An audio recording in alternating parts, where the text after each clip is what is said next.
Union Square and Company Audio presents The House with the Golden Door. Written by Elodie Harper. Read by Antonia Beamish.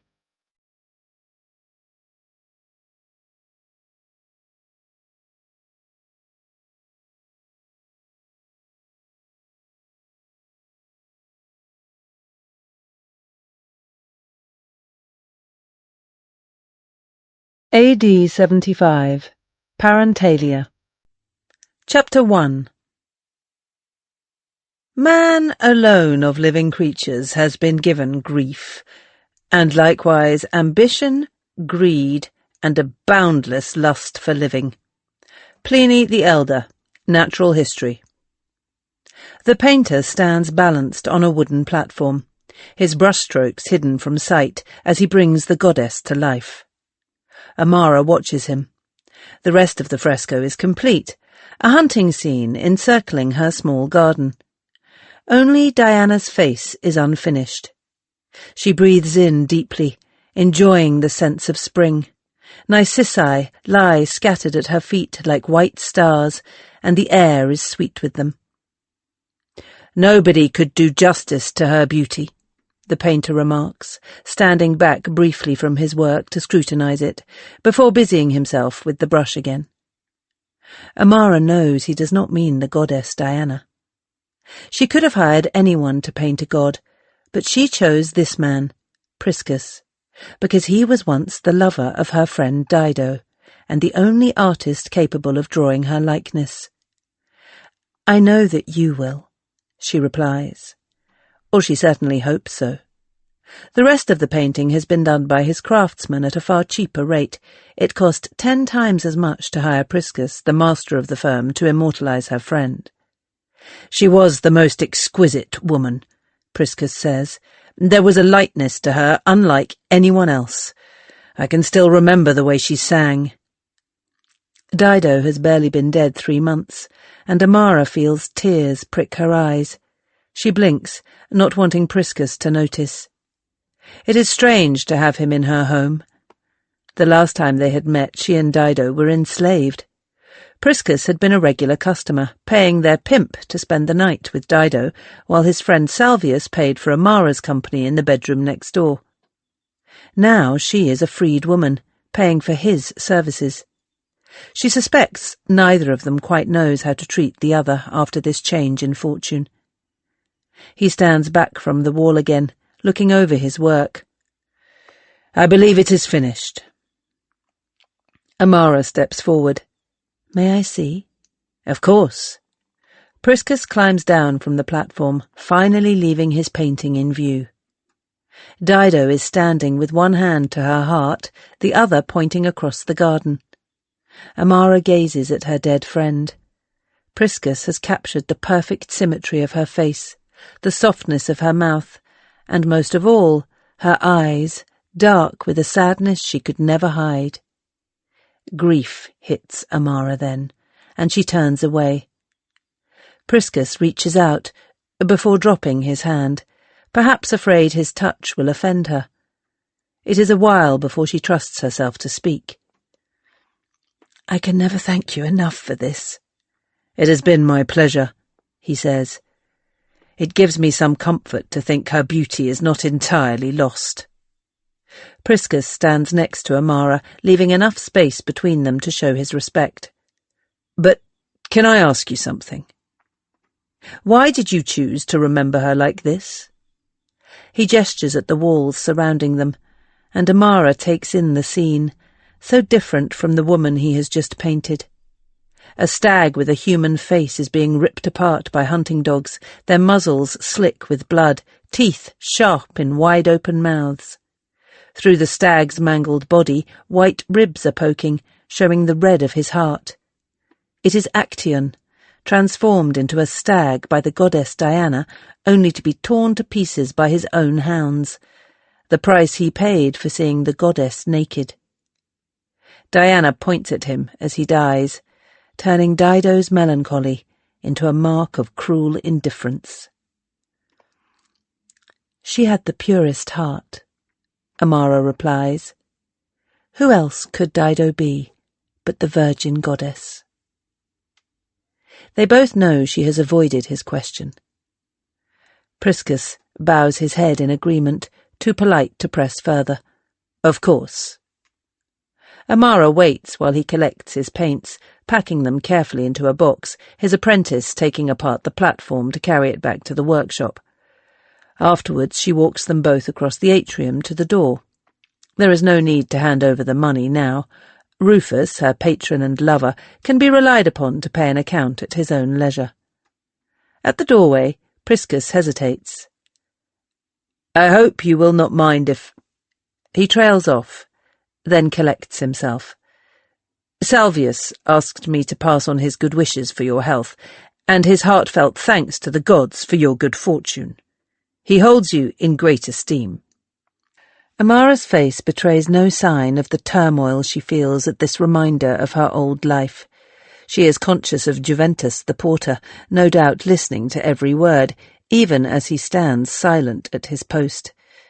That is kind of your friend. Please pass on my thanks and good wishes for his own health. She nods, polite but distant, and walks away before Priscus can say anything more. The mention of Salvius has flooded her mind with unwanted memories. His hands on her body, his nakedness, the weight of him, and then worse, not Salvius, but the fear and darkness of her old cell at the brothel, the violence and the pain. Her past is the whirlpool Charybdis, pulling her down under the waves where she cannot breathe.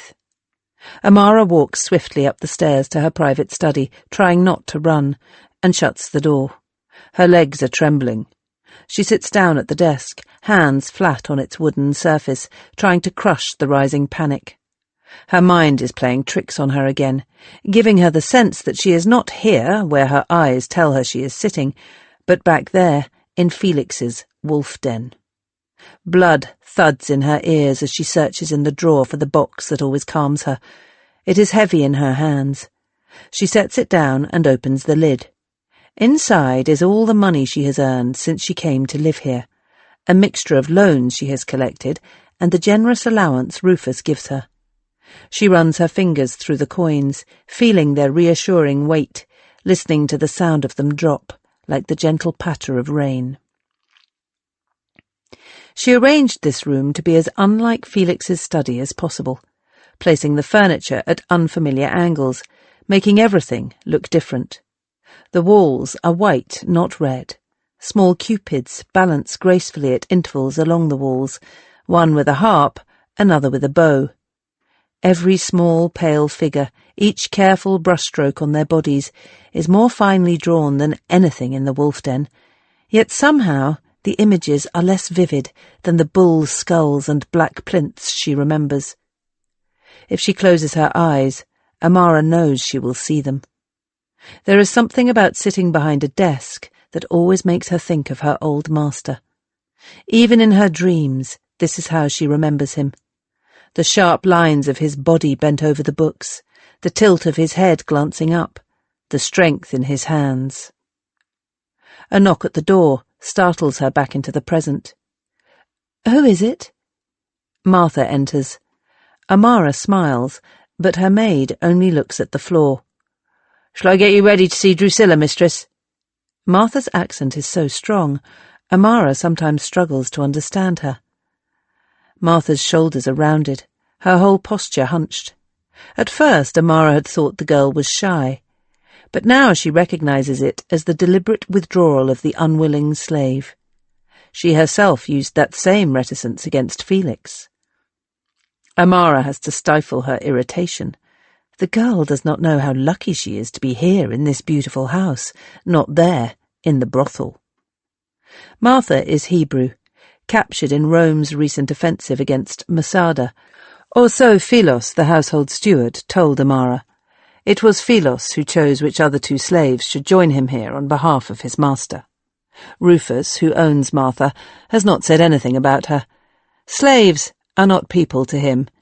He loaned all the servants to Amara, along with the furniture, and it would no more occur to him to explain their different personalities than he would waste his time describing a history of the tables or lampstands. Amara only hopes Rufus never slept with Martha, although the girl is pretty enough. It might explain why she is so unfriendly. "Thank you," Amara says, rising from the desk. "You are good to remind me." They walk downstairs to the first of Amara's private rooms off the atrium. Martha has already set out the dressing table. It is impossible for Amara not to think about her friend and fellow she-wolf, Victoria, when she takes her place in front of all the perfumes and cosmetics. She remembers all the cheap bottles Victoria used to line up so carefully on her windowsill at the brothel, the pains she always took to look her best. Victoria is so vivid in Amara's memory, the tumble of black curls over her shoulders, her husky laugh, and the drawl of her sarcastic remarks, that it seems impossible she will not walk into the room, demanding her own turn at the table. Martha starts to comb out her mistress's hair. Amara picks up a delicate glass jar, shaped like a flower, unstoppers it, and holds it to her nose. Jasmine. It is the only scent Rufus likes her to wear. Martha huffs as Amara puts it down again, and the maid pulls at the comb. All this movement is ruining her attempts to style her mistress's ringlets. When she has finished, Martha holds out the silver mirror. Amara always prefers to do her own makeup. She takes the kohl, redoes her eyes where it is smudged, but doesn't smear any paste on her skin. It was unaffordable while she worked at the brothel, and now Rufus is used to seeing her barefaced. The only time she painted herself for him, he had hated it. All the words he uses to describe her, lovely, delicate, naive, she takes as instructions rather than compliments. It doesn't matter that she worked in a brothel, that she outwitted the most violent pimp in Pompeii, or that she could move mountains with her rage. This is not what her lover wants to see, so she hides it all. "Thank you," Amara says. "You can start work in the kitchen now." "But don't you need me to come with you?" Martha looks nervous. "Master said it's better you don't walk out alone." It is one thing having to put up with a discontented maid. Amara does not want a spy as well. "The streets do not frighten me," she replies with a cold smile, knowing the girl will understand her. "I am quite used to walking them." Martha bows her head, cheeks flushing, no doubt cursing the day the Romans dragged her from her homeland to serve a whore. Amara leaves her and walks across the atrium to the huge wooden door. Juventus hesitates a moment before letting her out unaccompanied, glancing round to see if Philos, the steward, is there to grant permission.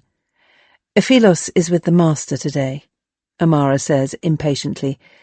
"Perhaps you will let me out to attend the harp lesson Rufus has paid for?" "Of course, mistress," Juventus says, stepping aside. It's a quieter street than the one she used to live on. The brothel stood at a fork in the road, facing one bar and a stone's throw from another, but even so, stepping out onto the pavement always makes Amara feel like she has slipped from a still pond into a fast-moving stream. She weaves her way past the billowing cloths that flank her doorway, strips of red, yellow and orange fabric flapping in the breeze. The house Rufus rents for her is fronted by a clothes store, one of several on the street. The shopkeeper, Virgula, nods as she passes, unperturbed at having a concubine for a neighbour. After all, they both share the same landlord, a friend of Rufus who Amara is yet to meet. The road is narrow, but Amara owns her space on the pavement, her gaze cutting through to the middle distance, forcing others to let her pass. A man weighed down with an armful of leather goods huffs, but stands aside. Amara does not acknowledge him. The days when she had to meet any man's eye on the street are over. It's not long before she reaches Drusilla's house. Pompeii's most desirable courtesan does not live far away. Her road runs parallel to Amara's. It's why she knows Rufus will tolerate her making the journey alone. This house is not rented. Drusilla owns it outright, and the beautiful glass workshop that fronts it is also hers. Amara lingers, looking in.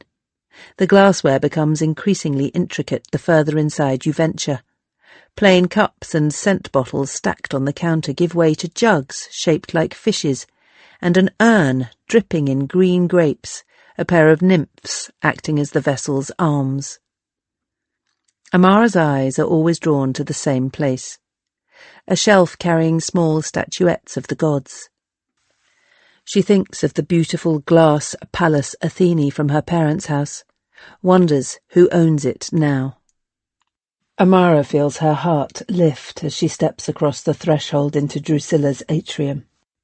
The porter inclines his head as she enters. She is always welcome here. "There you are!" Drusilla calls down, leaning over the indoor balcony, her face dimpled in a smile. Amara beams back. Drusilla is, bar Dido, the most beautiful woman she has ever known. The pale yellow linen tunic she is wearing brings out the warmth of her skin, and her black hair frames her face like a laurel wreath. She could be Hesperia, Amara thinks, goddess of the setting sun. Amara hurries up the stairs. She always enjoys Drusilla's company, even more so when they meet without their lovers present, when she knows everything her friend says is genuine. They embrace on the balcony, admiring one another's outfits, then head to Drusilla's bedroom, where she keeps her harp. "When is he going to buy you your own?" Drusilla asks as they sit down together. Amara positioned to play the instrument, Drusilla close beside her to instruct. "Today, if I let him," she replies with a sigh. "But I'm not good enough yet. I don't want him to hear me." "But you could practice every day with your own. You would improve more quickly." Amara knows it is true. She is finding the harp harder to master than she anticipated. Every time she plays the lyre for Rufus, however beautifully or skillfully, all he wants to know is when she will entertain him with the harp. There's no malice in the way he asks, it's all eagerness like a child, but his insistence makes her feel insecure. She wishes he could enjoy the instrument she already plays. "I'm not sure why he's so set on this," she says, patting the strings. Drusilla strokes her lightly on the back, brushing her hair over one shoulder. "I think it's an encouraging sign," she says. "He's making his mark, turning you into the perfect concubine to suit his tastes. If he invests enough money in you, he won't look elsewhere." Amara feels a flicker of anxiety. It's a constant shadow, the worry of losing her patron's interest. "Let's try Sappho again," she says. "I nearly had it last time." They play for an hour or more. Amara is a dedicated pupil, never complaining when Drusilla gets her to practice the same chords over and over. For her part, Drusilla is an exacting teacher, not only passing on her musical knowledge, but also her advice on how Amara should hold herself to look as attractive as possible when she plays. "I think that's enough for now," Drusilla says, running her hand along Amara's arm. "You are getting tense. I was serious earlier. Let Rufus buy you your own instrument. You will learn faster." Amara follows Drusilla to the couch. The maid, Talia, has left them some wine and pastries. "All this effort," Amara remarks, helping herself to a bun, telling herself she will eat less later. Can you imagine Rufus and Quintus spending their afternoons deciding how to please us? "Not Quintus, certainly," Drusilla says with a frown. "But he adores you." Drusilla shakes her head. "A man like Quintus will inevitably want the excitement of something new, sooner or later, and I worry it might be sooner." She toys with her wine-glass. It is blue, no doubt bought from the shop she rents out, the red of the wine shining purple through the glaze. "I'm not in love with him, as you know, but a new man is always a disruption. I'm used to Quintus now." Amara is not entirely sure she believes Drusilla when she says she does not love Quintus. It's hard to dedicate so much attention to pleasing a man without ending up feeling some affection for him. "I keep having to remind myself to ration out the tricks I learned at the brothel," Amara says, raising an eyebrow. "Leave Rufus a few surprises." Drusilla snorts. That one manoeuvre you told me about? I think even Quintus was shocked when I tried it. They both laugh. Amara settles back onto the cushions, enjoying the freedom of friendship, the license to say what she likes. Her apprenticeship at the brothel was brutal. Everything Felix forced her to learn coming at the highest possible cost. But now she has escaped, it can almost seem worth the pain. Priscus finished the painting today, she says. How do you think Rufus will react when he realizes it's Dido? Philos says he won't even notice. Amara shrugs. She was just a slave to him. You discuss Rufus with Philos? Drusilla's voice is sharp. Is that wise? Philos was my friend before, when we were both... Amara hesitates, not wanting to say the word. When we were both enslaved. But now you are not, and he still is. Philos belongs to your lover. Be careful what you say. He might feel bound to repeat it to his master. I trust him, Amara says. I don't believe he would do that to me. She hopes it is true. She feels too ashamed to admit the truth to Drusilla, that she is so lonely she cannot bear to be distant with Philos, to admit that he is Rufus's servant and not her friend. Who else is there in the house for her to talk to? How is Primus? She asks, changing the subject. Oh! Drusilla claps her hands, face shining with delight. He's doing so well with his letters. Such a clever boy. Come, I'll take you to see him. He will love to show off to you. She leaps off the couch, holding out her hand. Amara takes it and lets Drusilla lead her down the stairs. They cross the atrium, heading out into the garden. Primus is roaming through the flowers, prattling about a bee, waving a small, chubby hand, watched over by his nurse. He looks so like his mother, the same dimples when he smiles, the large, dark eyes. Drusilla flings her arms out, and the little boy runs over, hugging her around the knees. Amara smiles. She didn't even know about the existence of Primus until a month after Rufus freed her. Drusilla guards her child from all but her closest friends. What have you learned today? Drusilla is asking him. What can you tell Mummy? Bees live in palaces of wax, he declares, looking up at his mother and then at Amara, as if daring her to contradict him. They turn flowers into honey. Drusilla gazes adoringly at her son as he relays his 3-year-old's wisdom with a great deal of self-importance. Amara had been shocked when she'd learned who the child's father is. Popidus is a Pompeian grandee, one so ancient, Primus must be many years younger than his father's legitimate grandchildren. The old man does not recognize Drusilla's son as his own. Sitting with her friend, watching the child play in the garden, Amara can almost imagine that her life is now one of blissful security. But even though he is absent, she can still feel Rufus's hands holding her up, and knows he has the power to let her fall. It is his money which brought her here. He pays for Drusilla's time, and Amara knows she would never have won such a valued place in her friend's life if she had had a less prestigious lover. When they meet at the Venus Baths, Drusilla is always surrounded by other, less powerful concubines. Amara is just one of many women in her orbit. Time alone with Drusilla is precious, but Amara doesn't dare linger.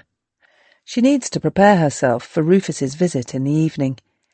He has been busy this past fortnight with his family, celebrating the Parentalia, a domestic festival commemorating the ancestors, which has left him little time to see Amara. The festival has been an uncomfortable reminder of her peripheral position in Rufus's life and her own orphaned, rootless status. She rises, murmuring her excuses about Rufus to Drusilla, who accompanies her to the door. Drusilla leaves Primus behind with some reluctance, even though she will be free to join her son again in a matter of moments. "Do you think Rufus would be pleased if you gave him a boy?" Drusilla asks the question, just as Amara is poised to step out onto the street. "I'm not sure," she says, startled. "I don't think so." It is hard for her to explain why, but she is almost certain Rufus would not like to see her as a mother. She is still scrupulous at avoiding pregnancy. "It is always a gamble," Drusilla nods, no doubt thinking of the heartless Popidus. "Don't forget to mention the harp tonight. Go well, my love." Drusilla slips back into her home. Amara stands on the threshold, loneliness creeping up on her. When she was enslaved, she would visit Drusilla's house with Dido. They would leave together too, walking the streets hand in hand back to the wolf den. The grief hits her so hard that for a moment she doesn't think she will be able to keep her composure. "I have my freedom now," Amara tells herself. "That's all that matters." She strides out onto the pavement, her face cold, betraying nothing of the loss she feels. Chapter 2. "They're slaves," people say. No, they're human beings. "They're slaves, but they share the same roof as ourselves." Seneca, Letters from a Stoic. The water is barely tepid as Martha splashes it on her skin. Amara has stripped off and is washing herself, making sure her legs are completely smooth, removing any stray hairs. Having a wash at home is not as pleasant as soaking in the heat of the Venus baths, but it's the only way to ensure she is fresh in the evening for her lover. When Amara is satisfied that she is clean, she sprinkles distilled jasmine onto her palms and rubs it over her whole body. The scent is overpoweringly sweet, but she knows it will have faded by the time Rufus arrives, adding to his enjoyment of her. "Did you make sure you bought the cheese he likes?" Amara asks, as she slathers jasmine over her upper arms. "Yes," Martha replies, staring at the floor. "And the stew? You didn't overcook the beans?" "No." "He wasn't happy last time." Martha says nothing. She has to share cooking duties with the porter, Juventus, and neither of them are especially good at it. Amara normally sends one of them out to buy something from the cookshop on the corner and heat it up again at home. She stretches out her hand for the diaphanous silk that she always wears to entertain Rufus when he visits alone. Martha hands it to her, then helps pin the material in place. The dress leaves very little to the imagination. Amara wishes Victoria or Berenice were here, instead of Martha. Then she could ask how she looks and get an honest answer. When she is dressed, Martha restyles her hair. A last flick of kohl round her eyes, and Amara finally makes her way to the dining room to wait for her patron. She never eats in here when she is on her own.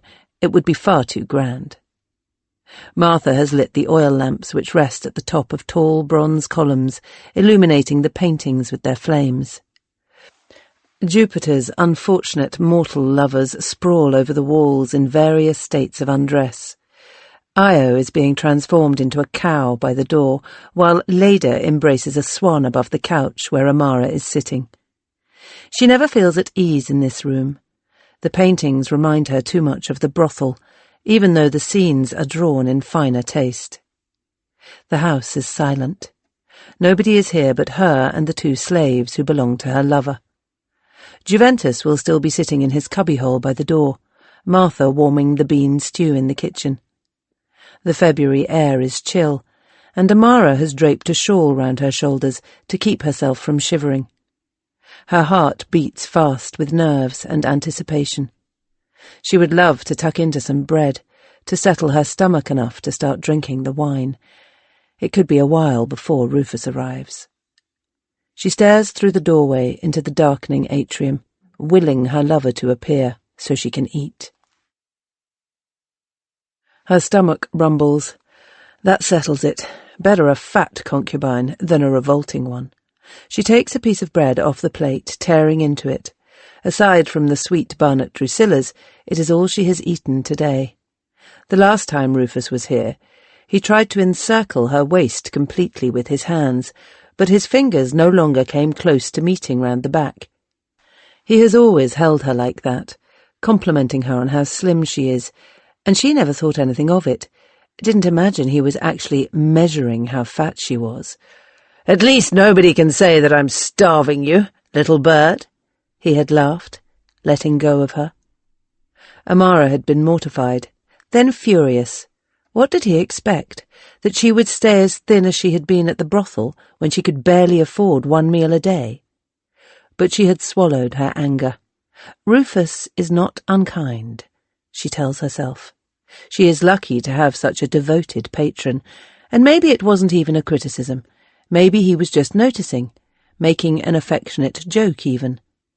Still, she has decided to eat less to be on the safe side. The clank of the door rings out, the murmur of male voices. Amara drops her bread and flings off the shawl, swinging her legs up on the couch, trying to make herself look as seductive as possible. A figure is approaching. It is hard to see clearly when the room is so bright and the atrium so dim, but even so she can tell it is not Rufus. The man is too slight, and his tread not heavy enough. Amara sits back up again, heart thudding with disappointment, as Philos walks into the room. "The master says he is very sorry not to make it this evening." Philos does not come too close to her, instead lingering by the door. Unlike Juventus, who never misses a chance to eye up his master's girlfriend when she is in the transparent dress, Philos keeps his eyes on Amara's face. "He had to have dinner with Helvius." "Oh," Amara says, reaching for her shawl to cover herself again. "And that was definitely the reason?" In another life, when Felix still owned her, it was Philos who had told her about Rufus having a second lover. He promised her back then that the affair with the serving girl meant nothing to his master, and he had been proven right. "I promise," he replies. "He really was very disappointed not to see you." Amara breathes out with relief. She can see Philos step back, knows he is about to leave. "Won't you stay and have something?" she blurts out, not wanting to be alone. "Here?" Philos asks, incredulous. They stare at one another, Amara's cheeks burning with embarrassment. He lowers his voice. "You know I can't. What sort of slave eats his master's food in his own dining room?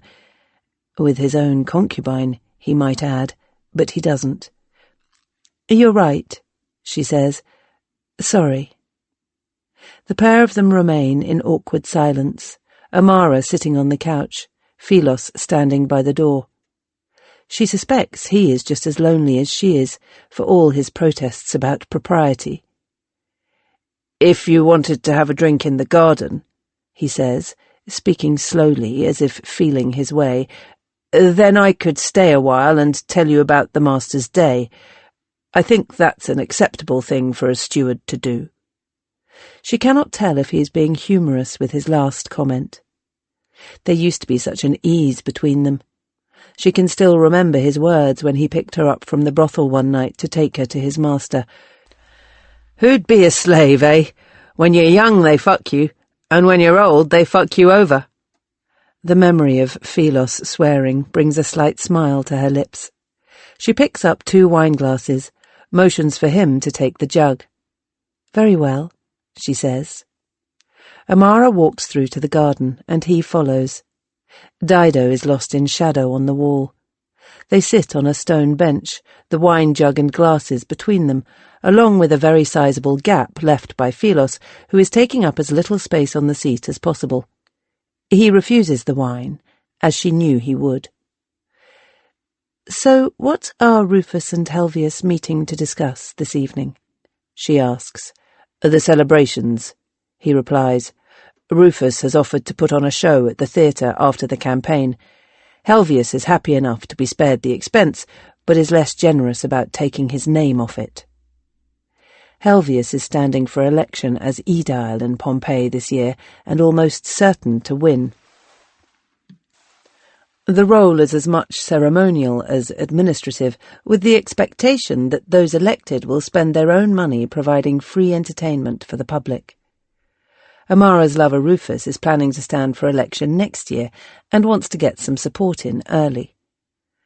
Can't they both take some credit? Amara asks. I'm sure it will come to that eventually, Philos says. He reaches out towards one of the plants growing by the bench and breaks off a sprig, crushing it between his fingers, releasing the scent. Thyme. The smell takes Amara back instantly to her childhood, her father preparing draughts of the herb with hot water and honey to ease a patient's cough. It helps digestion, also good for melancholy. Philos is taking the sprig apart piece by piece, dropping each scrap on the ground. How did it go with the harp? He asks. Drusilla thinks I should let Rufus buy one so I can practice at home, she replies. I'm not sure I'm ever going to be very good at it, though. She drinks the wine, feels its warmth spreading through her. And after the music lesson, we saw Primus. He was learning his letters in the garden. Oh, Philos exclaims. I remember doing that as a boy, in the house where I was born. The light is fading, but it is still bright enough for her to see he is smiling at the memory. He has stopped shredding the time. Were you once free? She says, surprised into asking a personal question.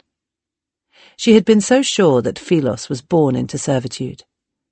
No, I've always been a slave, he replies, just a well-educated one. She stares at him, wanting to know more without liking to intrude. He smiles again. She realizes he is enjoying her curiosity. There is mischief in his grey eyes. He looks more how she remembers back when they were truly friends. Tell me about a complicated man, he says, switching to Greek. Muse, tell me how he wandered and was lost when he had wrecked the holy town of Troy, and where he went and who he met, and the pain he suffered in the storms at sea. You learned Homer. Amara is surprised. A little bit of Homer, Philos corrects her. To be honest, that's almost all I can remember. I barely got a few hundred verses into the Odyssey before the master's children objected to me reciting it. Why would they do that? Amara asks. Because I was good at it, he replies. She is expecting him to go on, but instead he looks uncomfortable, as if aware he has said too much about himself. I'm sorry, I don't... He stops, not finishing whatever it is he wants to tell her. I should go and ask Martha to save the dinner. Rufus said he will call on you as soon as he can, maybe tomorrow. Good night. He gets up and hurries from the garden, disappearing into the dark atrium. Amara watches him leave, a heavy feeling in her chest. She isn't sure if the ache inside is hunger or loneliness. It would have been more sensible to ask Martha to bring out some stew. No need for her to miss dinner simply because Rufus hasn't turned up, but she is reluctant to call Philos back. A few months ago she was a lower order of slave than anyone else here. Now they all have to wait on her. She can easily imagine what the others might say about their brothel whore mistress behind her back. It is painful to think Philos might share the disdain. She knows he will soon be going to his room, or rather his cell, a tiny, dark, cupboard-like space underneath the stairs, smaller even than her cell in the brothel. But then he doesn't have to entertain anyone in there. She pours herself more wine. Amara is aware that Philos must lead a much lonelier life here than he did at Rufus's house, where he no doubt has a whole network of friends, the alternative family every slave builds up in service. Perhaps he resents the change to this half-empty house. She has even less idea what the other two think.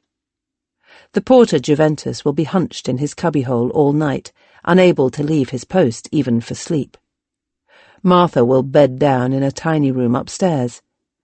In her mind, she can see the storeroom at Felix's flat, the one Rufus paid for her to take as lodgings, rather than let her suffer every night in the brothel, in the months before he bought her.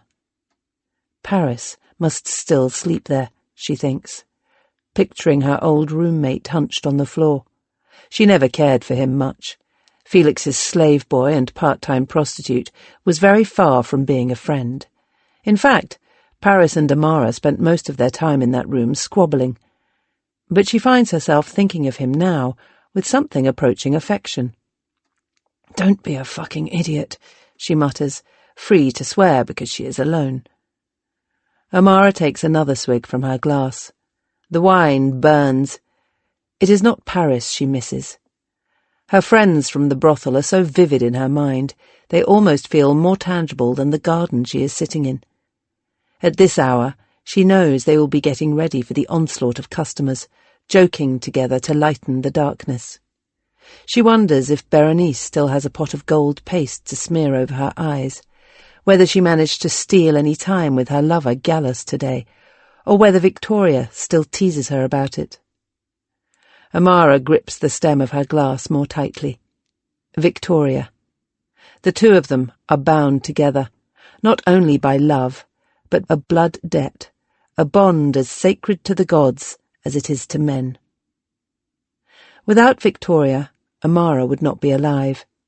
It was Victoria who risked everything for Amara, killing a man to save her life. And Amara has never repaid her. Instead, she abandoned her friend to become a rich man's mistress, leaving Victoria to rot in the brothel. Guilt sweeps through her, as hot as the wine. She looks at the painting of Dido, little more than a dark shape above. The shadow blurs as her eyes fill with tears.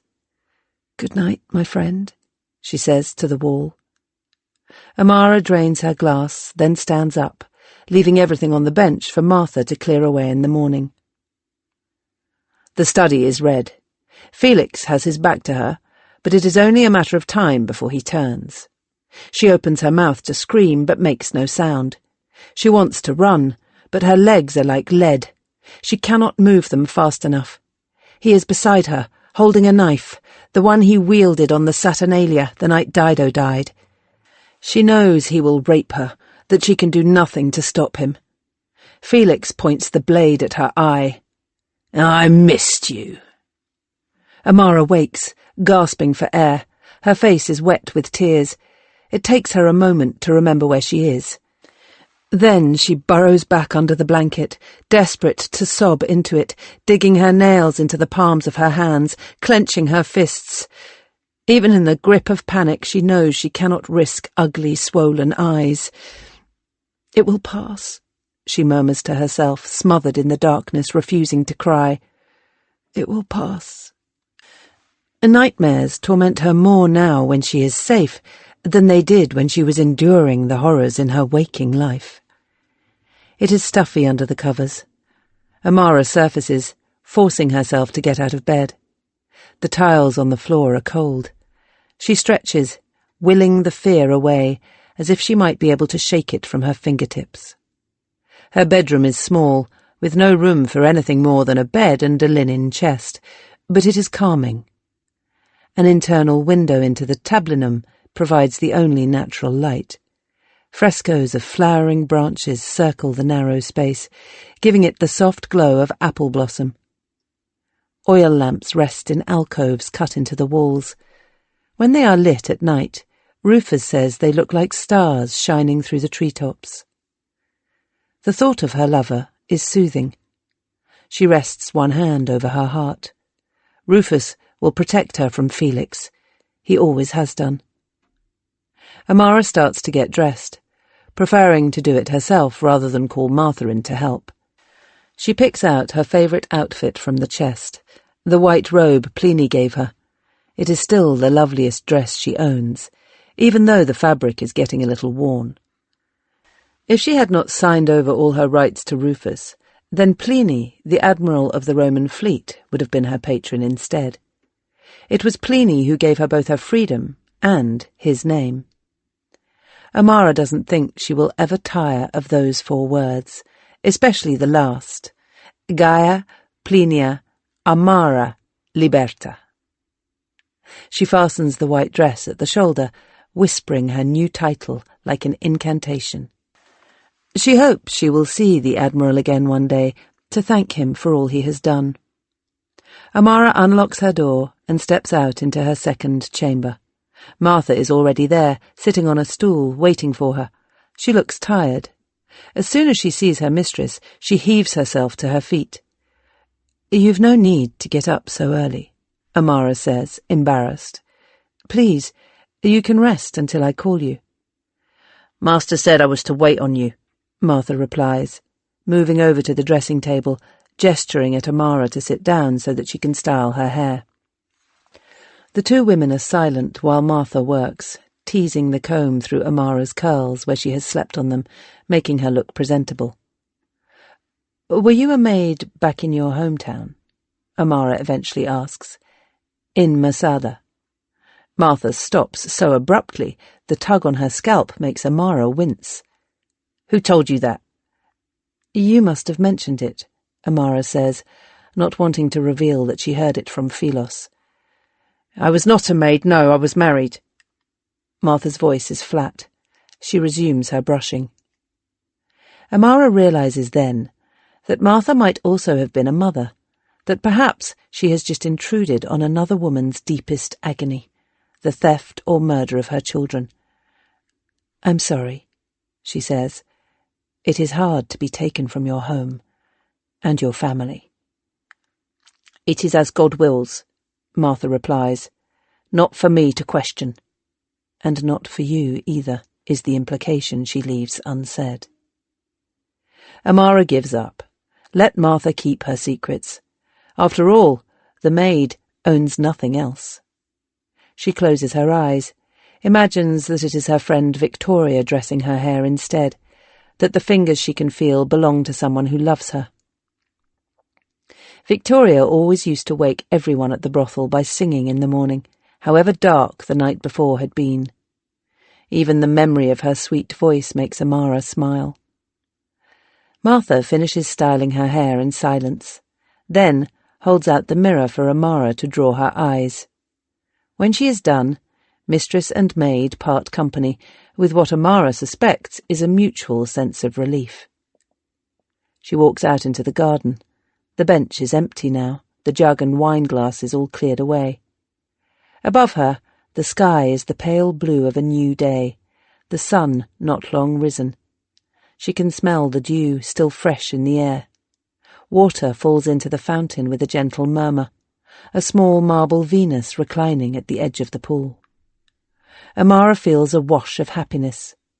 This is what it means to be free, to have all this to enjoy. She bends down to inspect the thyme Philos mangled yesterday, to discover what other medicinal herbs might be growing alongside it. All these months she's been here and not paid proper attention. "You have no need to fear the flowers. You put them all to shame." She jumps up, startled by his voice. "Rufus!" Her patron is standing at the edge of the garden, watching her. She runs over to embrace him. "I'm so sorry I disappointed you last night, my darling," he says, crushing her in a bear hug. "I came as soon as I could." Amara gazes up at him, exuding adoration. Her fear of losing his protection is as real as if she truly loved him. "I'm just so happy you are here now," she says, letting him kiss her, "though I'm not sure I can forgive Helvius for keeping you." Rufus flops down on the bench with a groan. "Such a pompous man!" Amara perches beside him, and he rests his hand on her knee. "You won't believe what he's planning. He wants to hold the Taurian Games at the end of May, to appease the gods of the underworld." "But why?" Amara asks, alarmed. "That tremor we had in January. He's convinced another great earthquake is coming." "But that was barely anything," she says, remembering the way the ground had quivered, a rumble like distant thunder. The whole event had been over almost before Amara realized what was happening, though it had caused a surprisingly large crack in the atrium and left the pavements outside littered with roof tiles. "You weren't here for the disaster in the year of Marius and Defiance," Rufus says, sounding a little pompous himself. "We're still repairing the damage." He waves a hand, as if dismissing an imaginary Helvius. "But in any case, I'm quite happy for him to throw his Taurian games. Only now he's suggesting that a festival of theatre for the Floralia just before will cheapen it. Ridiculous. Even Cicero threw one. And he's not even been elected yet. Imagine how much more pompous he will be after that." "You will win him over, I know you will. And when you are Edal next year, you can do as you like." Amara twines her fingers through his, trying to hide her nervousness, wondering if now is a good moment to weave herself more tightly into his life. "I was thinking," she says, "perhaps you could invite Helvius here one evening. I could put on a musical entertainment for you all. Let him see how important performance is to you. I was going to suggest that I buy a couple of musicians. You could sponsor them as your own." "You want to buy musicians?" Rufus asks, surprised. In her former life, Amara and Dido were rented out by their pimp to sing at dinner parties. It is how she met Pliny. Music was seldom the only service she was obliged to offer. "I'm not suggesting that I perform anywhere but at this house," Amara says quickly. "But I did so enjoy arranging poetry to music with Dido. I should love to entertain you that way. Drusilla would be very interested in sharing the cost, if she could also use our musicians from time to time. We were thinking maybe flautists." "Oh, so you girls have been plotting, have you?" Rufus laughs. "Well, let me think about it. Perhaps I will buy them for you once you can play the harp for me." Philos arrives with a tray laden with sweet wine, bread, and the crumbling white cheese Martha bought in specially yesterday. He sets it down on the small table on a margin on the loan agreements, he writes. She herself cannot imagine refusing money from anyone. Ever. Amara continues to chat to Metella as Philos writes out the agreement. He hands it to them both to sign. Metella hesitates for a moment before marking the wax. 5% is nowhere near as high as the extortionate rate Felix used to charge, but then Amara does not have a violent protection racket to call upon to back up her claims. Not that she can imagine ever having the need. All her clients are women, and she has long suspected they are a more reliable market. Once the agreement is signed, Metella seems eager to leave. Amara knows this is not uncommon after a deal. She follows Metella back into the atrium, making a point of showing off the garden, chattering about the narcissi, trying to soothe her guest with the pretense that this is nothing more than a social call. "What an extraordinary painting," Metella remarks, looking a little uncertain at the savage hunting scene surrounding her. Amara smiles. "The house came already decorated," she says.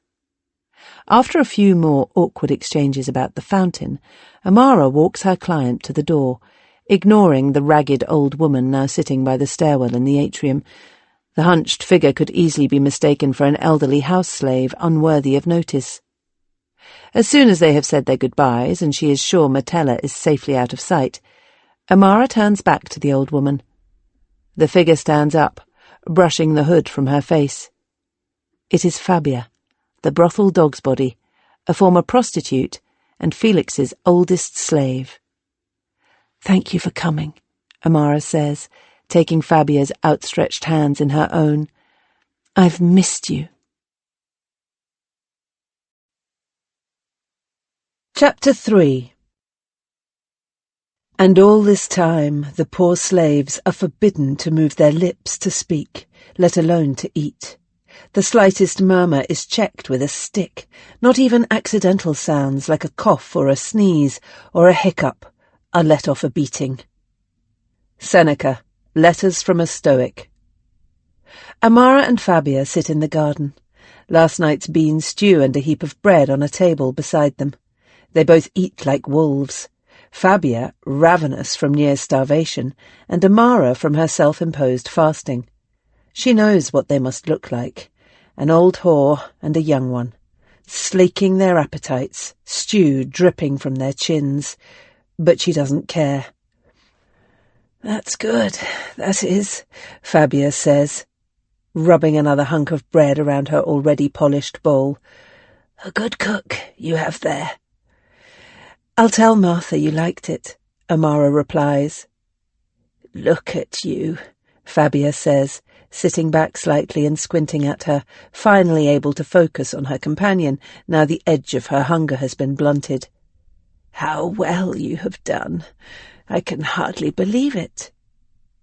The painting of Dido is behind Fabia, and Amara is pleased she has not seen it yet, that she does not have to confront Fabia's grief. "How is everyone?" she asks. "How is Victoria and Berenice? Is she still with Gallus? Is Britannica doing any better?" "All the same," Fabia replies, helping herself to yet another piece of bread and taking a slug of wine.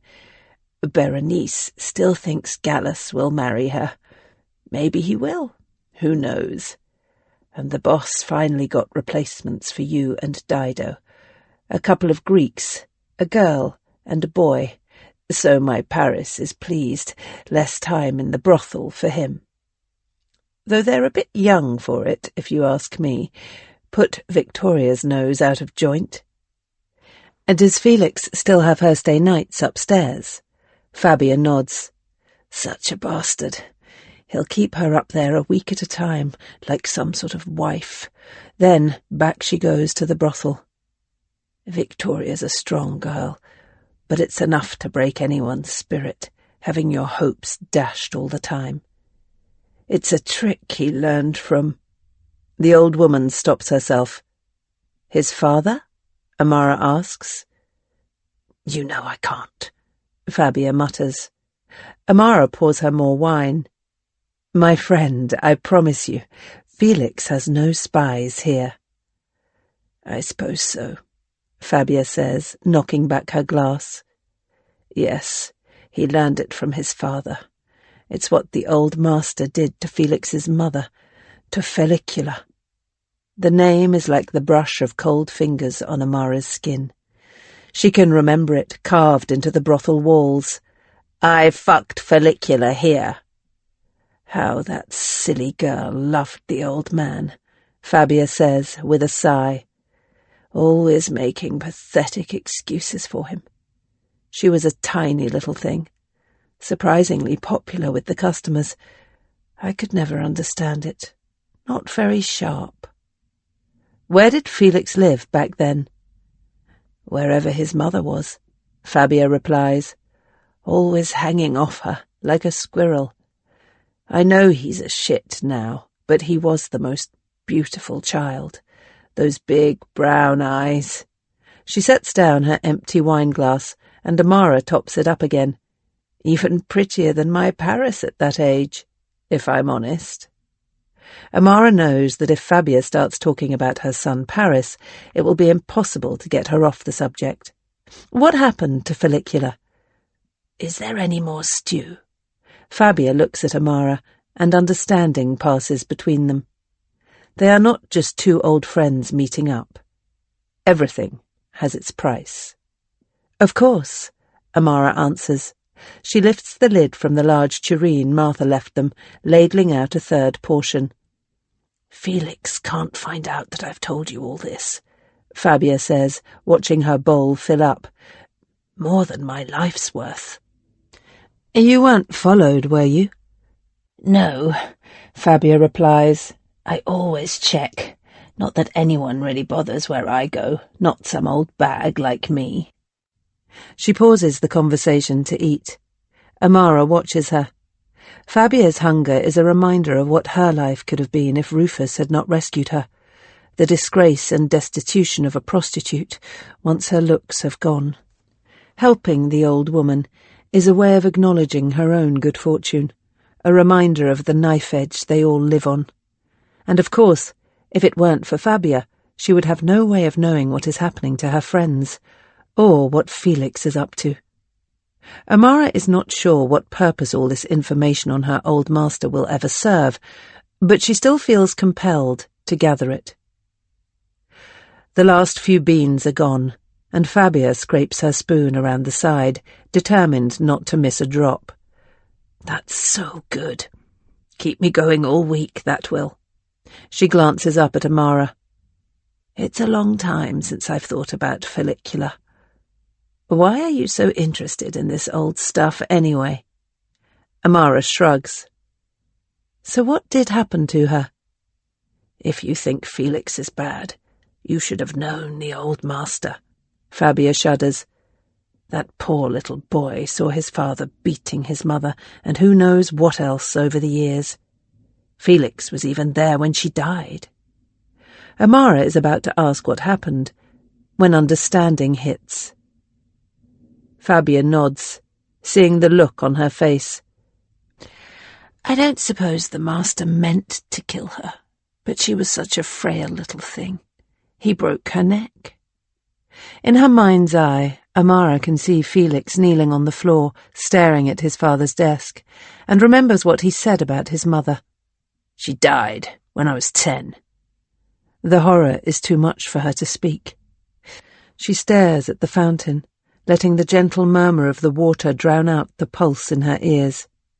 Pity is the last emotion she owes Felix. But her heart is heavy, thinking of all he must have suffered, the pain he must still carry. I thought he might have turned out different, Fabia says, helping herself to the wine when it's clear Amara is too distracted to pour. Felix, I mean. His mother was such a sweet girl, and he did dote on her, trailing round after her everywhere. But his father took him on after that. I don't know whether it was guilt or what. Made Felix into his own image, beat any kindness out of the boy, I shouldn't wonder, and now he's doing it all over again with Victoria. The mention of her friend startles Amara. Do you think Felix would ever hurt Victoria? I mean, really hurt her? Fabia looks troubled. I think he hits her more than he used to, she admits. He's been more violent since you left, more unpredictable. Since I left? Amara asks, surprised. Why? He got paid a fucking fortune. Well, I don't know what went on upstairs between the pair of you, Fabia says, picking up the last piece of bread from the table. All that time you spent alone with him, not my business. Nothing went on. I just did his books. Fabia raises her eyebrows, unconvinced. Maybe it was Dido dying then, but I always thought it was you he was sweet on. She waves the bread at Amara, dropping crumbs. And all the questions you ask about him. I thought that was why. Some sort of lover's thing.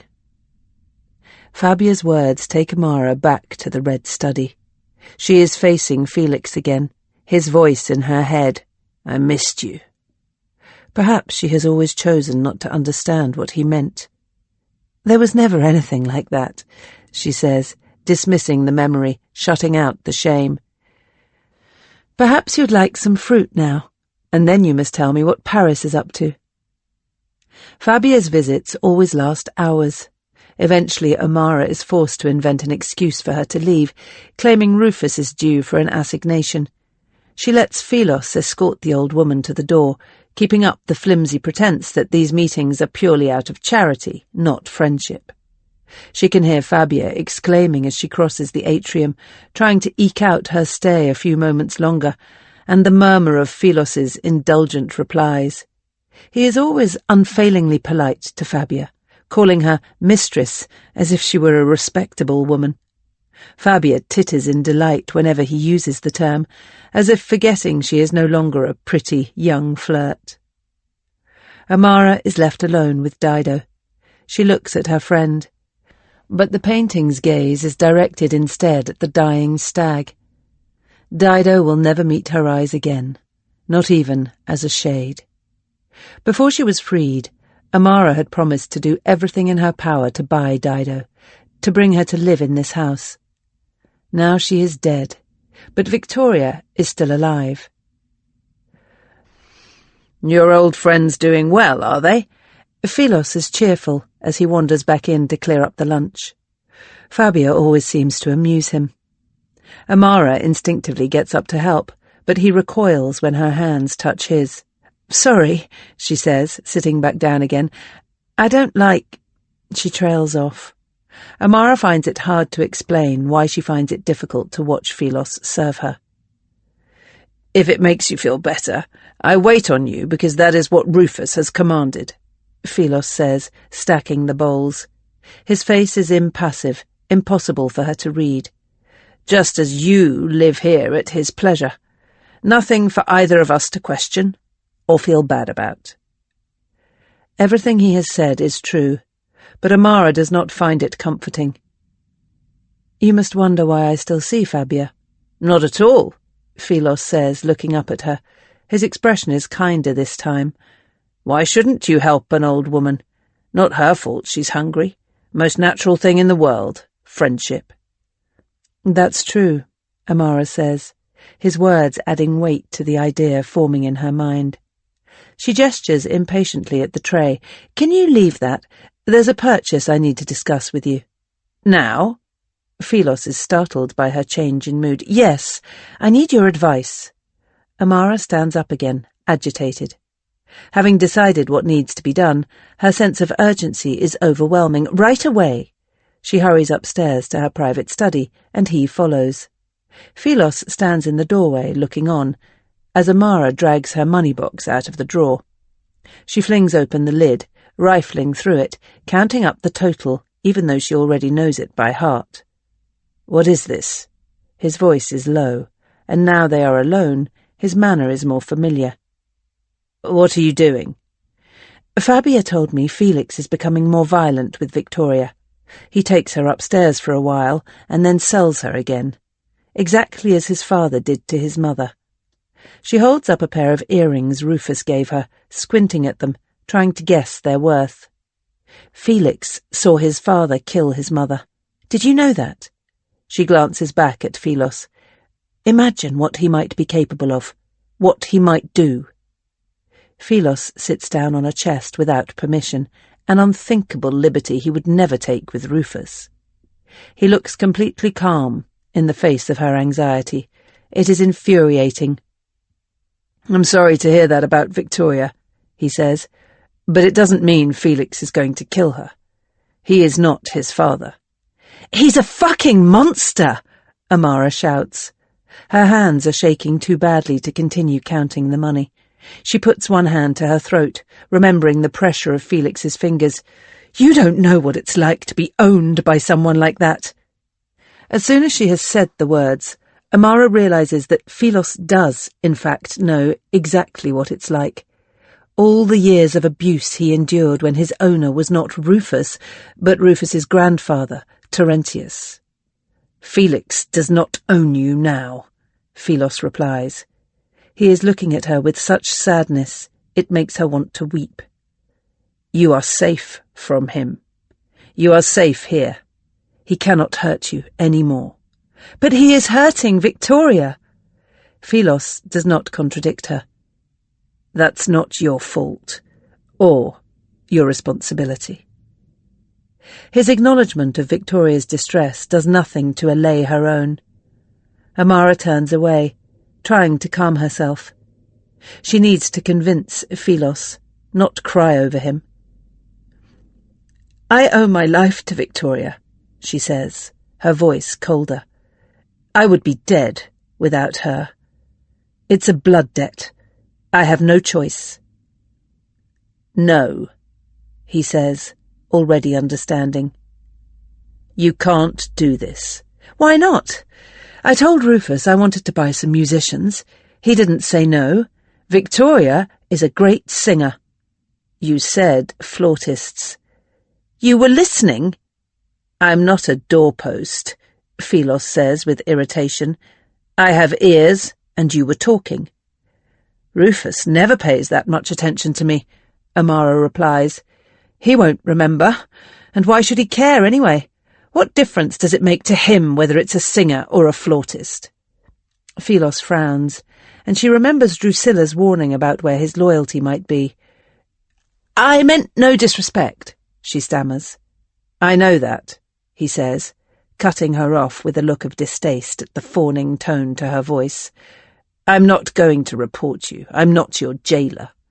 So you agree he might not mind? It's not about Rufus, Philos says.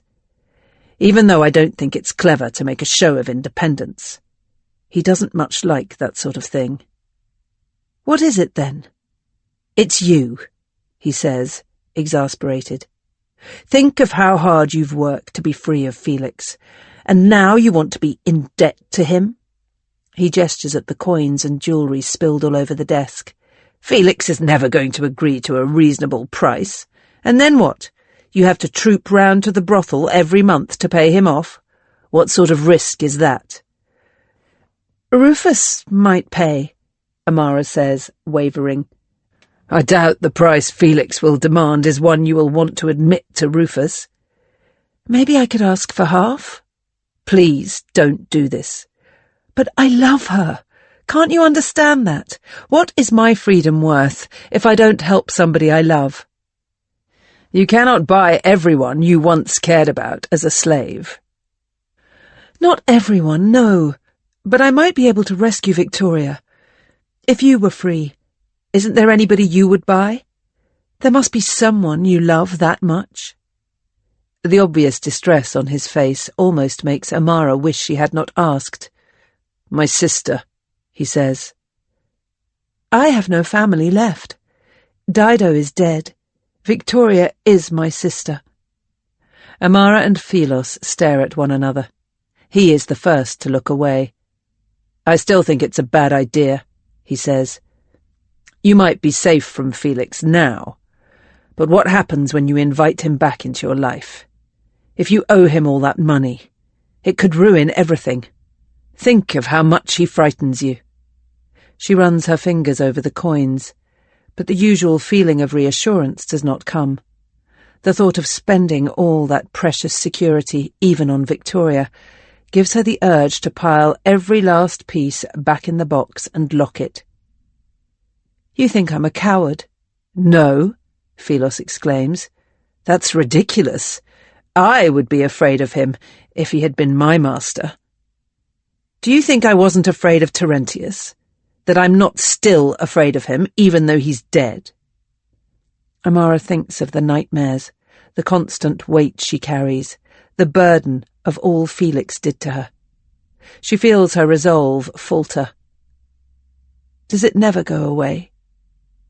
Philos does not ask her what she means. They have never discussed it, except fleetingly, when he covered his past suffering with a joke, but she knows that he understands what it is like to be physically powerless, to be used by another. His silence is her answer. I will think it over this afternoon, she says, rising from her chair, angry with him for forcing her to confront her own vulnerability, and let you know what I decide tomorrow. Chapter 4. We can tell she has been in a pimp's house. She is a wheedler. Seneca, Declamations 1.2. Darkness still falls early on the February evenings. Amara retires to bed, not wanting to sit up alone in the empty house. She avoids the garden with its shadowy imitation of her friend. Dido's absence feels wrenching tonight. The loss always hits Amara that way, unpredictable in when it will strike. She sits on the bed, hugging her knees, as if she might be able to hold in her grief, prevent it spilling out in an ugly flood like the guts from her painted stag. If only Rufus's visit today had not been so brief. She thinks how much easier she would feel if he had come back again this evening. Perhaps if she saw more of him, the lack of companionship would not affect her so deeply.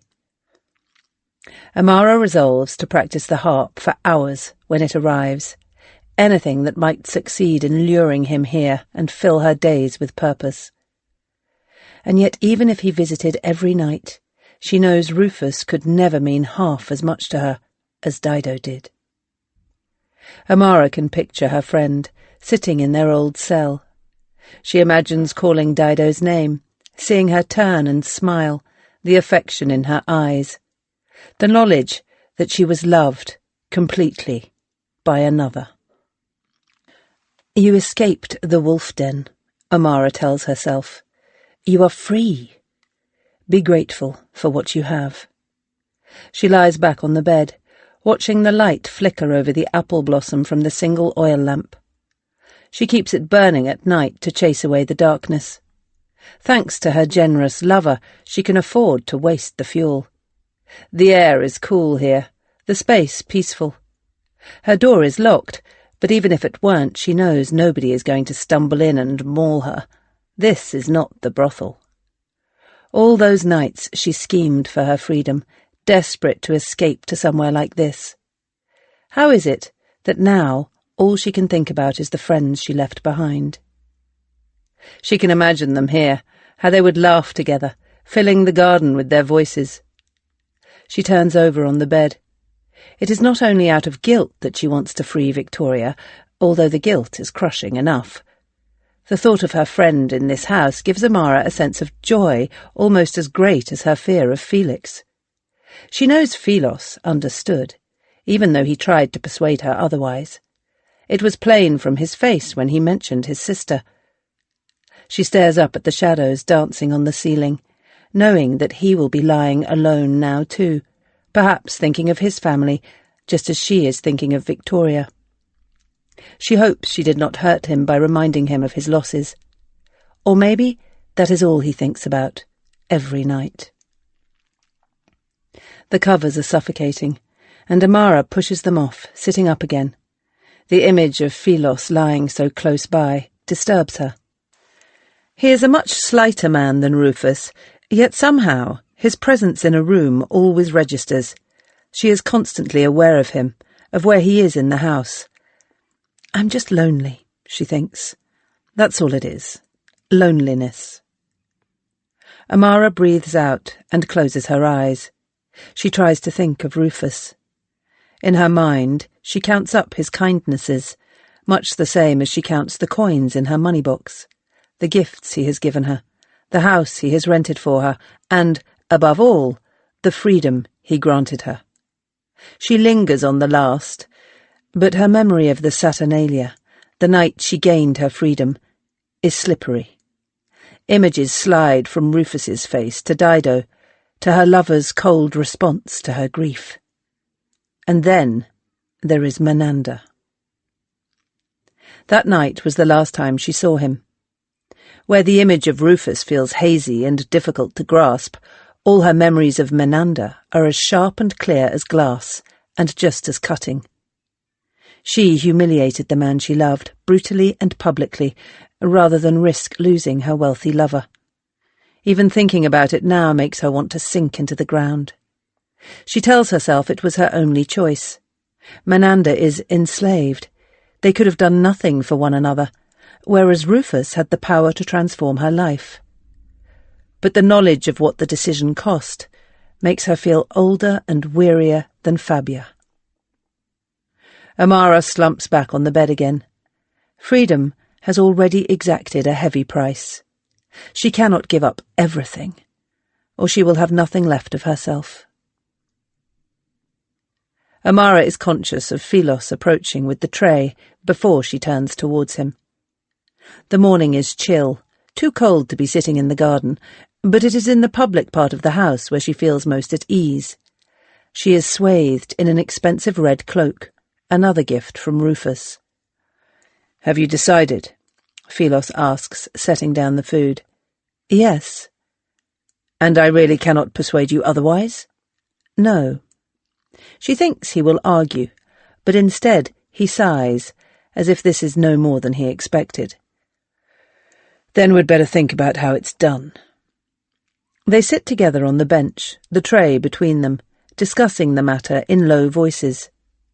Amara had resolved last night to be more distant from Philos, but in his presence she finds this difficult. He is holding his arms, and she realizes that he must be cold sitting out here in just a tunic. She regrets not suggesting they sit in the study. "It's important that you tell Rufus as much as possible," he says, "that you are honest with him. My preference is to ask his permission." "But if he says no, I cannot then go against him." "I wish you wouldn't say things like that." "Like what?" she replies, tilting her head and widening her eyes, a pose copied from Berenice at the brothel. "That I will always be obedient." "You know exactly what I mean," he says, looking away to hide his smile. "In that case, you will have to hope his sympathy for a tale of love and loyalty outweighs his annoyance at not being consulted in advance. It just might, I suppose, as long as Victoria really is a good musician." Amara nods. He will love her singing. "And she's not too coarse?" "No," Amara says, suddenly embarrassed, hoping Philos does not see her like that. "You must have an upper limit in mind when you negotiate with Felix." "I have." "What is it?" "You wouldn't like it. If I tell you, it will put me off, but I promise I can afford it." Something hardens in his expression. It looks like resentment. "And are you sure this is how you want to spend your money?" She is flustered by the coldness of his question. Amara thinks of the money box upstairs. The heavier it gets, the safer she feels. In front of her, the fountain continues its merry patter, the stone Venus lying peacefully at the water's edge. The air is fresh with the scent of spring's earliest flowers. All this is hers, the quiet, the safety. Perhaps she is a fool to be risking it, even for Victoria. She realizes Philos is watching her and feels exposed. "You don't have to do this," he says. "I do, though," she replies, "if I am to live with myself." He is silent, and it occurs to her that perhaps he is not thinking of her at all, but is afraid for himself. "I can tell Rufus you didn't know," she says. "I can tell him I lied to you, that you believed he had given me permission, if that makes it easier." Philos frowns. "Why would you do that?" "Why should you get into trouble? Not very fair, is it? Victoria isn't your friend." Amara can tell she has unsettled him. "You don't have to lie for me. I would never ask it of you. And besides—" She waits, while he struggles to find the words. "I don't agree with your decision," he says finally, "but I understand it. And you were right yesterday. If I were free, I would do the same. Or at least, I hope I would." He stands up without looking at her. "Tell me when you want to leave. I will accompany you." Amara suspects Philos may have paid her a compliment, but she doesn't know how to respond. When he has left, she walks over to the painting of Dido. From this low angle, looking up, her friend is distorted, eyes narrowed and hard. "I would have done this for you," she murmurs, laying her hands at Dido Diana's feet. "It's only right I do the same for Victoria, isn't it?" She follows the goddess's melancholy gaze to the half-human stag. Amara did not dare paint the face of the man she most wanted to see in Actaeon's place, the man she blames for Dido's death. Hatred wells up hot in her heart. "You are right," she says. "It will hurt him to lose her." Virgula greets Amara as she and Philos leave the house. The fabric seller is hanging up a rack of freshly dyed linens, or rather her slave is hanging them up, while Virgula supervises. Amara notices the girl's hands are stained orange, and wonders if the colour ever scrubs off. Neither Philos nor the servant girl say anything while the free women speak. "If you ever want a gift for your man," Virgula is saying, "we have some new linen in. Pure white. Perfect for a celebration, if his candidate wins." She smiles, nodding to the election slogan painted on her shop wall. proclaiming Helvius as the best choice for Edile. Virgula clearly knows how to ingratiate herself with those who matter. "What a wonderful idea," Amara replies. "Lay some aside for me, please. I will be in later to choose it." She nods and walks past, Philos behind her. When they have reached the end of the street, Amara waits for him to walk by her side. It is the mirror image of the courtesy he used to pay her when he collected her from the brothel, though it would be unthinkable now for him to offer his arm, or for her to accept. They walk along together, leaving a dignified gap on the pavement that makes others trying to pass them tut or swear in frustration. Soon they reach the grocer at the crossroads with the Via Veneria, which Amara always views as the edge of her new neighbourhood. Once they have picked their way round its barrels of slick green olives and pushed through the shop's dawdling customers, she starts to feel more apprehensive. "I don't want to be trapped inside with Felix," she says to Philos. "We need witnesses. I think it's best if I ask Paris to bring him to the square outside the Sparrow." Felix's women are all well known at the Sparrow, a tavern around the corner from the Wolf Den. The landlord, Zoskales, is Amara's almost friend, and his waiter, Nicandrus, was Dido's almost lover. She realizes she has not seen Nicandrus since the night of Dido's murder. The thought of how sharp his grief must be brings an ache to her chest. "Wherever you meet," Philos says, "you know Felix is going to do everything he can to distress you. You have to prepare yourself." Amara almost wishes she had not made her hostility to Felix so obvious after Dido's death. "I know," she says. "I don't just mean because he's a shit," Philos adds, surprising her by swearing. "He will upset you to try and put you off your negotiating. Don't let him." Philos is closer to her now, and some of his deference has dropped.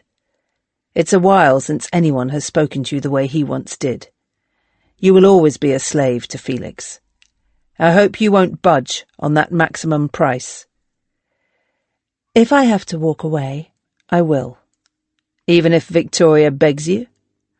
Amara swallows, hating the thought. She wouldn't do that. Victoria never begs. "Do you think there's anything a human being won't do when they are that close to tasting their freedom?" "If Felix knows I will walk away, he won't push me that far. He will want the money." They are getting closer to the old, familiar part of town. It is easier for them to walk together on the wide pavements of the Via Veneria. The road rises up the hill. At the top sits the Forum, which Amara knows will be ringing with hawkers' cries and the hammering of building work on the nearby Temple of Venus. A wagon stacked with masonry rattles past, and Philos steers her to the side, shielding her from the dust. They keep walking, at last arriving at the piazza outside the baths. Amara hesitates. She used to tout for business here, fishing, as Victoria calls it. She sees the men sauntering out of the gateway, faces shining from the heat of the steam room, and feels a stab of fear. "We can go back," Philos says, noticing her increasing agitation. "I can't leave her," Amara replies. "I can't." Philos looks troubled, and for a moment she thinks he is going to argue, to force her to go home. She almost hopes he will. "As you wish," he says. They set off again, passing in front of the baths, taking the narrow road that leads to the brothel. She lets her feet guide her, abandoning her will to the habit of her body. Then they round the corner, and it's there. The Wolf Den. The building hangs over the street at the fork, its shadow falling towards her. She wants to take Philos's arm then, whatever the impropriety, but forces herself to carry on alone. At the door to Felix's flat, they stop. She knocks hard on the wood. There is the thud of steps down the stairs, a scramble at the lock. Then Paris answers. Felix's young slave stares at her, amazed, and in that moment she sees herself through his eyes. Her hair piled up on her head in intricate curls, the expensive cloak Rufus bought her, the air of wealth she now wears, like the scent of distilled jasmine on her skin. She is not Felix's slave any more. The thought gives her courage. "Is your master in?" Paris darts his eyes nervously between her and Philos. "Might be," he says. "Tell Felix that the Admiral's freed woman is here to make him an offer for the slave known as Victoria. I will be waiting outside the Sparrow."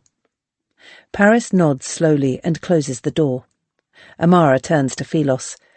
"No going back now," she says. "Stay with me." "I'm here," he replies. Chapter 5. The things slaves say, the squalid snark, the filthy slanders of a street vendor's tongue. Marshall's Epigrams, 10.3. The Sparrow is smaller and seedier than she remembers. It seems impossible that she spent so many hours of her life here, that it was ever somewhere she felt safe or comfortable. There is a shocked silence as she approaches the bar with Philos. The only women who set foot in a tavern like this are prostitutes. It takes Zoskalis a moment to recognize her. "Amara!" he exclaims, then draws back, unsure how to greet her. He looks at Philos. "Is this your—" She can tell Zoskalis is baffled, unsure whether Philos is her patron or her minder. "This is my patron's steward, Philos," she says. "Please, I don't have much time. I'm here to buy Victoria. Will you be my witness?" "Are you crossing Felix?" Zoskalis says, his face less friendly.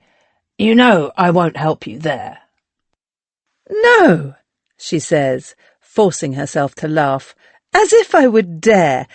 I just need a witness, nothing more." The landlord nods warily. "Very well.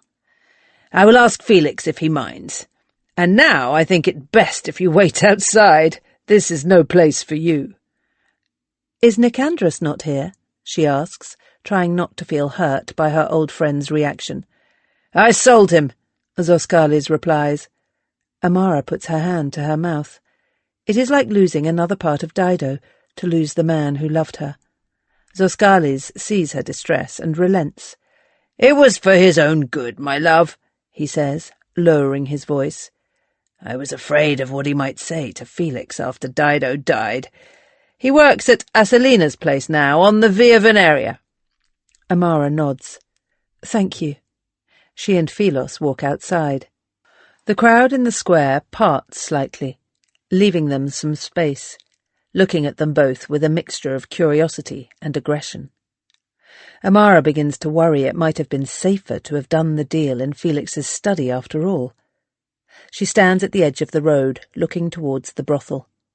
His shape, even his walk, is so familiar that when Felix appears, it is almost like seeing an old friend. Then he gets nearer, his face coming into sharper focus, and Amara's hatred blazes into life. Dido took the knife meant for this man. She steps back and feels Philos brush his fingertips against her arm. It reminds her of the way she and Dido used to communicate, the silent gestures between slaves. "But I am free now," Amara reminds herself. "Felix does not own me." Berenice and Victoria are walking behind their master, and the sight of her friends squeezes Amara's heart. She has missed them both so much. It is all she can do to stop herself from rushing over to embrace them. Felix wastes no time with greetings, nor does he leave a respectful space.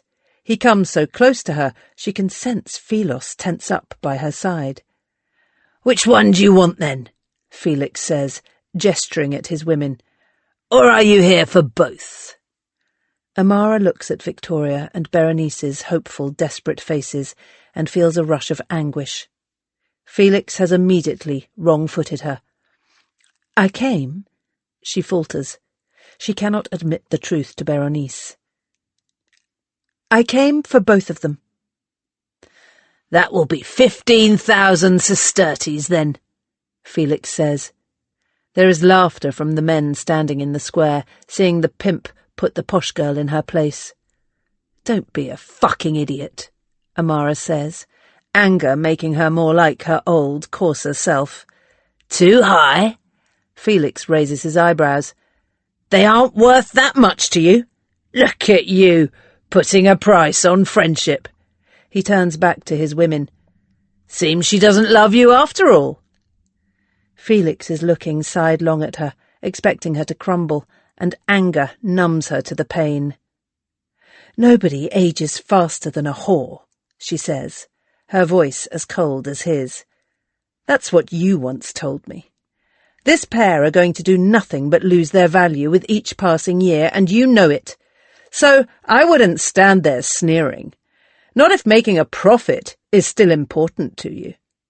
Amara cannot bear to see her friend's reactions, so she keeps her eyes fixed on Felix instead.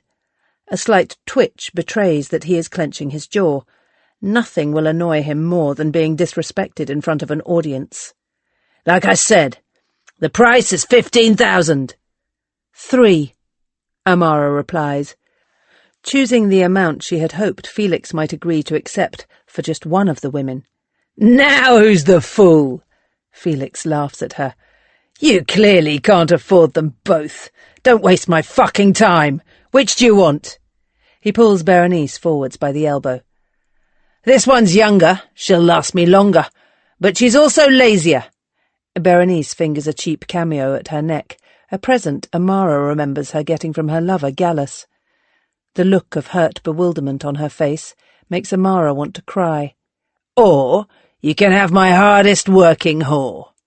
Felix jabs a thumb towards Victoria. He addresses the drinkers who are now all crowded round, listening, enjoying the show. If anyone thinks they've had better cunt after fucking that one, they can have their money back. A couple of men laugh, one shouting out what the women can expect from him later. Amara looks at Victoria. In her memory, her friend is always laughing, irrepressible, unconquered, like her name. Now Victoria looks tired and heartsick, and somehow smaller. Amara used to envy the way Victoria wore her clothes, but in this unforgiving light, all she can see is how cheap they are. Victoria is looking back at her, almost out of hope, and Amara knows then that she would give up the wooden box and all it means to her 1,000 times over to set her friend free. Victoria, she says, her voice breaking. She cannot look at Berenice. 9,000, Felix replies. You said 15 for both. That's more than half. This one's worth more to me. I'll give you 3.5. 8. 4. 6, Felix says, and the sudden drop, where she was expecting 7, takes her by surprise. He smiles at her, and she understands. 6 is the price Pliny offered him when the Admiral bought her for Rufus on the Saturnalia. It is also 1,000 sesterces above the upper limit she set herself, one that will see her sink deep into debt. 5, Amara says. That's already far more than you'd get for her on the open market. No lower than 6,000, Felix replies, and she knows that he won't back down. Not now he has declared it to the crowd.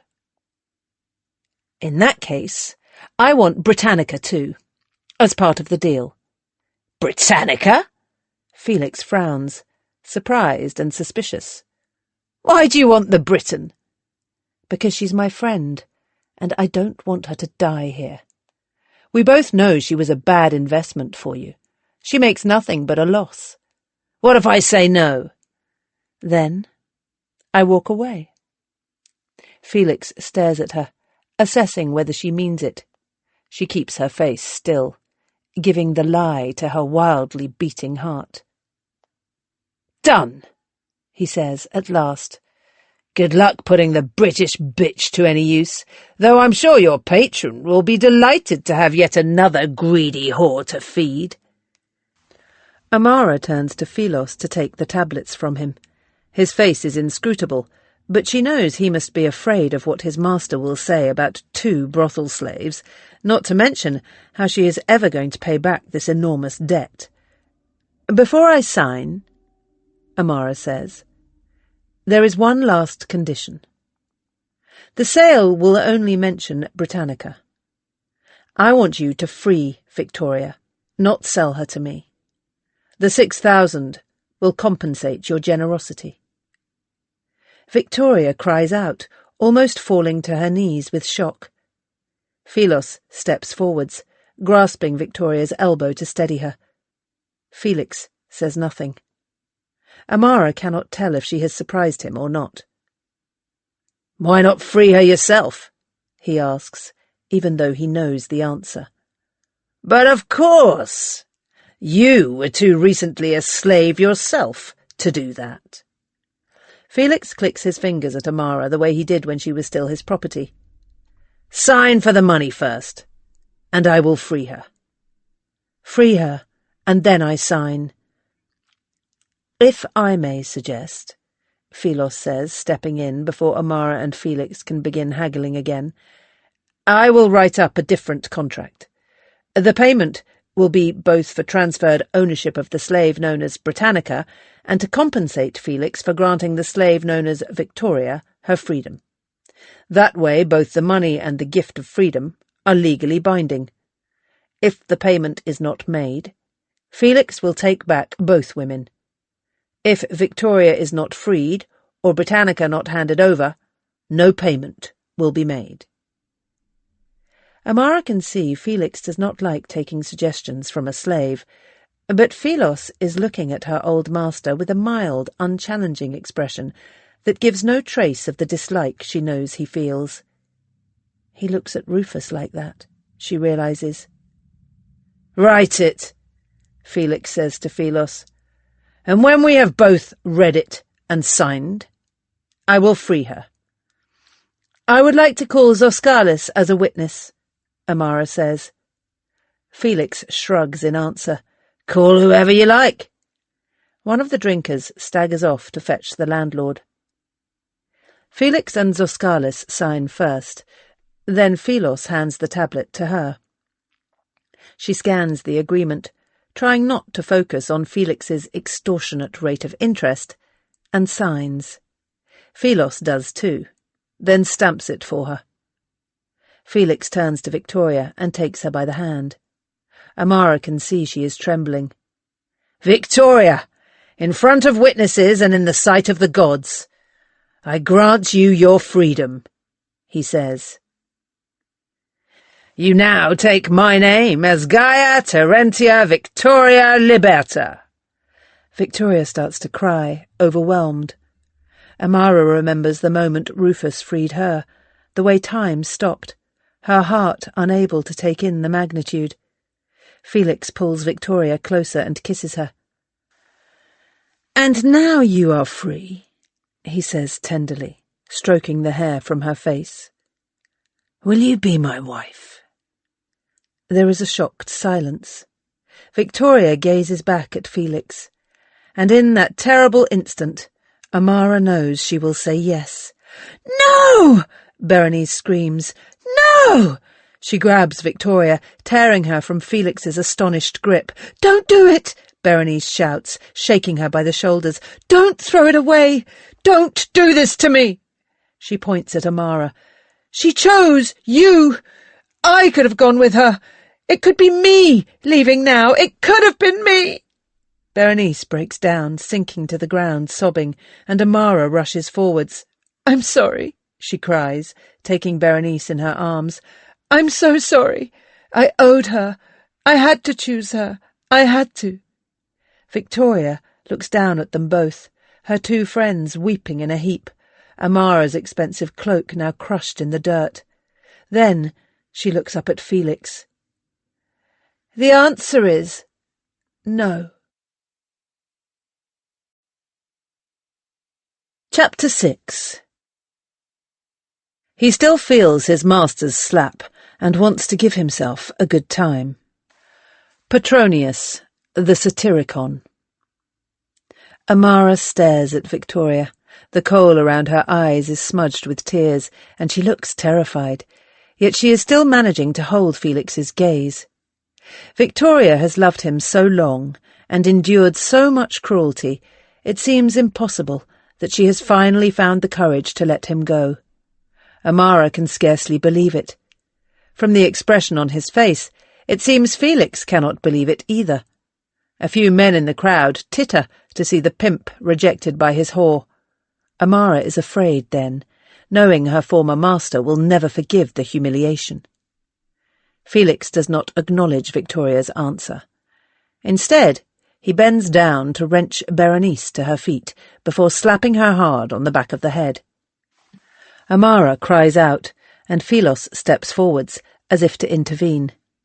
Felix turns on him, giving Rufus's slave a look of vicious contempt. Philos steps back. They all know Berenice's lawful owner can do whatever he likes with her. "Don't be late with your payments, Amara," Felix calls as he leaves the square, dragging Berenice along. "I will expect to see you here in person." Amara feels as if she might be sick. In her head, she can still hear Berenice's words. "I could have gone with her." Victoria takes her hand, and Amara realizes Victoria is trembling, unsteady on her feet. "You're safe now," Amara says, embracing her, trying to focus on the friend she chose, not the one she abandoned. Philos leans towards them both.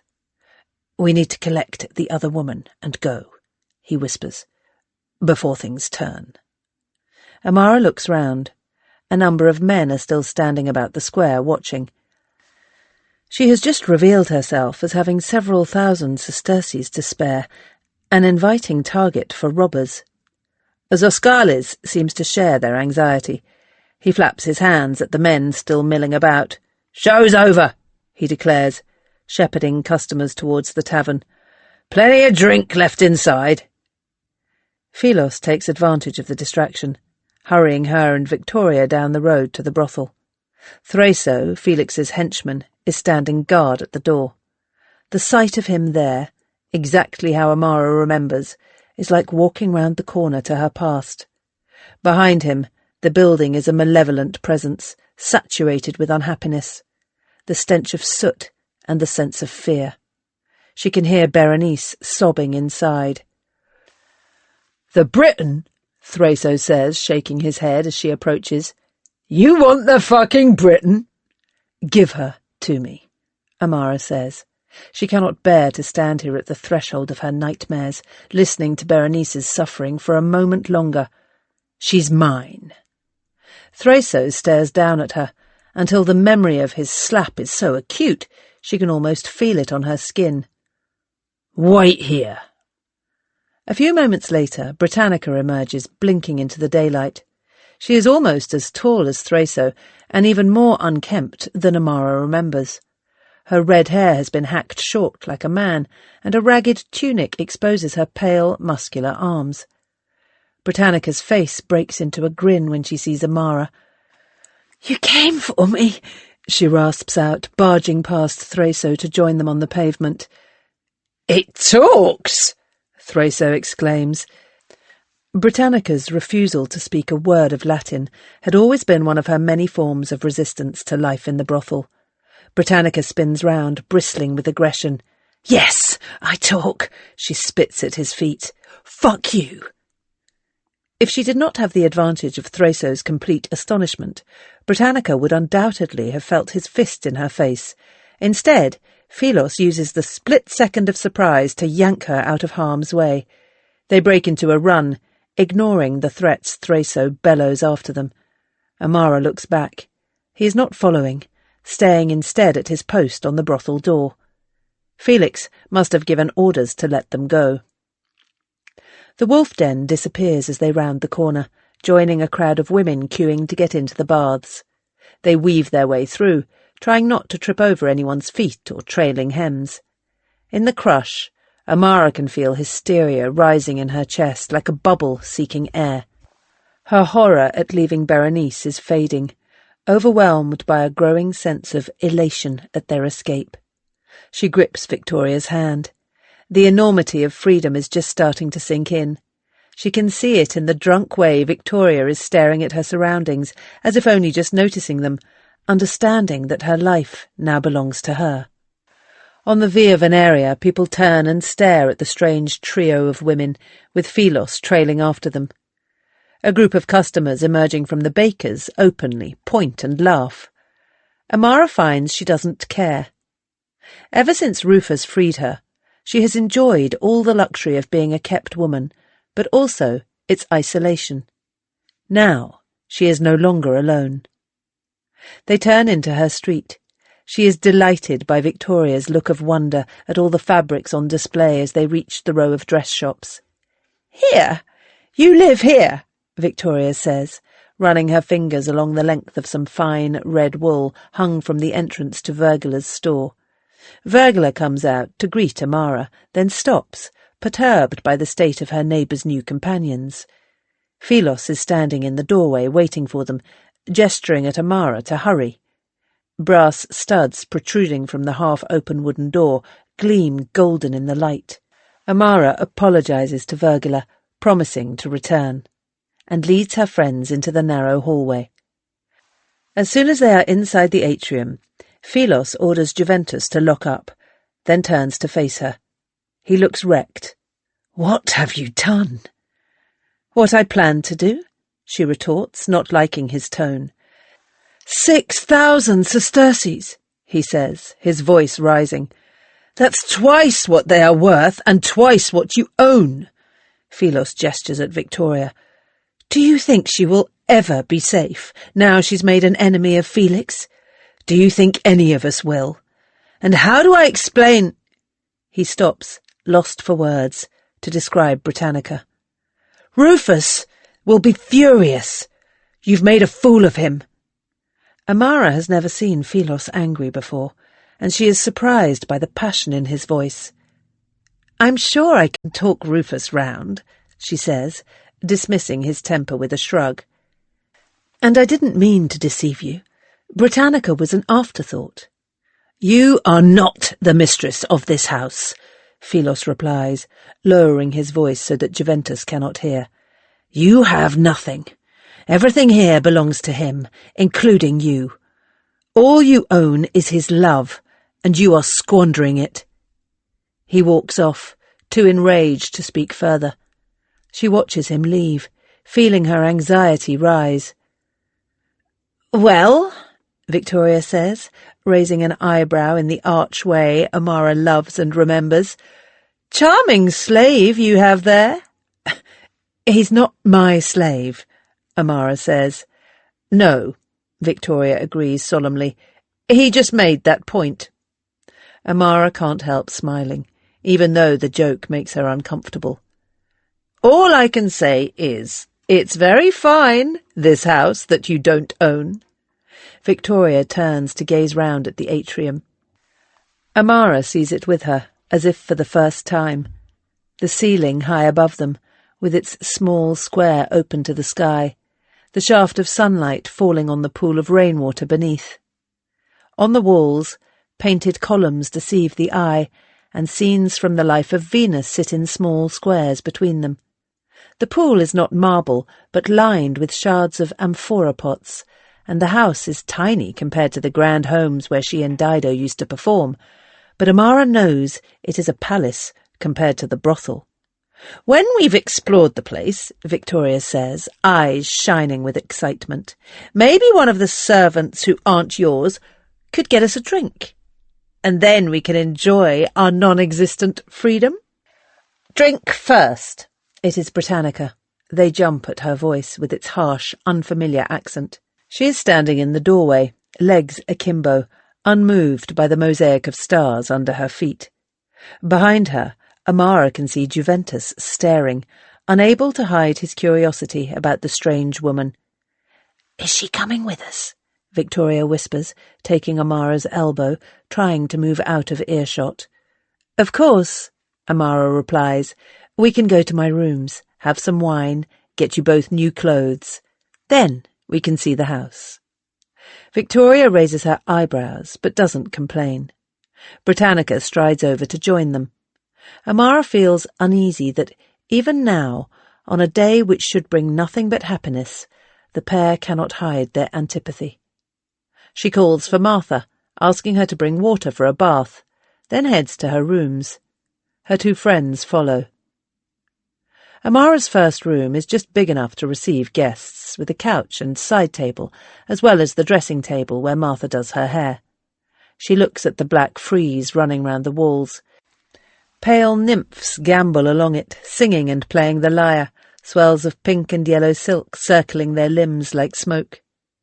The nymphs are the reason Rufus told Amara he chose the house, to celebrate her skill as a musician. Showing her friends inside, she feels a swell of gratitude and affection for him, followed by an undertow of unease. Surely it's impossible her lover could be as angry as Philos fears. Victoria shrieks in excitement at the sight of the dressing table. "You have a mirror! A silver one! And look at all those bottles! Can I try your scent?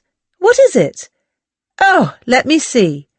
She unstoppers the bottle without giving Amara a chance to reply, and dabs the distilled jasmine on her wrist. Martha, returning with a tub of water and a bundle of cloths draped over her arm, looks startled to see a stranger handling Amara's things. "You can leave that," Amara says. "We will help ourselves now. If you could just bring us some wine and pastries in a little while." Martha nods, clearly disappointed to be abandoning such a rich seam of gossip. As soon as the maid has gone, Victoria and Britannica strip off, splashing themselves with water and rubbing their skin with the rough cloths to get clean. Amara goes into her bedroom and opens the clothes chest, fetching out 2 of the 3 dresses Pliny gave her. She is more attached to them than all the robes Rufus has bought her, but she cannot risk offending her lover by handing his gifts away. "I'll have the yellow one," Victoria says, able to spot the finer garment from across the room. "Red will suit Britannica's hair better."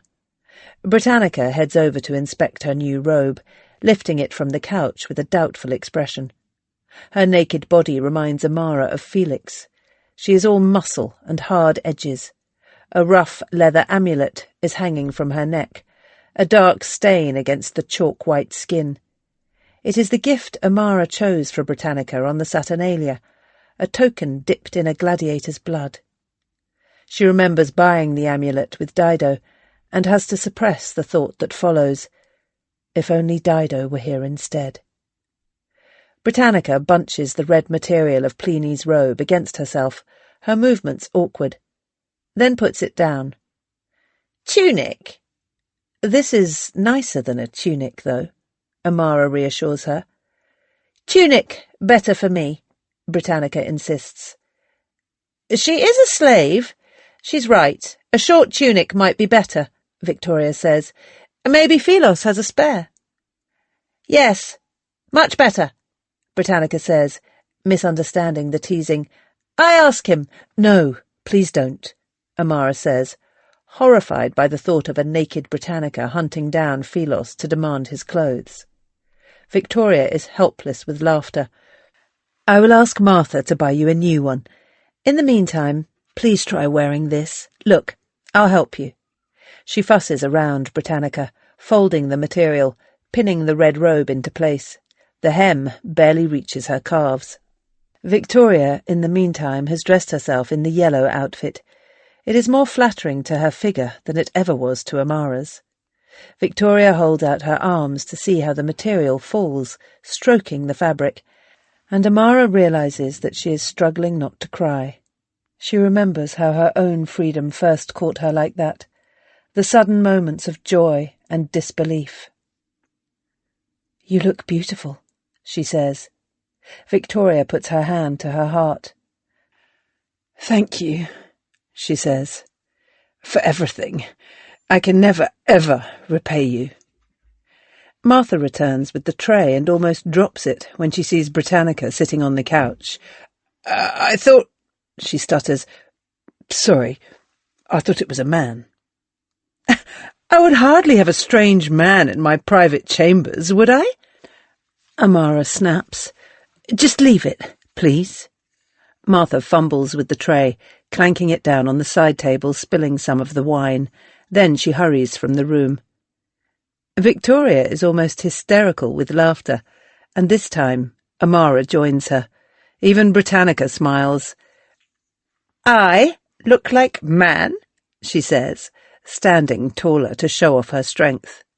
The three of them drink the wine together, growing ever giddier with excitement.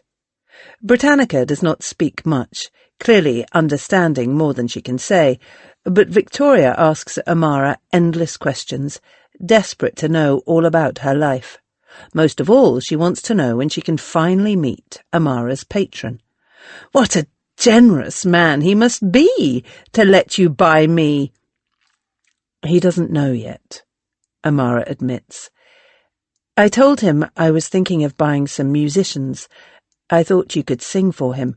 Of course I will, Victoria says.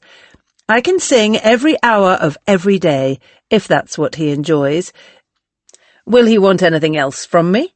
Her tone is matter-of-fact, making it clear her body is no less at Rufus's disposal than her voice. No, Amara says, not liking the suggestion. Rufus is a romantic. I think that would offend him. Well, you can ask, Victoria shrugs. I don't mind. I mind, Britannica says, folding her arms. Victoria snorts, but Amara senses Britannica's fear. I know, Amara says, and I will never, ever force you to lie with a man, I promise. She places her hand on the Briton's arm. That part of your life is over. Nobody will touch you. Britannica clenches her jaw, unwilling to show weakness, but Amara can see tears of relief welling in her eyes. I hope that part of my life isn't over, Victoria says, pulling a face. Not if you don't want it to be, Amara says. I'm hoping you might catch the eye of one of the guests Rufus brings here. Victoria leaps up from the couch and spins round and round in her new dress, laughing. She grabs hold of Amara's hands, spinning her round too. The rest of the house, Victoria cries. Show me the rest. The three of them run from room to room like children. Amara has not felt such abandoned joy since she came here. She takes her friends to the tablinum, the dining room off the atrium, and then they head to the 3 rooms upstairs. This can be yours, Amara says to Victoria, walking along the inside balcony. We can fit it up better over time. The room is white, like her private study, and almost empty save for an old couch and a side table that was too tarnished for elsewhere, but Victoria looks thrilled. Amara leads them to one of the much smaller rooms next door, not much bigger than the cell at the end where Martha sleeps. She smiles at Britannica, feeling a little embarrassed by the obvious difference. And maybe this for you? Britannica nods. And what about the garden? Victoria exclaims. I can't believe you have a fountain. She rushes down the stairs before Amara can warn her about the painting. By the time Amara has caught up with her, Victoria is already standing, frozen, beneath the giant figure of Dido. She turns to Amara, eyes wide with shock. What have you done? Remembered her? But Dido never looked like this. Victoria gestures at the wall and its gruesome carnival of death. She was gentle and kind. This is horrible. Dido never hated anyone, still less wished them harm. How do you know what her shade would wish? Amara says. Does Dido have no right to vengeance? But Balbus is dead, Victoria says, speaking of the murderer who meant to kill Felix and hit Dido instead. She points at the stag. So who is that? You know who it is, Amara replies. The 2 women stare at one another, until Victoria quails in the face of Amara's coldness. She heads back into the atrium towards Amara's dressing room, shoulders hunched with distress. Britannica catches Amara's arm, preventing her from going after Victoria. Leave her. Felix's 2 remaining women stand side by side in the garden, looking up at their former companion. Amara remembers how Britannica held Dido in her arms while she died, how she risked her own life trying to save her. Britannica is looking at the painting with an expression of grim satisfaction, and Amara senses that here, at least, is one person who truly understands what she has done.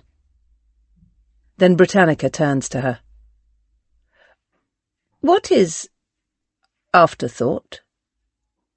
Amara opens her mouth to explain the meaning, before realizing that Britannica already knows. Chapter 7. A small problem gets bigger if you ignore it. Pompeii graffiti. The three women have dinner in Amara's private room. It does not take much to win Victoria round after the shock of the painting.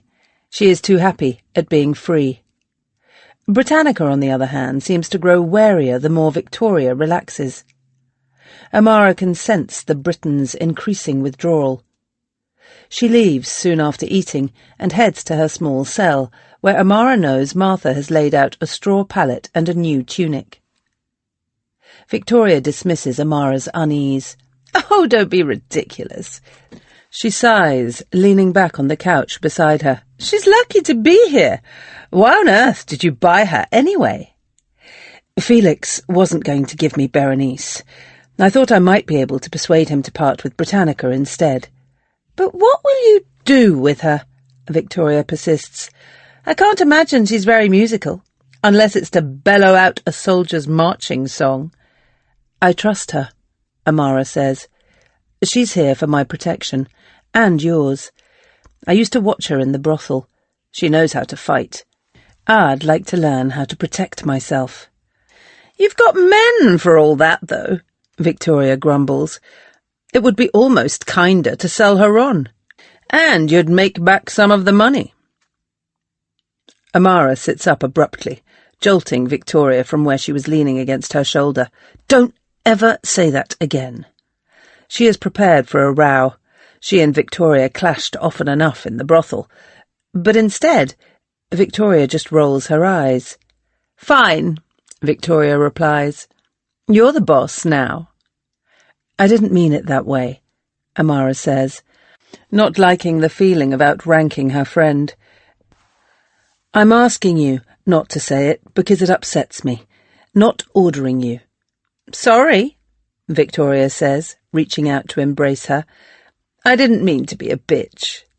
They hold one another, and when they pull apart, Amara can see tears on Victoria's face. "I'm so happy and grateful," she says. "I can't tell you how grateful I am for what you've done. I can never repay the debt." "It's already paid," Amara says, 1,000 times over. They look at one another. It is the unspoken secret they will always share. The man Victoria killed to save Amara's life. Neither of them know the man's name, only that he was sent by Felix's rival Simo to avenge the attack Felix had ordered on Drauca, Simo's most valuable whore. "Let's never speak of it," Victoria whispers, and Amara squeezes her hand. Victoria sighs, still close to tears. "I cannot believe I'm free. It's all so overwhelming." "I understand. I've felt like that too, sometimes. In fact, every day since I left the brothel." "You feel afraid of being free?" "A lot of the time, yes." Victoria wipes her eyes. "Maybe I'll feel better when the men arrive," she says, her tone brighter, and Amara knows she is trying to lighten the mood, the way she always does. "At least I know I'm good at that." "You can't have Rufus," Amara teases, not really worried that Victoria will ever be her lover's type. "But I'm hoping you can entertain Helvius, the candidate he wants to work with. Charm him with your singing, though you'll have to tone down the chat a bit. Apparently he's very pompous." "Oh, I can do pompous," Victoria exclaims. "And you're wrong about toning it down. All men want to be told how wonderful they are. I'll just have to praise his marvellous skill with something other than his cock, at least over dinner." They both laugh. Amara reaches for the wine, topping up their glasses. Victoria sips it, her expression more serious. "Almost all men are like that," she says. The two women stare at one another. Amara knows which man Victoria is thinking about. "I'm sorry for all he did to you," Amara says, "but now he can never hurt you again." The look in his eyes when I refused him today. I thought he was going to kill me. Victoria is trembling, and Amara takes her in her arms again, holding her tightly. "He's been so frightening since you left, you have no idea." Hatred burns in Amara's chest. "I wish I could kill him for you." "I wouldn't want that. It's so hard to explain, but I don't think he can help himself. And his life, the things he has suffered, it doesn't excuse anything." Amara is unwilling to admit all she knows about Felix's childhood, not wanting to feel any sympathy for him. Whatever he might have suffered, he doesn't have to torment everyone else for it. "He used to beg my forgiveness afterwards and tell me how much he loved me, and I used to believe him. But the last time he hurt me, he told me it was my fault, that only an idiot would put up with what he did to me, that I was pathetic for loving him." "But you didn't put up with it. You left him, and I'm so proud of you for that." Amara disentangles herself from their embrace, taking Victoria's face in her hands. "I know it hurt you to leave him, but he is a monster. He never, ever deserved you. I hope he pays 1,000 times over for everything he did to you. I hope he dies in the street like a dog." Victoria flinches at the violence in Amara's words. "I know I have to forget him. I know I do. But I still can't bear to think of him suffering. So please don't say things like that." Amara is about to object, but then she sees the anguish in Victoria's face and thinks of the courage it must have taken to leave Felix behind. "Of course," she says, kissing her on the forehead. "I'm sorry. I'm only glad you are safe now." They stay up a little later, plotting the songs Victoria might sing to charm Rufus when she first meets him, the more modest gestures she will need to learn, but Amara can see that Victoria is exhausted. She insists on sending her to bed, escorting her across the atrium. Amara watches from the foot of the stairs as the flame from Victoria's oil lamp climbs upwards, illuminating the hall, chasing over the rafters, before the light disappears, along with her friend, behind the darkness of the closed door. She hopes the room will not be too cold. She had asked Martha to add some extra blankets. Amara stands alone in the centre of her house. She looks up at the dark ceiling. It is a clear night.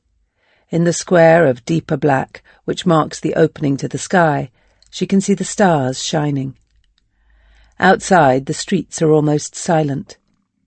The loudest sound now is the murmur of the fountain. Amara wraps her cloak around her shoulders and heads into the garden. The patter of the water guides her. She watches the spray fall, gleaming as it catches the moonlight, before sending ripples of silver across the black pool beneath. Amara stoops down and dips her fingers in the water, then takes them back with a splash, shocked by the cold. From the corner of her eye she senses movement. Terror is followed almost as swiftly by relief. Even in the dark she knows his shape. "Philos?" He is instantly still. "I did not mean to disturb you." She cannot see him clearly, only hear his voice from the shadows. "There's no point hiding in a corner," she says. "This is ridiculous." He walks towards the fountain. His face is lit by the moon's reflection on the water, and Amara knows then, looking at him, what she has always known, but chosen not to see. He is a more attractive man than Rufus. She takes a step back. "I'm sorry about earlier," she says, flustered. "I promise I didn't lie to you about Britannica. I really didn't plan it." Perhaps because it is night, or because her chaotic actions have upended the usual hierarchies, Philos does not simply make his excuses and leave. Instead, he looks at her the way she might look at Victoria, as an equal. "I realize that," he says. "I was angry earlier. I'm still angry, but not with you." "With who, then?" "With myself, for letting you do it." "Don't patronize me," Amara says. "I'm not a child to be saved from sticking my hand in the fire. I know what I'm doing." "You have no idea." "You're worried Rufus will be angry." "I think you're wrong. I think you have no idea who Rufus is," Philos replies. "And for some reason, you have blinded yourself to what it means to owe Felix this much money." Amara says nothing, but she can feel fear seep into her skin, damp like the chill night air. "I don't blame you for choosing to forget your old life," Philos says, "but I haven't forgotten it. It was me who had to go to the brothel and collect you every week, only to take you back again.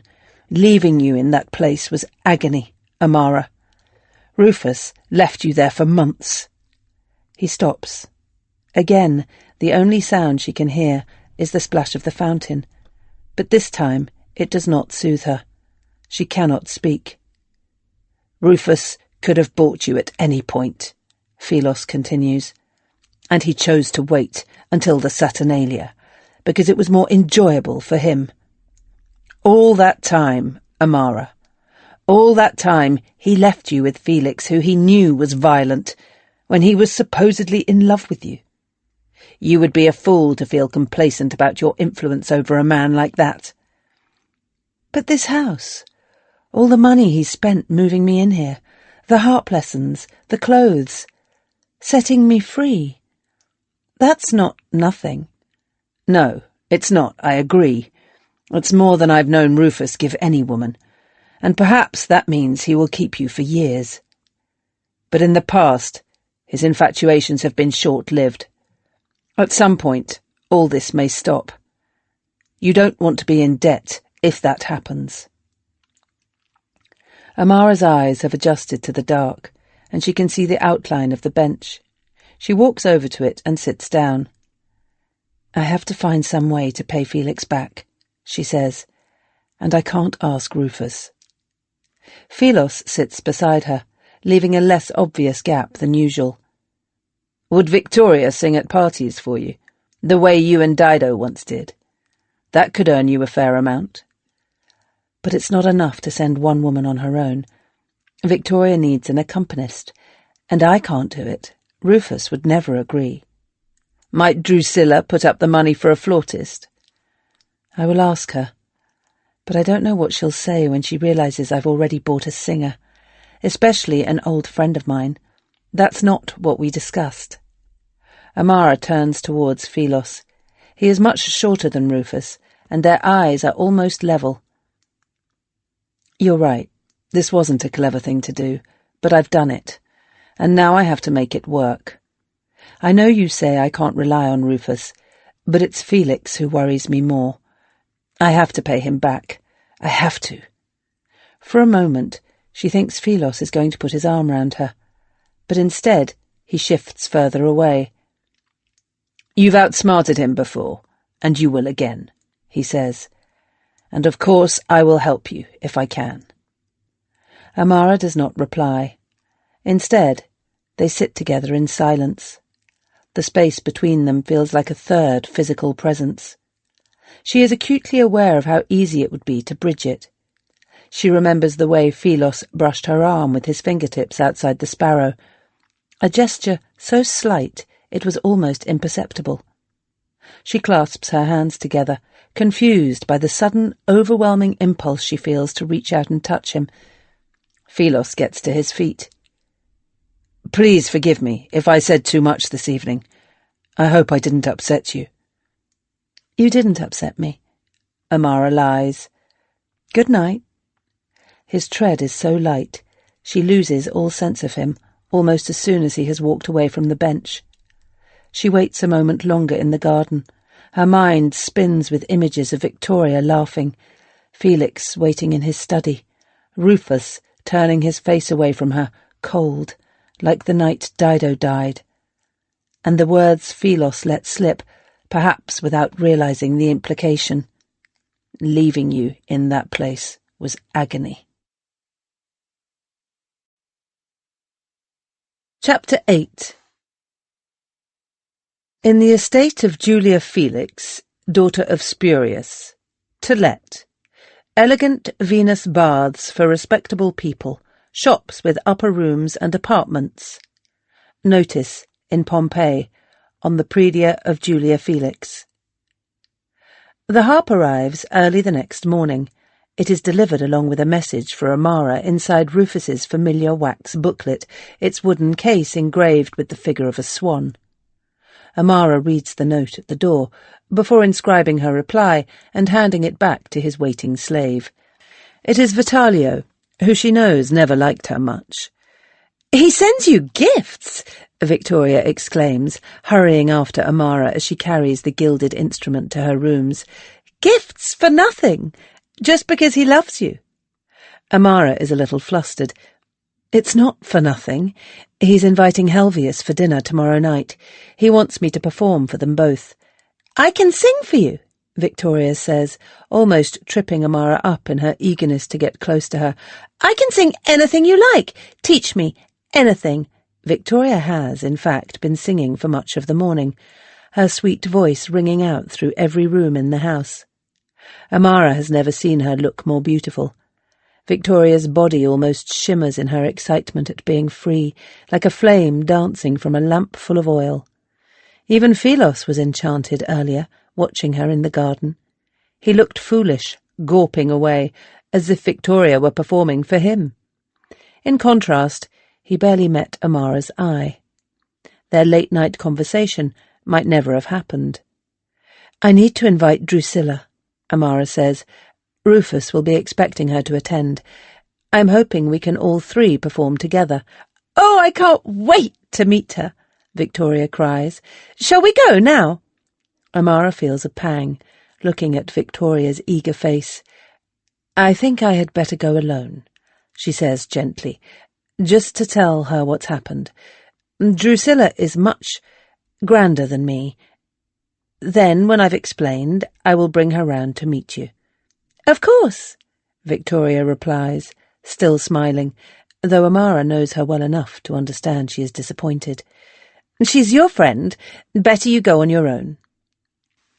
Amara climbs the steps to the Venus Bath's brightly painted portico, hoping Drusilla is not surrounded by too large a crowd. Julia, the owner, alternates the days the baths are open to the public between women and men. Drusilla is always here on a Wednesday, the regularity of her visits giving other courtesans a chance to pay their respects. A slave girl meets Amara at the door, and Amara slips the entry fee into the girl's purse with practised discretion. Julia runs her baths for profit, while maintaining the air that the service is only for friends. Amara steps into the small, square courtyard. The sense of privacy here is so different from the baths she used to visit near the brothel. There you had to queue out on the street, standing on display for any passing fool to catcall. Here, customers wait and drink wine together, sitting on benches shaded by a colonnade, a series of mythical landscapes painted above them on red-panelled walls. She spots Drusilla almost instantly, sitting in her usual spot underneath a scene of Theseus arriving in Crete, the hero's harbour looking suspiciously like modern Pompeii. Julia is with Drusilla, which Amara does not mind, but she is less pleased to see Fulvia there too. A waspish girl with a middling patron, Fulvia has been Drusilla's friend for far longer than Amara, but Fulvia's lover is no match for Rufus, and so Amara has supplanted her in the courtesan hierarchy. Unsurprisingly, Fulvia is not delighted by this change in status. Amara watches her now, false blonde hair framing her face in a generous plait, no doubt sheared straight from a foreign slave girl's head. She is leaning towards Drusilla with an obsequious air, almost spilling her glass of wine on the bench. "Amara!" Julia gestures at her to join them, fingers glinting with gold. "How lovely of you to come." She smiles. Julia might put on a show for clients, but Amara has always sensed a seam of genuine kindness running through her professional patter. "Look at you three beauties," Julia sighs as Amara sits down beside her. "Oh, to be young again." Julia cannot be much more than 40, and her handsome face is barely lined, but she knows how to lay on the flattery. "And how is your fine young man?" "He sent me a harp this morning," Amara replies. Drusilla gives a cry of triumph. "Perfect," she declares. "I knew he would." Fulvia's cheeks dimple as she smiles. "But I thought you couldn't play." "I'm learning." "Young love," Julia says. "I'm sure every performance you give enchants Rufus, my darling, whatever the instrument. How could it not?" Amara catches the innuendo, the flash of mischief in Julia's eyes, and raises her eyebrows. It is almost a moment of intimacy. But then Julia's attention is caught by the arrival of other customers, spied over Amara's shoulder. "Oh, there's Sabina," she exclaims, getting up from the bench. "Excuse me, ladies, just for a moment." Amara watches Julia greet Sabina, a respectable matron, and sees her manner change to suit the customer. She feels a sense of admiration, even envy, at the control Julia seems to exert over her life, shaping events by sheer force of will. "Shall we go through to the baths?" Drusilla says, rising gracefully from the bench. "Unless you want a glass of wine first." Amara knows Drusilla is only asking out of politeness, and stands up, shaking her head. "Guess who called on me unexpectedly last night?" Drusilla murmurs, as the three of them walk through to the changing room. "Quintus?" Fulvia asks. Drusilla gives her a pitying look. "Lucius," she replies. Amara pretends to be pleased, although she has never forgiven Lucius for failing to act as Dido's patron. "Will Quintus be very jealous?" "He won't find out," Drusilla says, slipping off the outer layer of her clothes and folding them carefully into a wooden locker, "although perhaps a little hint isn't a bad idea, just to keep him keen. I had forgotten how very attentive Lucius can be." She smiles to herself, remembering the night before. "It's always better not to get too caught up in just one man. They grow too smug. Although I realise that's more difficult for both of you." Fulvia and Amara, unlike Drusilla, own nothing other than what their patrons care to give them. The three courtesans strip off. Another group of women have just finished bathing, leaving the small plunge pool empty by the window. Amara and Fulvia wait while Drusilla steps first into the freezing water. The pool is in an alcove overlooking Julia's enormous garden. Amara gazes out at the view. Leaves are just starting to bud on the fruit trees. In the summer, this place must be a haven from the hot, dusty city. Drusilla splashes herself in the pool, wincing at the cold, then steps briskly out. Fulvia goes next, jumping in before Amara has a chance. By the time it is Amara's turn, she is already shivering before she slides into the water. "You're getting very thin," Drusilla says, laying a palm gently against Amara's ribs. The touch makes Amara flinch. Her skin is blue, reflecting the colour of the alcove walls. A shell mosaic of Venus sways through the ripples on the water. "Surely Rufus cannot like to see you like this." Fulvia misses the concern in Drusilla's voice. "My mother always told me a well-born girl should be curved like Venus," she says, seizing the chance to put a rival down. "It's what men expect." She purses her lips, looking over Amara's body with satisfaction. "Slaves are thin." Amara thinks of Philos sitting in the garden, holding his arms to ward off the cold. "I am even thinner than he is," she realises. The memory of him from last night brings with it a rush of unexpected shame. Amara finds she cannot grasp the sharp retort that would usually come to her so readily. Your mother was clearly an even greater fool than you are, Drusilla says to Fulvia, her voice cold. If such a thing is possible. Fulvia's mouth opens in surprise. She had perhaps forgotten that both Amara and Drusilla were once enslaved. Drusilla flicks her fingers in a sign of dismissal. Leave us. For a moment, Amara almost feels sorry for Fulvia, standing naked in nothing but her borrowed hair.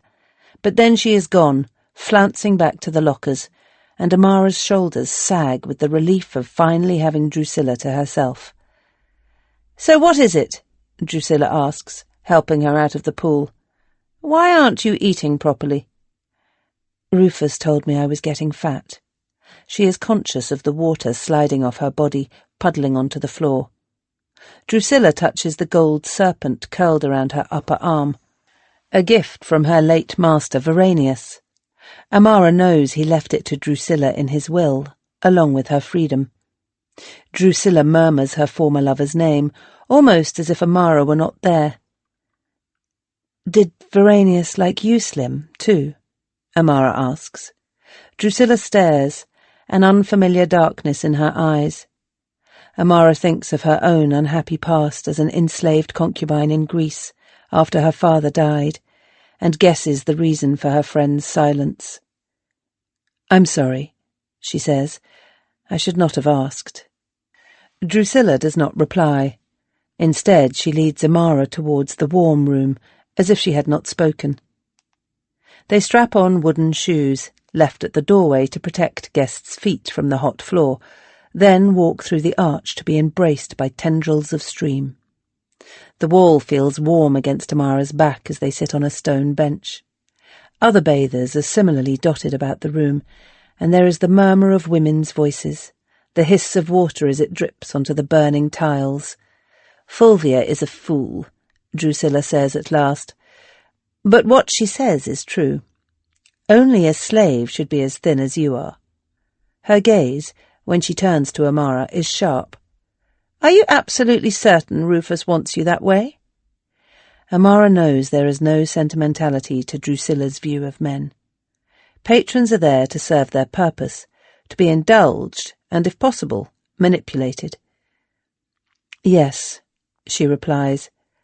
I think it's what you once said to me. Rufus likes his women fragile. In spite of herself, Amara feels embarrassed, as if she somehow brought her lover's demands upon herself. Drusilla strokes her hand. Then there is no reason to be ashamed, she says. You are wise enough to recognize his wishes and fulfill them. And next year perhaps he will be Edile. A patron like that is worth the price of a few meals. She laces her fingers through Amara's. Besides, understanding that he likes you to appear fragile does not mean you actually are. He has asked Helvius to dinner on Friday, Amara says. He wants me to invite you and Quintus, for both of us to perform for him on the harp. But that's wonderful, Drusilla says. I'd be delighted. And Quintus will love to laugh at Helvius behind his back. He's always telling me how ridiculous the man is. Drusilla's fingers are tight between hers. Amara knows there will never be a better time to share difficult news. I already bought a musician to accompany us, she says, trying to sound casual. A singer. I thought we agreed on flautists, Drusilla says, surprised. You don't need to share the cost of this one, Amara says quickly. In fact, she's... Her voice trails off. She's what? She's a former friend. Drusilla withdraws her hand. From the brothel? Amara nods, and it is as if a veil has been drawn between them. The coarse Italian girl or the foolish Egyptian? Amara wishes Drusilla did not have such a good memory, and curses herself for gossiping about her friends. Surely she never described Victoria and Berenice in such unkind terms. The Italian, she replies. Drusilla rests the back of her head against the wall and lets out a sigh. I was worried you would do something like this. She closes her eyes, as if overcome by weariness. I should have warned you. Warned me about what? Amara asks, wondering if there are yet more unwelcome sides to Rufus. That it fades. The desire to free those from your past. It fades. Drusilla turns towards Amara again, a sheen of sweat on her face. When Verenius died, all I could think about was how to buy Procris. But then you decided not to. No, I tried many times.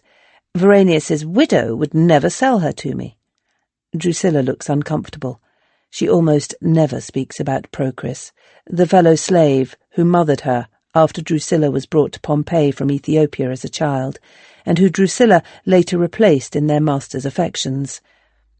Amara knows that Procris once wore the golden serpent on her arm before Verenius took the charm and gave it to Drusilla to show that he had chosen a new favourite concubine. I cried for Procris every night for weeks, Drusilla says. But now, sometimes, I'm almost relieved. The life you share as slaves, it's different. You may find Victoria will not like to have you as a patron. I'm also her friend, Amara replies, stung. Yet you did not bring her here today. Why is that? Drusilla nods when Amara does not answer. Because you know she is not your equal. How can she be, when you bought her? I insisted on her freedom. She's not my slave. Amara, Drusilla says, don't be an idiot. The only way you can keep her is as a musician to entertain your lover. What role does she have other than serving him, and through him, you? Amara says nothing. Drusilla sighs again. Well, I hope she can sing beautifully. She will certainly need to. They lapse back into silence.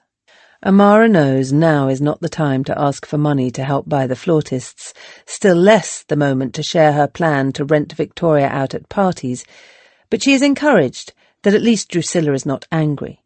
She even seems to sympathise. The hiss of dripping water, the ebb and flow of voices, and gentle slap of wooden shoes on stone is so soothing. Amara soon starts to feel lulled back into a sense of intimacy. Thank you for understanding, she says, reaching over to squeeze Drusilla's hand. Drusilla does not return the pressure of her fingers. I forgive you this time, she says, her eyes still closed and her head tilted back, resting against the wall. But not if you forget yourself again. The gods raised you to freedom. Treating slaves as equals only lowers you back to the gutter you came from.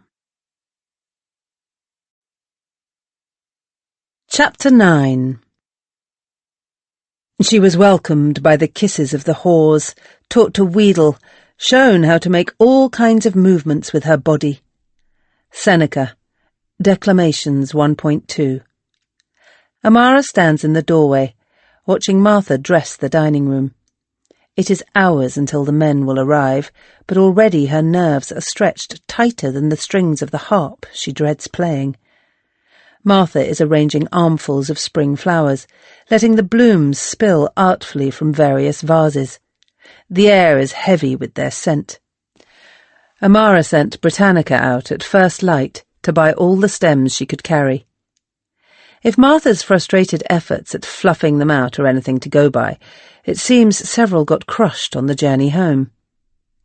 Amara knows Martha hates to be watched while she works, sees it in the irritated slope of the slave girl's shoulders, but she is so nervous she cannot help herself. "Oh, leave her to get on with it," Victoria exclaims, poking her head in. "Stop standing there like a twitchy old matron. We need to get ready. Drusilla will be here to practice soon." Victoria is far more excited about the approaching evening than Amara, even though Amara felt obliged to warn her that Drusilla might not be entirely friendly. "She's not going to be my lover, is she?" Victoria had remarked. "So what does it matter?" In Amara's private rooms, they help one another dress. Victoria is wearing a spare outfit of Assyrian silk, the soft lines of her body laid bare by its translucent folds. "I remember you and Dido wearing this," Victoria says, as she pins the dress at Amara's shoulder, helping the fabric fall in a generous fold to accentuate Amara's less obvious curves. I always wondered what it was like. Amara feels a tightness to her chest at the mention of their dead friend. And how do you find it? Victoria laughs. I'll tell you later, if Helvius likes it. Upstairs they have prepared Victoria's bedroom, ready for her to entertain Helvius should he be persuaded to stay. And there are yet more flowers to hide the lack of furniture, and Amara has had Philos and Juventus carry up an expensive brass table from the tablinum, one she hopes Rufus will not miss. She has still not told her lover about Victoria or Britannica, gambling that she might better win him over by a successful evening than by sending a pleading note in advance. He's going to love everything, Victoria says, understanding her friend's silence. She cups Amara's face in her hands so that their eyes meet. You worry too much. How could he do anything but love you? Amara takes Victoria's hands in hers and kisses the palm. A shadow blots out the light from the doorway, and she turns round, thinking it is Philos. Instead it is Britannica. The Briton has slicked back her hair like a man, perhaps borrowing the oil, if not the style, from Juventus, and is dressed in a smartly fitted short tunic. They have decided Britannica should be the one to wait at the table, a titillating novelty that Amara has provided for Rufus by introducing an all-female ensemble to entertain him. Or that's how she intends to sell it. So far, Amara has struggled to persuade Britannica to lay the dishes gently on the table, rather than thud them down like a challenge. Drusilla, Britannica announces, mangling the sibilant name with her harsh accent. She is here. Pompeii's foremost courtesan is standing in the atrium of Amara's home, dressed in a cascade of red and yellow silk. Her servant, Thalia, is beside her, carrying the harp she will play. Shall we practice? Drusilla asks, stretching out her arms to embrace Amara. She gives Victoria the barest nod, almost as if she were a second maid. They sit together in the garden, Victoria placed a little at the edge of the gathering. But if Drusilla intends to snub Victoria by this arrangement, it only makes her voluptuous figure more eye-catching, especially when she starts to sway to the music. The only one to disgrace herself is Amara. The song is a hymn to Sappho that she has practiced with Drusilla many times before, but this afternoon her fingers seem to have been numbed by nerves, and she stumbles over the notes. After struggling on for an hour, Drusilla holds up her hand to call a halt. You are not ready, she says. I practiced all yesterday afternoon, Amara protests. It's not good enough. Better if you use the lyre tonight. You are a master of that instrument. Any man would be delighted to hear you play. But Rufus bought me the harp specially, Amara says, clutching it. He sent it to me to play this evening. He will be so disappointed. He will be more disappointed if you show him up with a bad performance, Drusilla replies. What's all this fuss with the harp anyway? Victoria asks, hands on hips like a street seller. She plays the lyre. Why does he even care? Men are such fucking idiots. Drusilla stares into the middle distance, as if Victoria has not spoken, but Amara sees her mouth tighten with displeasure. The lyre, please, she says again. I cannot perform with you unless you agree to use it. Of course. Amara stands up. She avoids Victoria's eye as she hurries to her rooms to switch over the instruments. The lyre fits into her arms like a part of herself as she lifts it from the floor, the curve of it familiar against her hip. She isn't sure which emotion is stronger when she carries it back to the garden, fear or relief. In the lamplight, the dining room looks like a scene from the ancient myths, flames burnishing the skin of Jupiter's painted lovers, the flowers lending an air of modesty to their nakedness. The small space is filled with men's laughter. The real women are draped over the 3 couches, echoing the languid postures of the painted ones. And although she does not like to eat too freely in front of Rufus, wine is taking the edge off Amara's nerves. Victoria is managing to vary her seduction routine, blunting its coarser edges and luring Helvius in with admiring glances rather than words. It is not only Helvius who is captivated by the fishing net she's casting. Quintus is staring at Victoria with an intensity that tells Amara it is only a matter of time before he insists on enjoying her himself. Drusilla lies beside her disloyal lover, toying with the slender stem of it on the couch, not looking at her, holding the unused harp on his lap. Amara knows she has seldom played better than she did that night. Philos had hung lamps from the 2 trees and trailed them around the fountain, and in the starlight, with the evening scent of narcissi, the garden had looked to Amara like a constellation borrowed from the heavens. Victoria had thrown her whole heart into the singing, while Amara and Drusilla played in harmony with one another in a faultless performance that almost brought tears to Amara's eyes. When they had finished, to delighted applause from the men, she had sought out Rufus, hoping to see his approval. He was smiling along with his friends, accepting their congratulations, but for the first time since the start of their affair, she had been unable to read the expression in his eyes. Helvius liked Victoria, she says pleasantly, sitting beside him, hoping to overcome his bad mood by ignoring it. He's still enjoying her, hopefully, she adds, alluding to Helvius's decision to retire upstairs. Why did you humiliate me?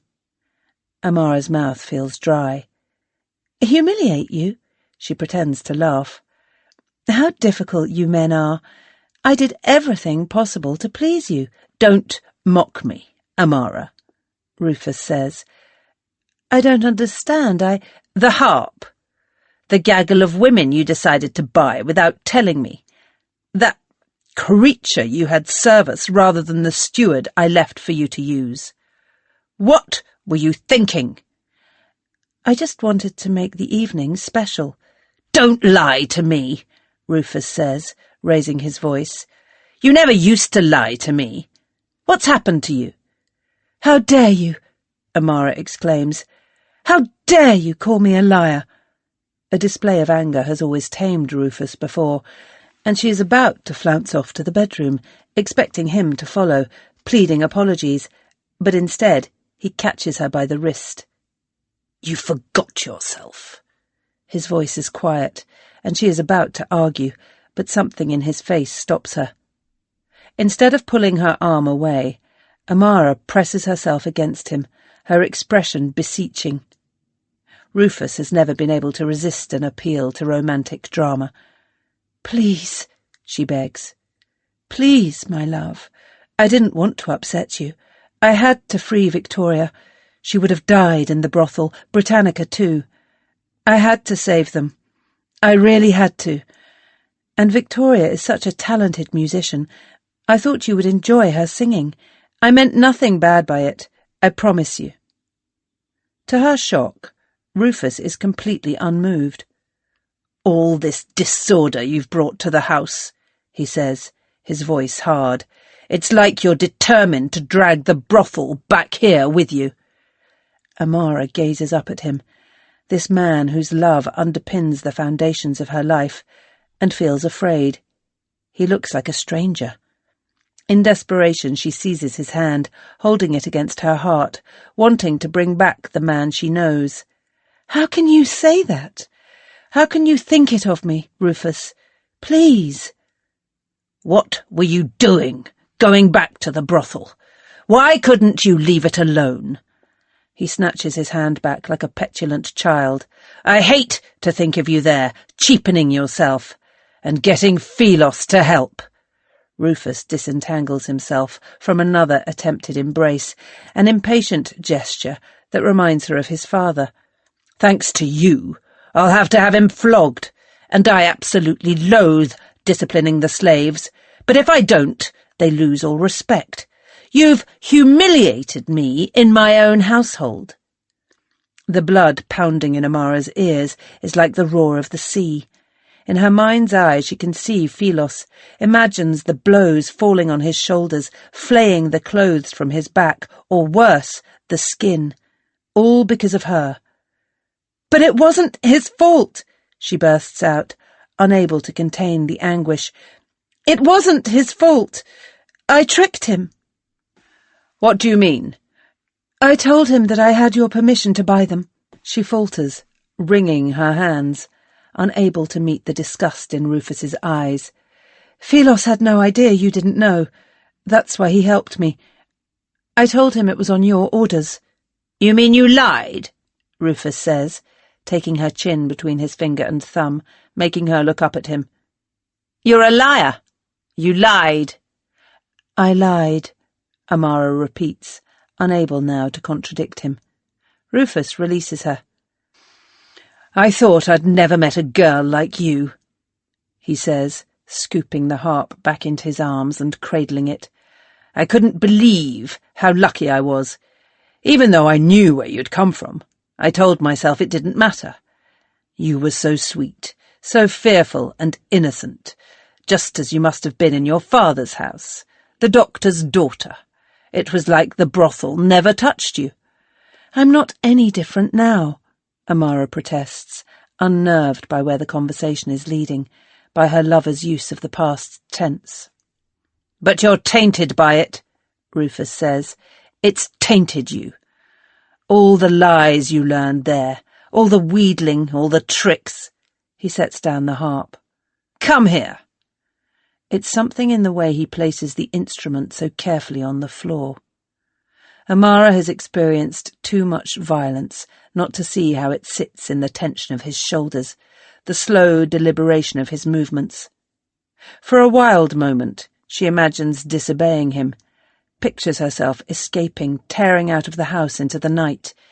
But to where? Back to Felix. She has nowhere to go. She tells herself she is imagining things, reassures herself that this is Rufus. He would never hurt her. It's impossible. She forces herself to walk over. His fingers are careful as he takes the pin from her shoulder, removing the silk, undressing her. But even though his hands are gentle, her sense of physical danger is now so great she can hardly breathe. He turns her around. She is facing away from him. "You almost never let me have you like this," Rufus says softly. "Do you know, that's how a man is meant to lie with his wife, not all those brothel tricks you learned." Rufus's hand is resting on her neck. He is not applying any pressure. His touch is still gentle. But when she tries to turn around to face him, he holds her more tightly. "Please," Amara says, putting her hand over his, trying to loosen his fingers, to appeal to the kindness she is so certain he possesses. "I don't like it." "Why not?" Rufus asks. Amara wants to tell him. She wants to explain that if she cannot see his face, if he is behind her, he will become Felix. He will become any of the men from the brothel. The past and the present will slide into each other, and the panic will blind her. But she knows that if she tells Rufus this, all he will hear is how many men she has slept with. All he will hear is that when she lies with him, she thinks of other lovers. Amara looks at the frieze of musical nymphs painted on the wall, and their figures blur into one another as her eyes fill with tears. "I just don't like it," she says. "Isn't that enough?" Rufus does not release his grip. He kisses her lightly on the shoulder. "I'm just trying to help you be who you once were," he murmurs. He does not hit her. She is not even sure whether he intends to threaten her by keeping his hand on her neck, although he never moves it. She has endured far worse violence from Felix, and from men whose names and faces she does not even remember. But for Amara, the betrayal Rufus inflicts is a pain unlike any other, because she had believed he was different. He is not her safe haven, but yet another storm to weather. Afterwards he is tender and loving, kissing away the tears he caused, affectionate now he has succeeded in making her more like the fearful girl he wants her to be. He tells her that he will allow her to keep Victoria and Britannica if she promises never to lie again. And Amara cries with gratitude, loathing herself for feeling overwhelmed by relief. She tells Rufus that she loves him, letting him hold her, knowing that she has no alternative. When he falls asleep, she is left lying trapped in his arms, hating the touch of his skin on hers. The next morning, everything seems to have slowed down. Even the flow of water in the fountain is sluggish. Amara finds it hard to focus, still less to talk. She sits in the garden with her dearest friend, who is now officially allowed to stay, while her patron rests his hand on her knee, occasionally lifting it to brush a strand of hair from her shoulder. It should be the happiest of moments, yet everything inside Amara feels numb, as if she has been hollowed out. Her two companions, on the other hand, are in great spirits. Victoria is excited about Helvius, who did not stay the whole night, but evidently still stayed long enough. Rufus is relaxed, sitting between the two women, behaving as if there was no argument the night before, even laughing with Victoria like an old acquaintance. Amara starts to doubt her senses, to wonder if everything really happened the way she remembers it. She can tell Rufus has succeeded in charming Victoria with his easy manners, just as he always used to charm her. Amara is not sure whether she has the energy left to hate him. After a short while, he leaves with Philos, promising Amara to return her steward to her after he's used him to carry out some business for his father. As soon as Rufus has gone, Victoria is eager to recount the more lurid glories of her night with Helvius. Usually Amara would want to laugh with her, to relish Victoria's outrageous storytelling, but instead she pleads a headache. "You don't look too well," Victoria agrees, peering at her. "I hope it's nothing serious." For a moment, Amara contemplates confiding in Victoria the way she would have done with Dido. But then she remembers how Victoria used to talk about Felix, the way she excused his violence. Amara can just imagine Victoria's reaction. "So he didn't slap you or hit you. He just wanted you from behind. What do you think he pays for?" "It's nothing." Amara smiles. "Too much wine, I think." Victoria laughs and sprawls out across the bench. "Here's to too much wine," she says, "and too much food, and too many men." She sighs in contentment, draping an arm over her face to shield her eyes, and Amara leaves her there, basking in the sun like a cat, luxuriating in her freedom to do nothing. Dido stands silent on the wall, and Amara's longing for her dead friend in that moment brings her dangerously close to resenting the one who is still alive. Amara does not lie in bed, but goes upstairs to the quiet of her study. It is too painful to imagine speaking with Dido, so instead she sits and thinks of Felix. His habits are still so familiar to her. She knows that at this hour her old master will be on the exercise track of the Palestra, running as if all the hunting dogs of Diana were behind him. She wonders how Felix has survived so much violence, how he saw his mother die, yet decided to live, and wonders if she will manage to do the same, if she still has the stomach for it. Her money box rests on the table. Almost everything inside is destined for Felix. The first payment is due in days. Hours pass, with Amara doing little other than stare at the wall, until a knock disturbs her. She calls for whoever it is to enter, expecting it to be Victoria, then realizes she must have locked the door and gets up to open it. It is Philos. She steps back to let him enter. "You told Rufus that you lied to me," he says, looking agitated, pushing the door shut behind him, "that you tricked me into believing he had granted you permission to buy the other women." Amara leans her back against the desk, not liking to remember her conversation with Rufus. Yes. Why would you do that? Philos exclaims. And Amara understands with a sense of surprise that he is not grateful but angry. You made me look like some sort of idiot. He was going to flog you. That's it? Philos asks, throwing up his hands with exasperation. You think I've never been beaten before? Didn't you realise that was always likely to happen after I helped you buy Victoria? What you've done is worse. I've spent years convincing Rufus to trust my judgment, eking out his respect, getting him to believe I have the intelligence to be left in charge of his affairs. And now you've let him think I'm the sort of fool who can be tricked by a— He stops, flushing. The word whore hangs unsaid on the air. By a what? Amara says quietly. A courtesan, Philos replies, not meeting her eye. I'm sorry, that's not how I think of you, he adds, looking even more embarrassed. Really, it's not. That came out all wrong. Somehow the apology makes it worse.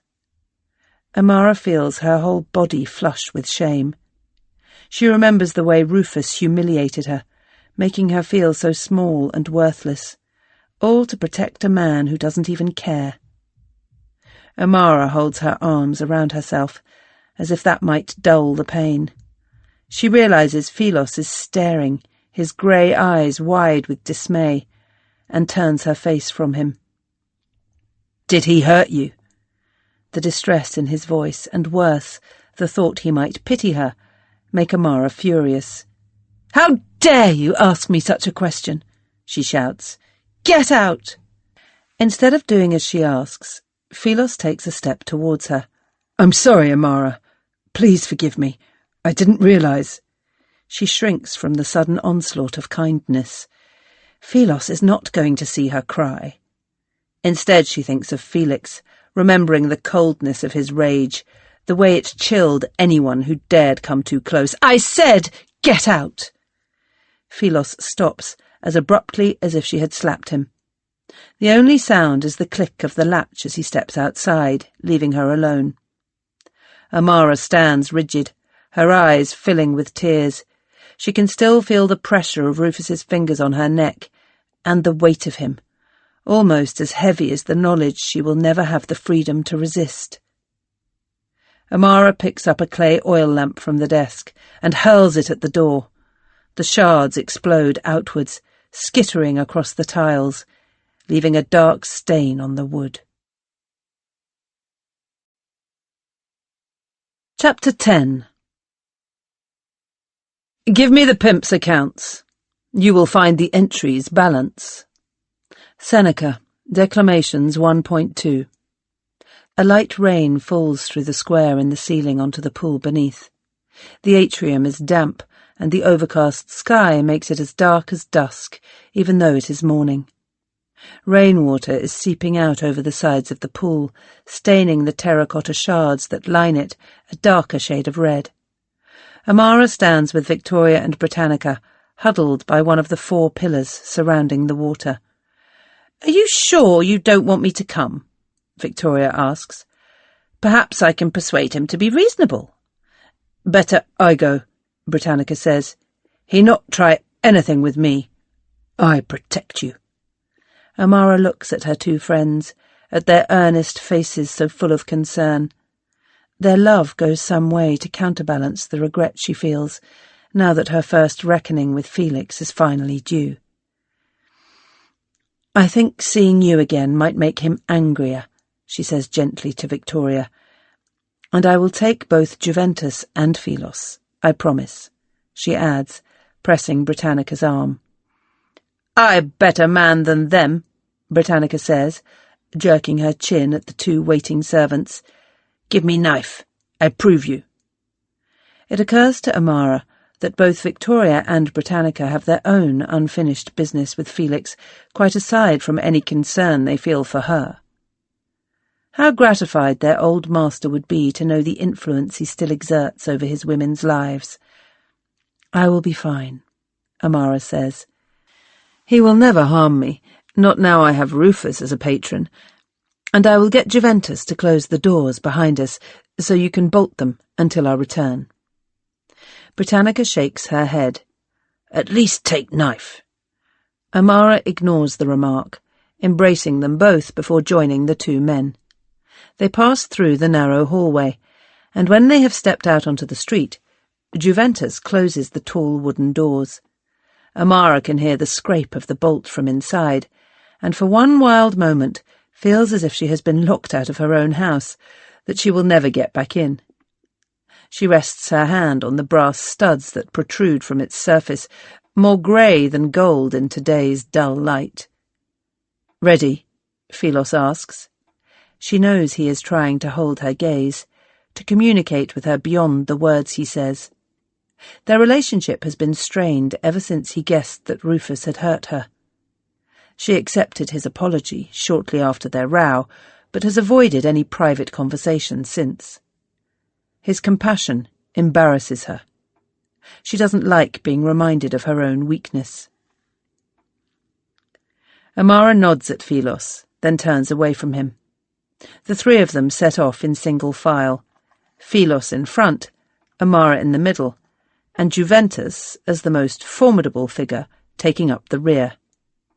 It's a market day in the Forum, and by the time they reach the Via Veneria, the road is crammed with wagons and mules, the air thick with the shouting and ill temper of so many people trying to crush past at once. The pavements are packed too, a perfect environment for pickpockets. Amara can feel the leather purse sticking to her skin with sweat. Britannica insisted she hang it around her neck, hidden under her clothes. The money has been split between the three of them, in the hope that if robbers strike, they won't lose it all. The faint drizzle is scarcely more than mist, but by the time they arrive at the wolf den, it has coated their faces, and Amara knows it will have ruined her hair, seeping through the thin veil draped over her head and shoulders.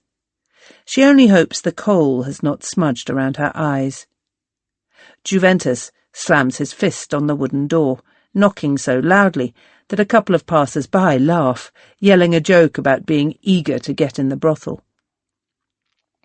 Paris opens the door, then looks the burly porter up and down, his expression wary. "The men can wait outside," Paris says. "Don't be an idiot," Amara hisses, her voice low to avoid their audience overhearing. "Do you think I carried all the money myself?" Paris lets them in, grumbling as they troop up the stairs. "Well, I'm not having a bunch of thugs in the master's room. You'll have to go in alone, and they can wait here." He chivies them into the small chamber next to Felix's study. It's unpleasantly familiar, the walls with their dizzying geometric design of black and white, the brazier on the floor with its faint heat. Amara's breathing is coming too quickly, panic pressing in on her the closer she gets to confronting Felix. She is aware of Philos trying to catch her eye, can sense his anxiety, but ignores him. He gives up, and mutters something to Juventus in their own dialect.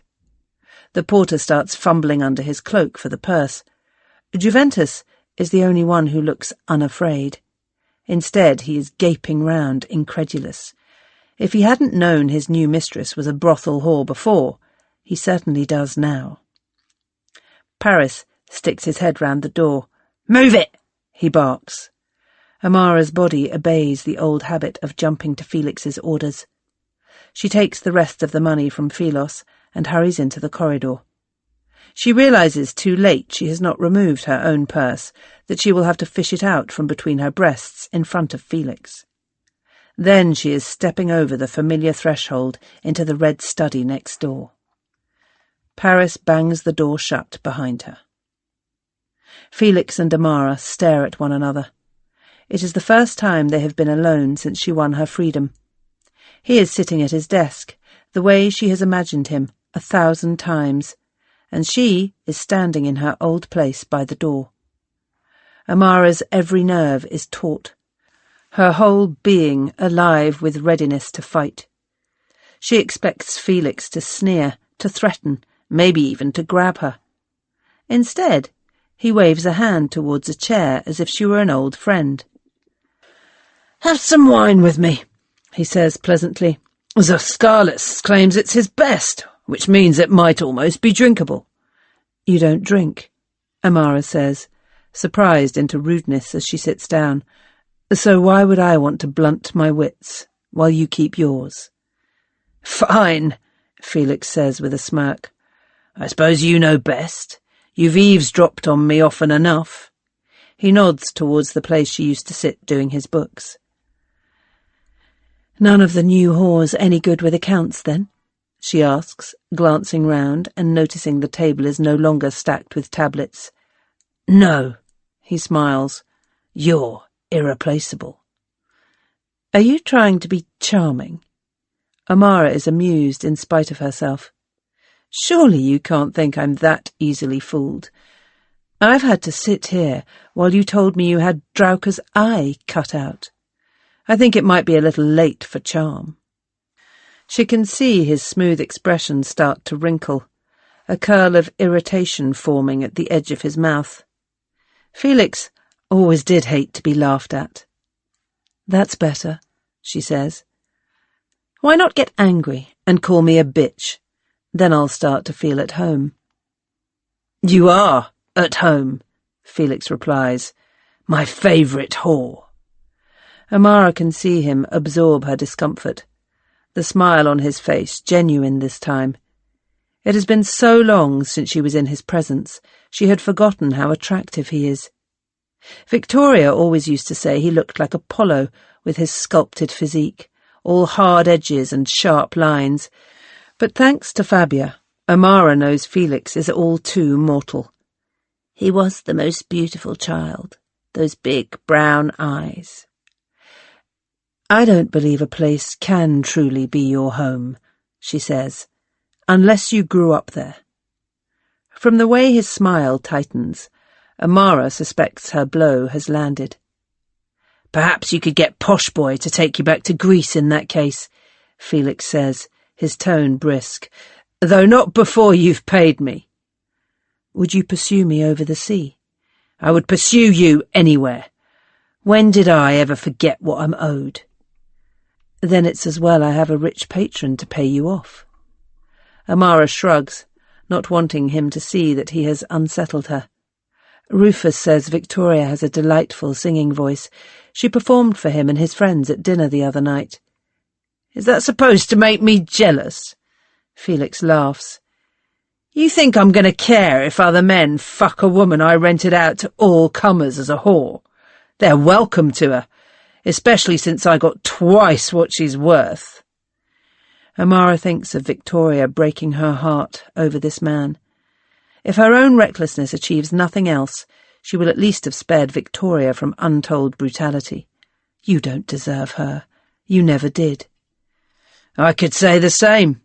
Why Posh Boy decided to pay over the odds for you, I cannot imagine.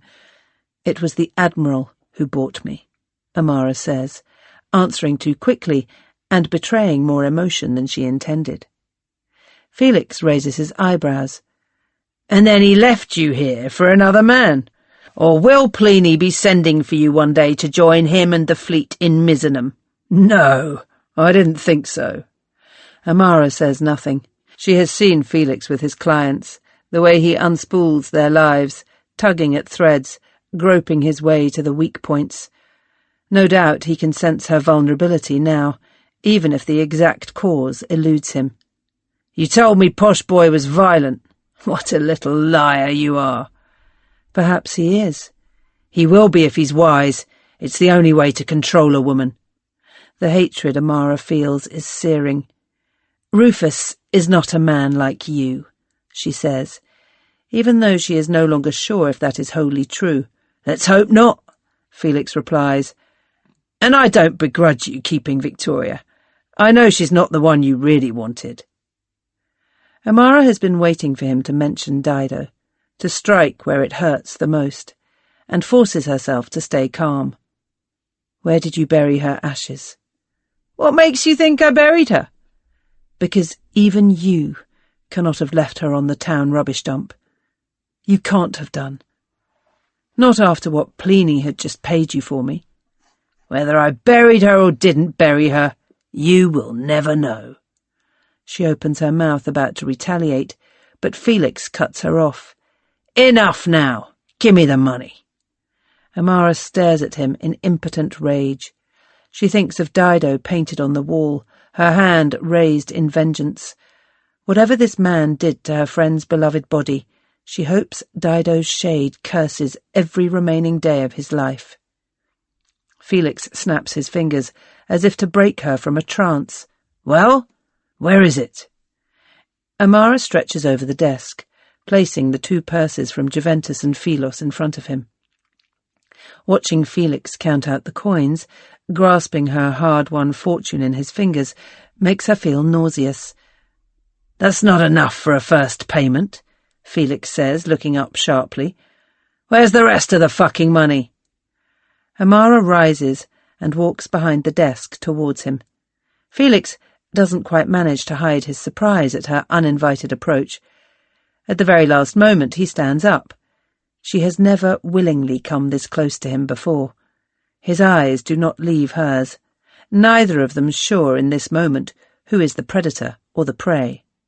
Amara reaches into her dress, drawing out the purse that is still warm from lying against her skin, pulls it over her head, and drops it onto the desk. Then she leans forwards and kisses Felix on the mouth, eyes open, staring into his. It is not a gesture of tenderness, still less of lust, though her hatred burns hotter than desire. Felix does not close his eyes or move to touch her, but she can sense his breathing quicken. Fabia's words come back to her. "I always thought it was you he was sweet on." An old woman's gossip is a faint hope to gamble upon. Amara exhales as their lips part. "I missed you," she says. Before Felix has a chance to reply, she turns and walks swiftly from the room. Floralia. Chapter 11. She stood naked on the shore to meet the buyer's sneers. Every part of her body was inspected and handled. Seneca, Declamations 1.2. The slave market at Pompeii is much smaller than the giant harbour at Puteoli, where Felix bought her and Dido, but Amara can still feel her heart contract, watching the human cargo being unloaded onto the docks. Even at a distance, the smell of so many sweating, unwashed bodies almost overpowers the fresh breeze from the sea. It is a brilliant day. The light on the water shines silver, almost too bright to watch, before melting to blue in the distance. The goddess of love rises from the heave and spray which gave her birth, standing on a tall column in the centre of the harbour, undisturbed by the waves breaking beneath her. Venus Pompeiana is guarding her town, her back turned to the market behind her, blind to its ugliness. Perhaps it is the noise which offends Aphrodite's ears, traders bellowing their price, raucous laughter, angry haggling. Amara can feel the tension building, like the smoke from newly lit wood before it blazes into flame. She glances at Drusilla, whose brow is completely smooth, her beautiful face betraying no sign of discomfort. But then Drusilla was last sold as a very small child. Perhaps she doesn't even remember. For Amara, the memory is so recent, it makes the blood pound in her ears, the pain of it lodged deep in her chest. Drusilla turns to her and smiles. "I had Josephus ask for some to be set aside for us to view before all the pimps handled them," she says. "He will check their references." Amara feels Britannica shift next to her. The Briton's face is red and sweating in the heat of the bright April sunshine, and she looks as on edge as Amara feels. Perhaps it was a mistake to choose Britannica as a bodyguard over Philos. Amara stares straight ahead. Late arrivals are being shoved and mauled into lines in the swaying shadow of the nearest boat. Some of the women openly weeping, one resisting as a blanket is stripped from her back. Sellers walk up and down, hanging placards over people's necks that state their names, country of origin, and history of enslavement. Buyers stand and gawp, or worse, maul the unresisting bodies of those on sale. Amara can feel her own skin crawl at the sight, and it brings back a buried memory. The way Dido, then a stranger, had reached over and taken her hand when they stood together in Puteoli's market. Drusilla points out her steward, Josephus, gesturing at them from where he is standing beside a trader. He must have finished negotiations. "He's ready," Drusilla says, setting off towards them. For a moment, Amara thinks she cannot follow, cannot take a step closer to the market. An irrational fear has seized her that if she reaches that line, one of the traders will rip away her cloak, and she will be forced to stand naked on the auction block, on sale again. "I come with you." Britannica is squinting down at her, nose wrinkled as she faces the sun. "Come, Amara, come. I am here too." Amara takes her arm, feeling both shame and gratitude, knowing she is free and Britannica is not. "I promise I will never sell you," she says impetuously. "When I can legally free you, I will. I promise." "I know this," Britannica says simply, as if any other action by her friend were unthinkable. Amara's sense of shame deepens. Josephus is already haggling on Drusilla's behalf when they arrive. The trader nods at Amara to include her, but she cannot look at his face. Instead, her gaze slides down to his hands. They are tanned and leathery from being out in the sun, heavy with rings. Amara knows where those hands will have been, touching and pulling at the people he is selling, striking them, taking whatever pleasure he feels entitled to take. She grips Britannica's arm so hard it must hurt, but the Briton does not flinch. "Amara," Drusilla is saying, "I said, which do you think?" "Sorry, can you tell me again?" "Two Greek flautists or a cithara player from Carthage. That's the best he has. Either could accompany Victoria, but flautists would be better, if they're worth the money." "Either," Amara stammers. "I'm not sure." Josephus exchanges more words with the trader, who goes to fetch the women. They are not in the line, but huddled off to the side, along with a slim young man who makes Amara think painfully of Philos, although, on second glance, she realizes he looks nothing like him. The three women line up in front of her and Drusilla. The cithara player stands a little apart. Her eyes are red and puffy, and she keeps trying to cover herself, the trader yanking her hands away from her body. Amara suspects she may have been kidnapped, like Dido. The flautists standing beside her have the closed, blank expression Amara recognizes from her own time at the slave market. Most likely, they have never known freedom. "I think it has to be the pair, don't you?" Drusilla murmurs. So graceful, as long as they can really play.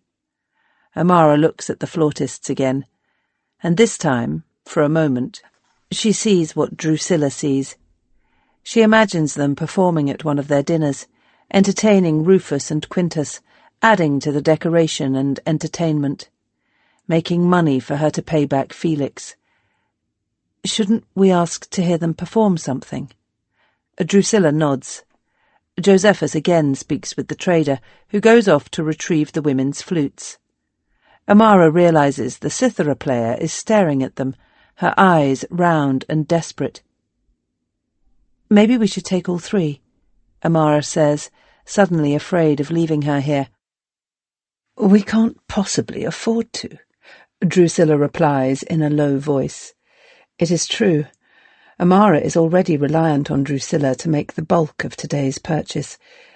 She has gifted Drusilla several pieces of jewellery instead of putting cash up for this, on the understanding that Drusilla will loan them back from time to time to avoid Rufus's suspicion. The trader returns, handing the women their instruments, gesturing roughly at them to play.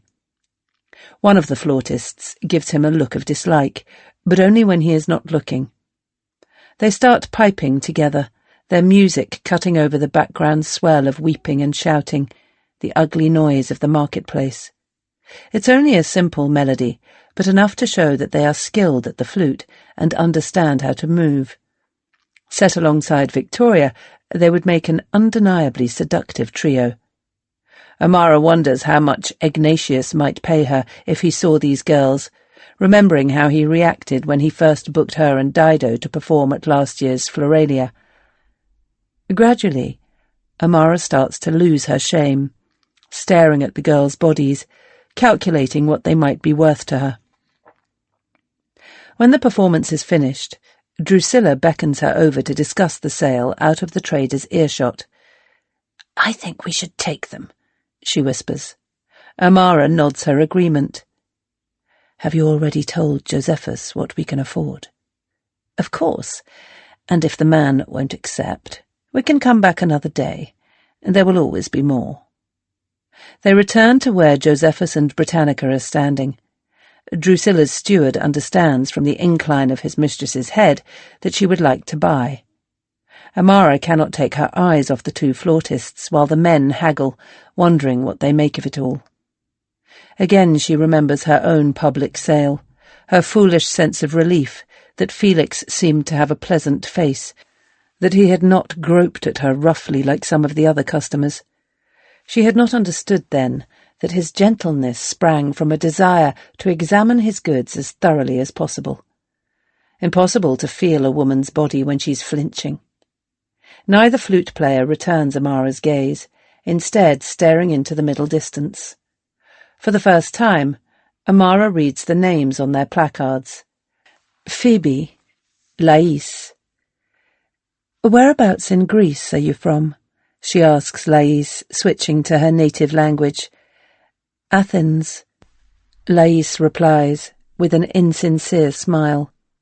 The girl has a similar accent to Menander, the man Amara once loved, the one she abandoned for Rufus. Amara is about to say that she too is from Attica, but the dead look in Lais's eyes stops her. As far as Lais knows, Amara might be just like Felix, an owner who will treat her with viciousness or indifference, not somebody she should trust. And it's true that Amara cannot answer for the behaviour of all the men Lais and Phoebe will be obliged to entertain. Perhaps she is not so different from her former master after all. Before the unpleasant thought can take root, she forces herself to imagine Felix in the red study, waiting to call in his debts. "It's them or me," she tells herself. Anyone would do the same. Josephus and the trader agree on a sale of 4,000 sesterces for the pair, less than the maximum amount Drusilla had bargained for, and significantly less than Amara paid Felix for her friends. Inexpert as she is in the sale of human beings, Amara still understands this is a good price. Josephus hands over a purse stuffed with coins as a deposit and signs an agreement to pay the rest on a set date. More arguing ensues over whether they can have the girls now or not. Josephus carries the argument by threatening to take the deposit back. Eventually, Amara and Drusilla take possession of Phoebe and Lais. They head along the docks back towards the town, Josephus and Britannica guarding the newly purchased women who have been bundled up in cloaks to spare them the humiliation of trudging semi-naked through the streets. Amara and Drusilla walk a little ahead. "You did well," Drusilla murmurs, so quietly that Amara almost misses what she says. "It gets easier." Amara darts a look at Drusilla's face. It is as smooth and inscrutable as before.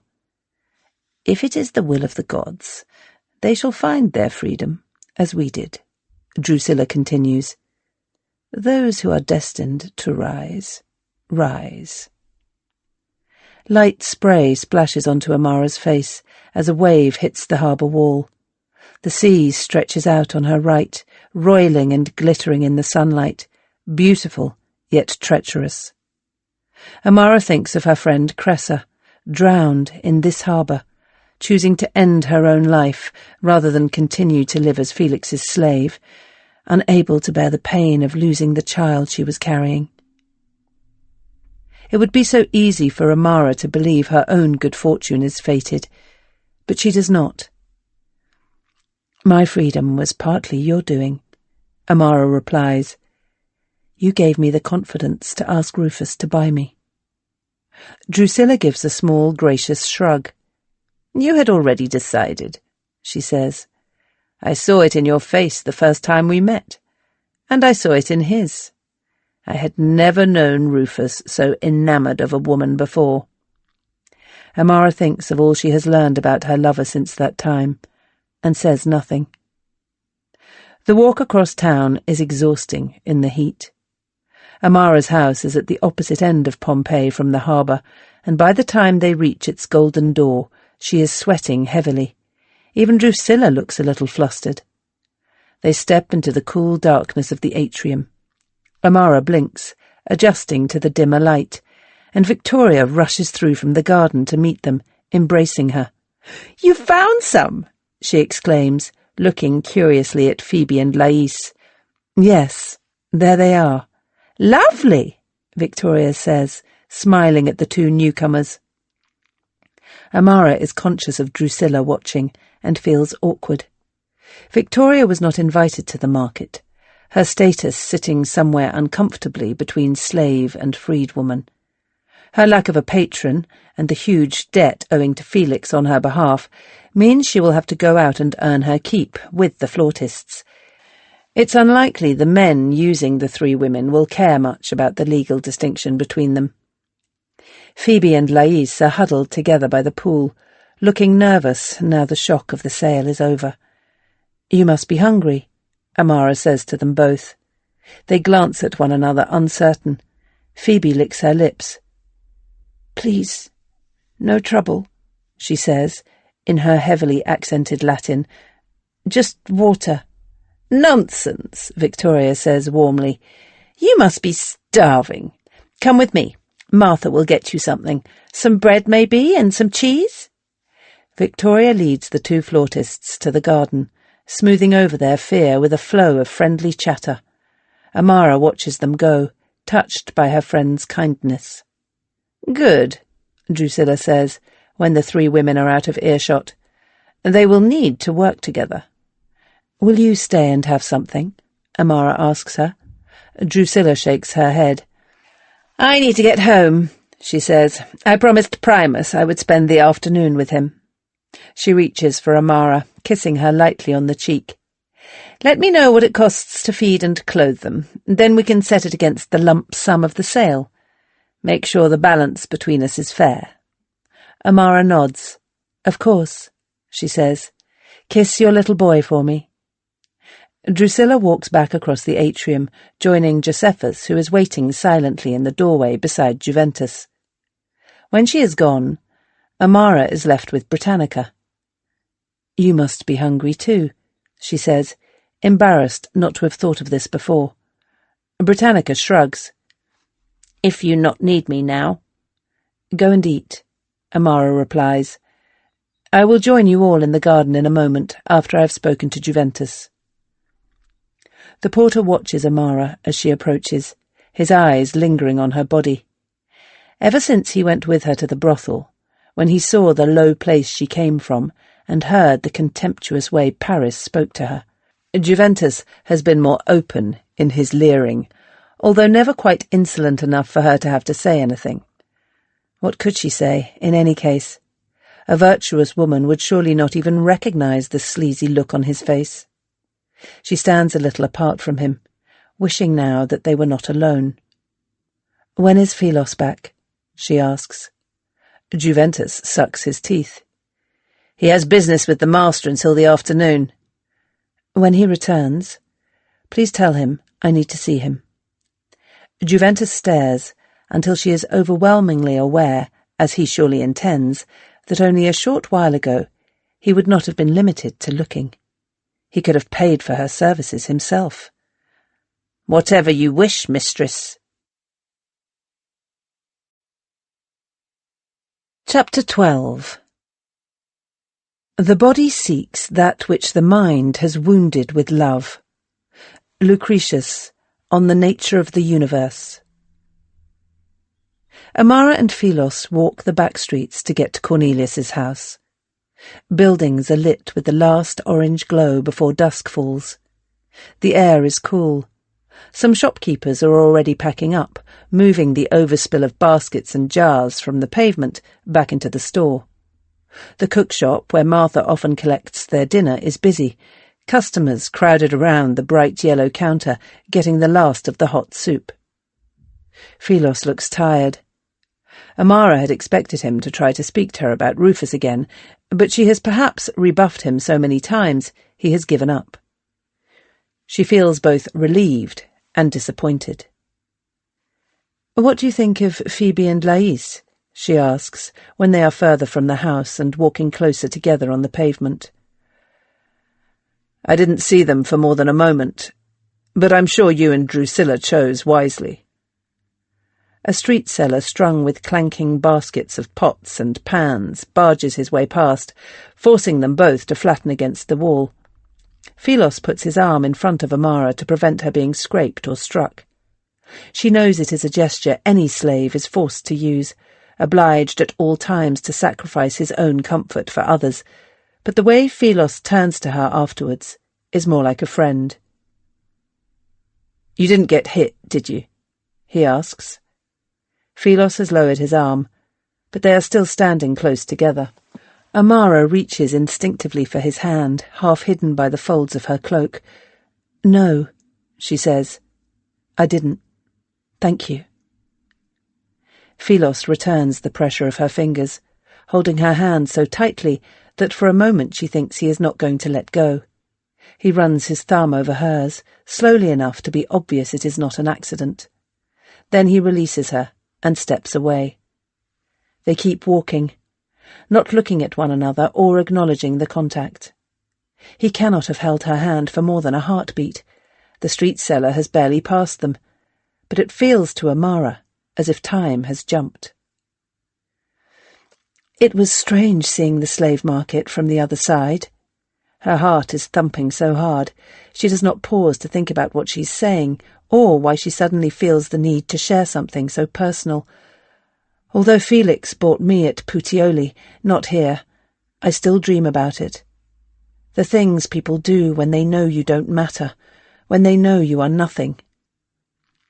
"It's not a rite of passage I've experienced," Philos replies. "I've only been sold once, and that was privately." "It's brutal, and now I've done it to somebody else." They have not been looking at one another, but at this, Philos glances at her. "We all do what we need to survive. And you and Drusilla will not be cruel. If it hadn't been you, somebody else would have bought them." That's what I tell myself. It's true. Only fools think life is like a play, with any hope of holding on to your virtue. He smiles, as if the words are nothing more than a joke. But they both know who the target is. Rufus, his theatre-loving master. Amara returns his smile, but doesn't dare fully acknowledge the insult to her patron. "I suppose I am not asking more of Phoebe or Lais than I endured myself. And I never minded Ignatius, at least. He was almost a friend to Dido and me." "How do you think you will feel, seeing him again?" Amara pictures the last time she saw Ignatius, his heavily made-up face cracked from smiling, the way he fussed over Dido, dressing her hair with roses. Dido was always his favourite. The memory brings an undertow of sadness. "I don't know," she says. The doorway to Cornelius's house is twice Amara's height, and by far the grandest on the street. A sliver of light cuts through its half-open doors onto the darkening pavement. She and Philos do not go in that way. Instead, she guides him to a small door down a side alley, a less obtrusive way into the house. A porter lets them in, grease stains on his apron, leaving them to wait in a small, gloomy side room while he fetches Ignatius. Amara watches Philos as he stares round curiously at the paintings on the walls, nymphs pursued by centaurs, Nothing in Cornelius's house is very subtle. "Darling!" Ignatius, Cornelius's freedman, is in the doorway, arms thrown out in the theatrical expectation of an embrace. Amara runs over, kissing him on both cheeks. "And who's this?"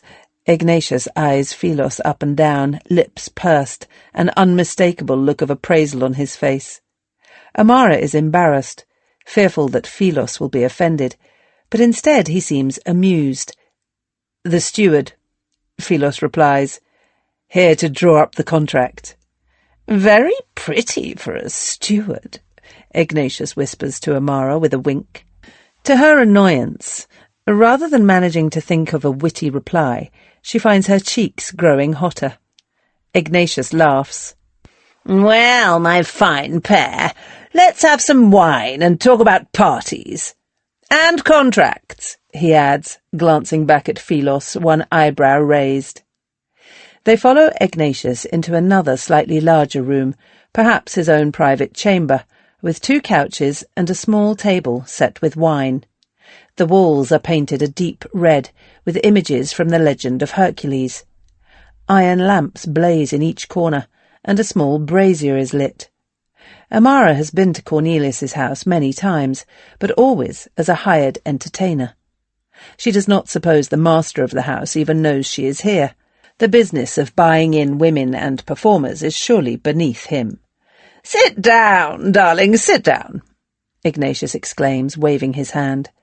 Amara and Philos cannot recline together, so instead perch awkwardly on either end of one couch. Ignatius throws himself across the other with a sigh. "I'm so very sorry," he says. "Your little friend. My dear little lark. Such a loss." Amara knows he means Dido. "Thank you," she replies. "What a voice she had! Did you ever hear her?" he asks Philos, who shakes his head. "Quite exquisite." For a moment a look of genuine sadness crosses Ignatius's face. "May her shade find peace," he says, reaching over to pour the wine. "I'm glad you, at least, my love, escaped that ghastly master of yours." "Do you still do business with Felix?" "He has excellent stock," Ignatius shrugs. "One can't be too choosy about pimps, not the most endearing breed." He smiles at Amara. "Present company excepted, of course." As I mentioned in my note, sadly I can no longer perform in public. Amara leans over to accept the wine Ignatius offers her. Philos, she notices, holds up his hand to decline. My patron would be most upset by the idea. "Of course," Ignatius exclaims. "Young Rufus, isn't it? Or is it Admiral Pliny? Your new name leaves it a little unclear who you belong to." He takes a swig of wine and nods indulgently at Philos. "Not that there's any harm in a girl having 2 fine patrons, as I'm sure you would agree. We're none of us young forever." "Rufus is my patron," Amara replies, not responding to the innuendo, although I owe the Admiral a debt beyond words. "So, what can you offer me?" Ignatius is swilling his glass, staring at the dregs dancing on the bottom. Light from the brazier shines through the wine, making it glow. "Cornelius doesn't accept boys, sadly, although I've often suggested it." "I have a very talented singer with an exceptional figure," Amara says, "and 2 delightful flautists. The singer in particular is very skilled at pleasing a man in whatever way he might wish." "Where did you buy them?" "The singer is my freedwoman," Amara says. "We used to—" She hesitates. There is no point being coy with Ignatius. "We used to work together at the brothel. The flautists I bought with Drusilla, on her recommendation." "Sounds delightful. I'd be happy to book them all for an evening to try them out. We can always make space at the Floralia, as I'm sure you remember." "Given I am providing you with 3 women, I would expect the payment to be more than Felix received for Dido and me." Ignatius smiles, but without warmth. If they pass the trial, we can discuss an increase in price. He glances over at Philos. You must have drawn up that contract too? Philos is gripping the tablet so tightly, Amara can see his knuckles are white. 6,000 sesterces, he says, of which my master contributed a third. As much as that? Ignatius splutters, genuinely taken aback. Darling, he looks at Amara, impressed. 6,000 sesterces? What on earth did you do? Enough now, Amara says, uncertain what has upset Philos, but aware of his embarrassment. Or I shall be offended. You did not expect it to have been 8,000 at least. Ignatius laughs. With you, nothing would surprise me. She laughs with him, more out of politeness than amusement. He looks at Philos's glum face and sighs. Rather serious, isn't he? Never mind. I meant no slight to your master's judgment, boy, I assure you. Or the Admiral's either. Philos makes an effort to smile. Of course, he replies, and I took none, except perhaps at the idea you can put a price on perfection. Philos's attempt at charm sounds strained to Amara, but Ignatius is mollified. They spend a little longer drinking and chatting, Philos finally accepting a glass which he barely touches. It reminds Amara of Felix, the way Philos always likes to keep his wits about him. She tries again to up the price and fails, but she does manage to persuade Ignatius to provide an escort home for her women's safety without having to pay for it. When it is time for Amara and Philos to leave, Ignatius accompanies them to the door rather than calling the porter, helping Philos light the oil lamp for the journey home. He seems a little reluctant to let them go. Amara realizes that he might be lonely. Saying goodbye, Ignatius embraces her, holding her by the upper arms as he kisses each cheek. Rather thin, he says. Be careful, darling. Your patron must want a little more flesh for his 6,000, surely. On the contrary, Amara says, this is just what he likes. Ignatius chuckles, mistaking her words for flirtation, not understanding that she means it literally. Amara steps onto the pavement with a last goodbye, and Ignatius shuts the door behind them. It is dusk. They will have to hurry to avoid being trapped out in the dark. They walk along the narrow alleyway, Philos holding out the lamp, Amara with her hand against the wall to steady herself in the failing light. It doesn't prevent her from stumbling. It would be safer if I held your arm, she says. Philos stops but does not reply. Even in the flicker of the lamplight, she can see he looks uncomfortable, just as he did when Ignatius asked him to recount her price. Only if you don't mind, she adds, feeling embarrassed. I don't mind. Philos holds out his arm. She takes it, and he draws her close to him, much closer than she is expecting. The warmth of his body, the physical sensation of him, is a shock. They stare at each other. He is going to kiss her. Amara knows that she should step back, that the risk to them both far outweighs any attraction. Instead, she clasps his arm tighter to let him understand she wants him. But Philos does not kiss her. He turns his face back to the light, his expression drawn. We should hurry, he says. They walk back to the house in silence. Chapter 13. Love and fear will not mix. Seneca, Letters from a Stoic. The air smells fresh, the morning's rainfall still lingering in patches of shade on the pavement. Amara's spirit feels light as she weaves her way home from Drusilla's house. The pair of them had shared breakfast together in the atrium, cocooned by the soothing patter of the rain, its splash into the pool sending a gentle spray onto the tiles, while Primus pulled his wooden horse round and round, pretending to be a soldier. Drusilla insisted they celebrate Amara's success at booking Ignatius with sweet wine, and perhaps it is the wine, that has made Amara feel light-headed, warming her from the inside. For the 1000th time, she draws last night's memory of Philos close to her, imagines he had kissed her, before letting the image go. There is no harm in thinking it, she tells herself, as long as I never do it. She sees the crowd at the corner of her street before she reaches it. People have gathered around the shrine at the crossroads, and smoke is billowing from the small altar. Amara will have to wait with the rest. She cannot bring bad luck on her household by shoving past a ceremony for the local lairs. She stands at the very edge of the group, not wanting to give any man the chance to grope her under the cover of a crush. Time drags. Neighbourhood priests are always slaves and freedmen, and she knows they will be milking their rare moment of public importance. An acrid smell of burning feathers wafts towards her. They must have sacrificed a pigeon. One of the priests is chanting, and she catches a glimpse of him through the sea of heads. He looks so young and earnest, he reminds her of Menander. The image of her first love cuts through Amara, swifter and more brutal than the sacrificial knife. Menander's face when the lamp smashed, when she dropped the gift he made for her with such love at his feet. Pain swells in her chest, forcing her to catch her breath.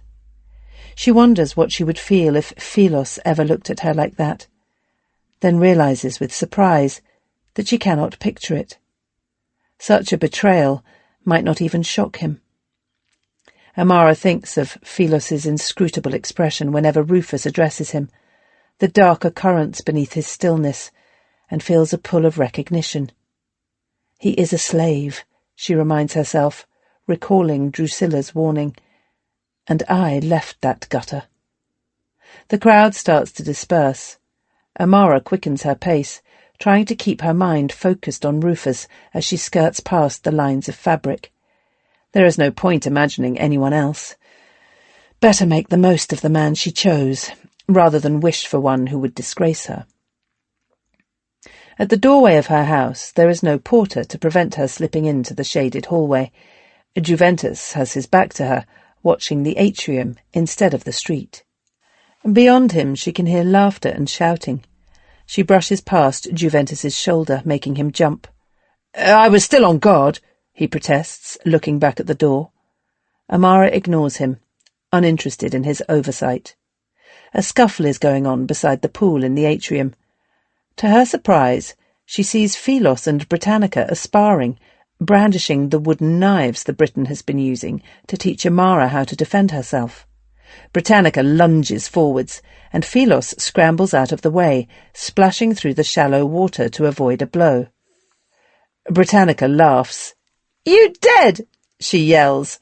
"I kill you 10 times already." "Still standing, aren't I?" Philos replies, darting behind a pillar while the Briton takes another swipe. "You not even try to hit me," Britannica shouts, grabbing Philos from behind the scruff of his tunic and holding the wooden blade to his neck. He holds his hands up in surrender, both of them laughing so hard it is infectious. Amara realizes she and Juventus are laughing too. "What's this?" she says, stepping forwards. "More knife lessons?" "Amara!" Britannica grins, exposing her knocked-out front teeth. "Your man, he is useless." "I think that's a little harsh," Philos says, disentangling himself from Britannica's grip.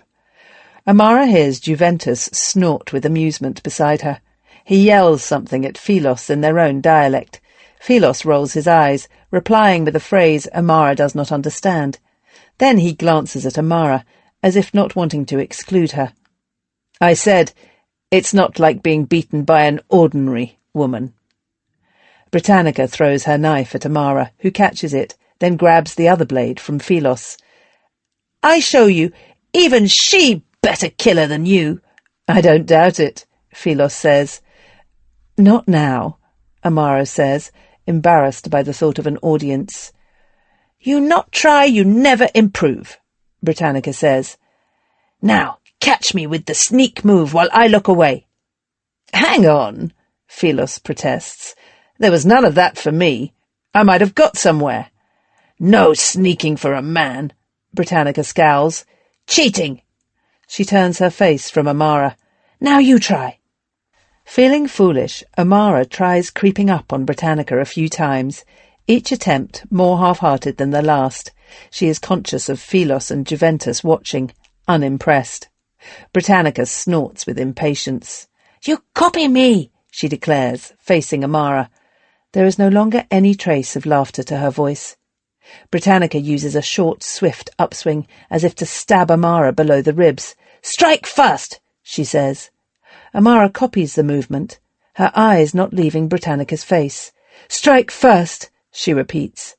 Britannica moves, as if withdrawing the blade from a wound in Amara's chest. Always remove your weapon. Always remove your weapon. With a speed that takes Amara by surprise, even though she is expecting the blow, Britannica raises her arm in a lethal arc, bringing the point downwards to rest at her throat. Second blow is hardest. The second blow is the hardest, Amara says, bringing her own knife to Britannica's throat. Britannica falls against her, as if she has been fatally wounded, forcing Amara to lower her to the ground. But remember, him or you. It's him or me, Amara pants, her arms trembling under the dead weight of her friend. She lies her flat on the tiled floor. Britannica stares up at her. And when you dead, you nothing. When you are dead, you are nothing. The words bring with them a chill. Amara remembers Dido lying wounded in Britannica's arms. Britannica jumps to her feet, a wolfish grin on her face. You see, boys, she calls to Philos and Juventus, who are watching in silence. This is how woman kills a man. She stalks across the atrium to the stairwell, taking the wooden stairs 2 at a time with her long-legged stride. They hear the bang of the door to her room. I think you were lucky just to get splashed in the pool, Amara says to Philos. He does not reply. Instead, he and Juventus are staring at her. She realizes she is still clutching the wooden dagger in her hands, poised as if it were a real weapon. She relaxes her arm. Oh, come on, she says to them both. It's just Britannica. I'll have to remember that, Philos says, if she ever decides to sneak up on me. Amara glances upwards towards the balcony, where Britannica's door is still closed, with a slight sense of unease. She remembers Victoria's warning about the Briton. Savage. Where are the others? She asks, bending to pick up the second wooden dagger from the floor, well aware that this should have been Britannica's job. For a slave, she is not very diligent about household chores. Practising in the garden, Philos says, taking the wooden knives from her. Where do these— If you wouldn't mind putting them in the chest in the tablinum, Amara replies, suddenly nervous of standing too close to him, embarrassed by the memory of all the imaginary kisses she has bestowed on him that morning. She walks outside, heading back into the sunshine. Victoria, Phoebe, and Lais are sprawled over the bench, helping themselves to wine. Amara! Victoria cries, shading her eyes from the sun to look at her. We're celebrating our new routine. Wonderful, Amara replies, remembering the hours she used to spend practising with Dido in the stuffy heat of Felix's flat. Can I hear it? Victoria flicks her eyes towards the 2 flautists, eyebrows raised. Of course! We'd love to. Phoebe and Lais smirk. Felix would never accept this sort of behaviour, Amara thinks, then feels ashamed for making the comparison, even though she did not say it aloud. You sit here. Victoria gestures to the bench with a flourish. She saunters over to the fountain, a flautist on either side. The 3 of them sway slightly, bending like reeds in the wind. Phoebe and Lais begin to pipe. Amara recognises the tune. It is one Victoria used to sing at the brothel, one she remembers her singing to Felix the first morning he asked her to stay upstairs, the day after Simo's murder. Victoria adds her voice to the piping, and it is a haunting, unearthly sound, the folk lament of a woman abandoned by her lover. She dances, lowering her body almost to the floor, thighs quivering, before rising again. Phoebe and Lais move with her, and Amara finds herself swaying on the bench, remembering what it felt like to perform with Dido, although their routines were tame in comparison to this display. Victoria flings her head back, arm outstretched, as if beckoning someone towards her. The gesture is so definite that Amara glances over her shoulder and, to her shock, sees Rufus standing at the edge of the garden, a rapt expression on his face. She goes cold, realizing how close he came to walking in on an entirely different scene, the knife fighting in the hall. Rufus looks at her and smiles, then slips over to the bench, sitting beside her. They watch together until the song is finished. "Wonderful!" Rufus exclaims. "These are Drusilla's girls?" He gestures at the flute players. "Yes," Amara replies, "though I hope it is still all right if they mainly stay here. I did want to help her out, as we also get the use of them, but only if you don't mind." "Of course," Rufus replies, resting his hand on her knee. "Nervous little bird. I remember you asking my permission. Don't fret." Amara can feel any trace of authority she held over Phoebe and Lais evaporating faster than the April rain as they watch her cringe under her patron's touch. Rufus is kissing her neck. He has never been perturbed by an audience of slaves. When she used to visit him at his own house, he would start making love to her almost before Philos or Vitalio had had a chance to leave the room. Amara, on the other hand, has no desire to have the other women watch. "Why don't we let the girls practice?" she says, standing up. "Whatever you want, my darling," he replies, taking her hand and letting her lead him from the garden. As soon as they reach her private rooms, Amara begs him to wait outside her bedroom door, making the excuse that she wants to change into the transparent silk he likes. Rufus sighs, but with indulgence. He never minds her fussing to please him. While he is outside, Amara swiftly undresses, throwing on the silk, and rifles through a cheap woven basket in her linen chest. It's full of dense, boiled lamb's wool, her contraceptive. She grabs a handful and stuffs it up inside her body as high as she can, wincing. Then she hurries to open the door. "Beautiful girl," Rufus says, kissing her. He leads her to the bed, not bothering to shut the door behind him. Amara takes her time, running through the repertoire she knows he likes best. She has been with her patron numerous times since their argument on the night Helvius came to dinner, and since then he has never been anything but loving. If anything, he has seemed even more devoted than before. Sometimes she thinks she must have imagined what happened, that her memory has exaggerated the threat, that she misread his intentions, that of course Rufus did not force her, not really.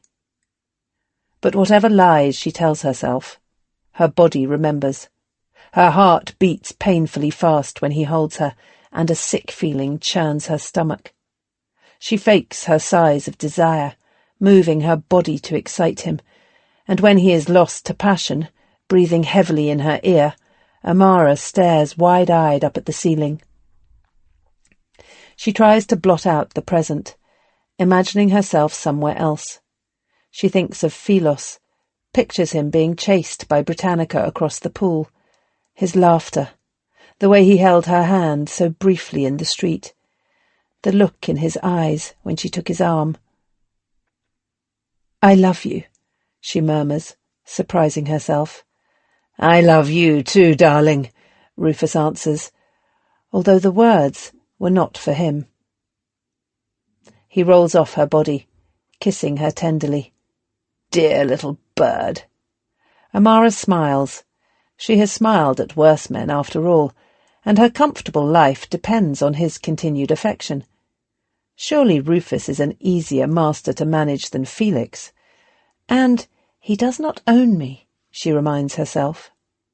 She draws a finger gently over the outline of his face, as if it were the one she truly wanted to see. "I'm so happy for you that Helvius has been elected," she says. "You must be so pleased." Rufus sighs with contentment. "Yes, it's a relief.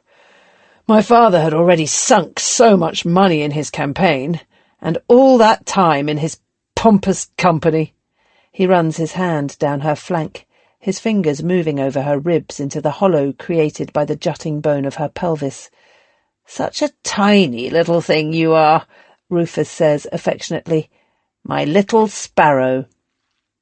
Amara thinks of the arc of her arm when she brings down the wooden knife, the deadly movement Britannica has taught her. "I am not so little," she tells herself, but her heart still races at the pressure of his fingers gripping her waist. She has always known how much damage Rufus could do her, that he has the ability to destroy her life as well as save it. It is only recently that she has come to resent his power so bitterly.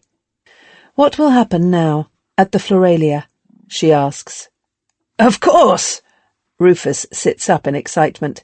"That's what I came to tell you before you distracted me," he adds, taking her hand and kissing it.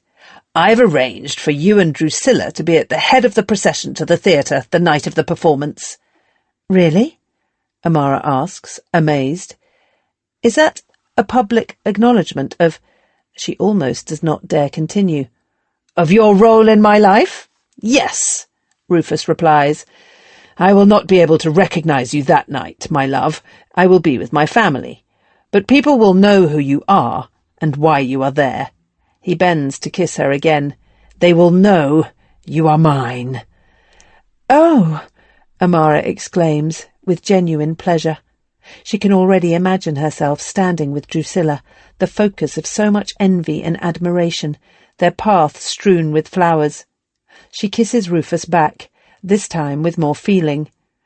"How could I ever be anything but yours?" He smiles at her, complacent in her adoration.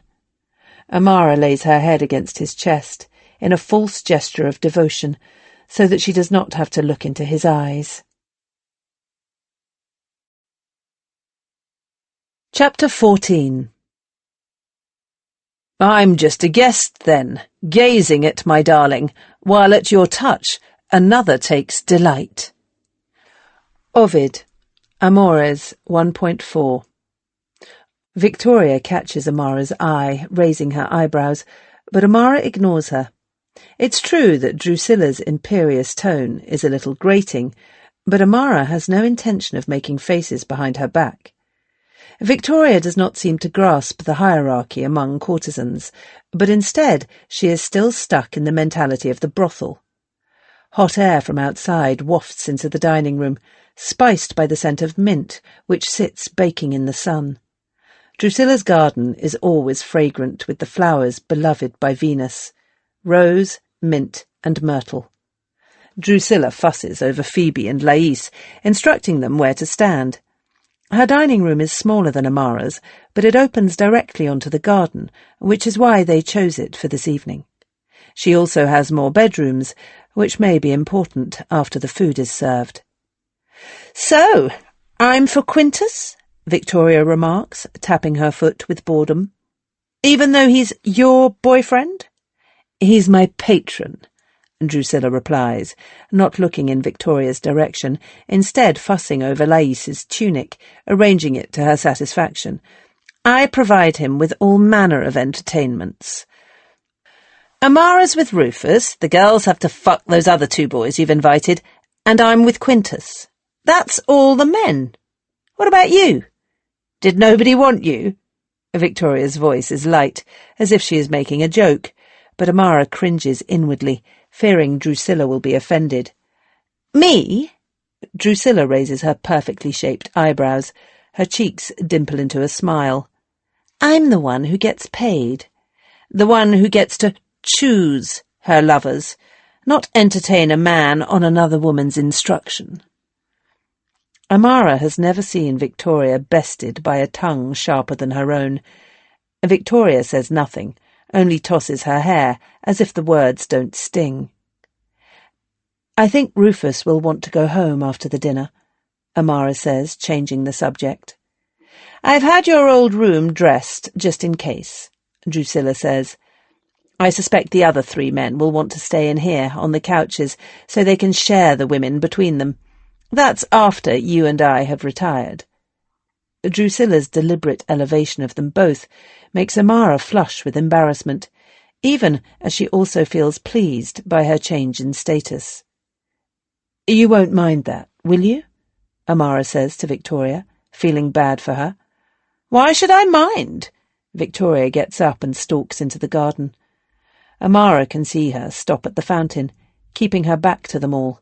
She wonders if she ought to go and join her, whether she owes Victoria that loyalty, but decides against it. The garden is in shade and the air cooler when Drusilla's guests arrive. Victoria and the flautists perform in the garden outside the inner circle, while the 4 men greet one another, making themselves comfortable in the dining room. They are all a similar age, all the wealthy sons of powerful men, who have known one another since boyhood. Quintus is the most assertive among them, but Lucius is the most attractive. He has a sensual mouth, like a woman's, and his black hair shines with oil. Amara is reminded painfully of the times she used to attend Drusilla's dinners with Dido, when Lucius was Dido's lover. Now he is eyeing up Lais and Phoebe, no doubt deciding which he prefers. "Your father is very insistent it has to be this year," Quintus is saying to Marcus. "What's the bride like?" Marcus knocks back the wine one of Drusilla's silent servants has handed him. "I've no idea," he says, "and my mother chose her." "Oh, bad luck," Quintus laughs. "You'll get some fat little thing devoted to Juno weaving you lumpy-looking tunics. And she'll cry if you don't wear them." Lucius joins in the banter without taking his eyes off Victoria and the flautists. "Nothing wrong with a girl weaving her man clothes," Rufus says. He is reclining next to Amara, a sweaty arm draped over her. "We all know what a tedious husband you will make," Quintus scoffs. "Horribly proper. But don't worry, darling," he adds, winking at Amara. "No doubt he'll be a screaming hypocrite too, so you're quite safe." "Don't tease her like that," Rufus says, holding Amara closer. She is not sure whether the protective gesture is to reassure her of his constancy, or to assuage his own guilt at the lack of it. "Are you really going to talk about wives and weaving all night?" Drusilla wrinkles her nose. "I would have invited your fathers instead, if I'd known." "I'm sure Hortensius would never turn you down," Quintus retorts, a sharpness to his voice. Amara remembers the greedy way Hortensius, Rufus's father, had looked at Drusilla when they met, and is inclined to agree. Even Rufus does not leap to his father's defence, but laughs. Drusilla smiles, laying a hand on Quintus's arm. "Then it's as well I'm always loyal to you." Lucius's mouth twitches slightly at this, and he flicks his eyes to Drusilla in a secret lover's gesture. Amara thinks Quintus will miss it, but he doesn't. His anger is plain, and Amara is momentarily fearful Quintus will be violent, but instead he seizes hold of Drusilla and kisses her, running his hands over her body so aggressively it wipes the smirk from Lucius's face. Drusilla accepts the embrace, then pushes him lightly away. Quintus obeys, but keeps a hand clasped around her thigh, staring at her with an intensity that feels too private to watch. Marcus, alone on a couch, and perhaps still brooding about his marriage, is restless. "Is that enough music now?" he says, refilling his wineglass. "Shall we ask the girls into dinner?" "Of course," Drusilla replies. She gestures at the musicians, a brusque command which Amara suspects will make Victoria furious, and they fall silent. Lucius takes hold of Phoebe's wrist as she passes, clearly having made his selection, while Lais sits beside Marcus. For one painful moment, Victoria is left standing, unclaimed, taken aback by the sight of Quintus pressed against Drusilla, his lust for his long-time girlfriend painfully evident. "Room for you here," Marcus cries, seizing the chance to be the man with 2 women. His eagerness makes the others laugh and goes some way to restoring Victoria's pride, or at least makes her smile. It is not the most pleasant evening Amara has spent at Drusilla's house. Tension clings to everything, like the transparent silk on her skin. The rivalry between Quintus and Lucius over Drusilla, although unspoken, still dominates, dampening the women's attempts to lighten the atmosphere. All the men drink too much. The only relief for Amara is watching Phoebe and Lais. Both are admirably professional. Lais does not vie with Victoria for Marcus's attention, but instead fetches her flute to play to them all, while Phoebe gives no sign of being disconcerted by Lucius's bad temper. The flautists were a good investment, she decides. "I think we should head home, little bird," Rufus says, rising from the couch, after yet another barbed exchange between Lucius and Quintus. "Delightful though the gathering has been." He winks at her, and she smiles, enjoying his private joke. "I will retire too." Drusilla stands at the same time as Amara. "Let me join you," Quintus slurs, trying to push his hand inside her tunic. Drusilla sidesteps him. "You made your choice for this evening. I'm sleeping alone." "How do I know you won't have him upstairs?" Quintus gestures at Lucius, his voice rising. "I saw you dabbling your fingers in the wine, scrawling little signs on the table. How do I know that wasn't some secret signal?" "You are ridiculous." Drusilla's voice is ice. "Just let me come upstairs, my darling." Quintus's tone is fawning, and he reaches out, trying to embrace her. "You know I don't want anyone else." "You told me you wanted a whore this evening," Drusilla replies. "Here are some whores. Go fuck one of them." "If I find out you had him in your bed, I'll—" "You'll what?" Drusilla does not even have to shout to silence him. She turns to Lucius, who is sprawled on the couch with Phoebe, enjoying the row. His smile shrivels at Drusilla's look of contempt. She stands very still, even more beautiful in the coldness of her anger compared to the louche scene surrounding her. "Enjoy the rest of your evening, gentlemen." She sweeps from the room. When she has left, Marcus bursts out laughing. "That's you two told," he guffaws, pulling Victoria against him. "You do make a scene," Rufus mutters, clearly irritated, though it's not clear which of his friends he is addressing. "We can't all use our father's money to set up some jumped-up little Greek tart like a fucking wife," Quintus snarls, still beside himself with anger at his lover's snub. "Why don't you go home and get her to weave some tunics for you?" "You're drunk," Rufus replies. "You should do what Drusilla says. Enjoy one of the girls and sleep it off." He takes Amara's hand and leads her from the room. She does not dare to look back, feeling guilty at leaving Victoria in such a poisonous atmosphere. She holds on tighter to Rufus, reminding herself that she is not making a profit from Victoria's suffering. All the money Victoria earns tonight will go towards paying Felix for her freedom. "Quintus didn't mean what he said," Rufus mutters, mistaking the cause of her distress. And Amara squeezes his hand in answer. In the atrium, Philos, Juventus, and Drusilla's doorman are sitting on the floor, playing dice by the light of a single lamp. Philos jumps instantly to his feet at his master's approach. The anger Rufus suppressed at Quintus boils over at the easier target of his slaves. He berates them both for idling, especially his steward. "I would have thought better of you," he snaps, shoving Philos towards the door. Amara has seen other men treat their slaves much worse, and received worse herself. But this is the first time she has ever seen Rufus raise his hand against another. Any lingering affection she felt for him that evening is snuffed out by the sight of Philos stumbling. They step onto the darkened street, Juventus walking ahead with a lamp, Philos following with another behind.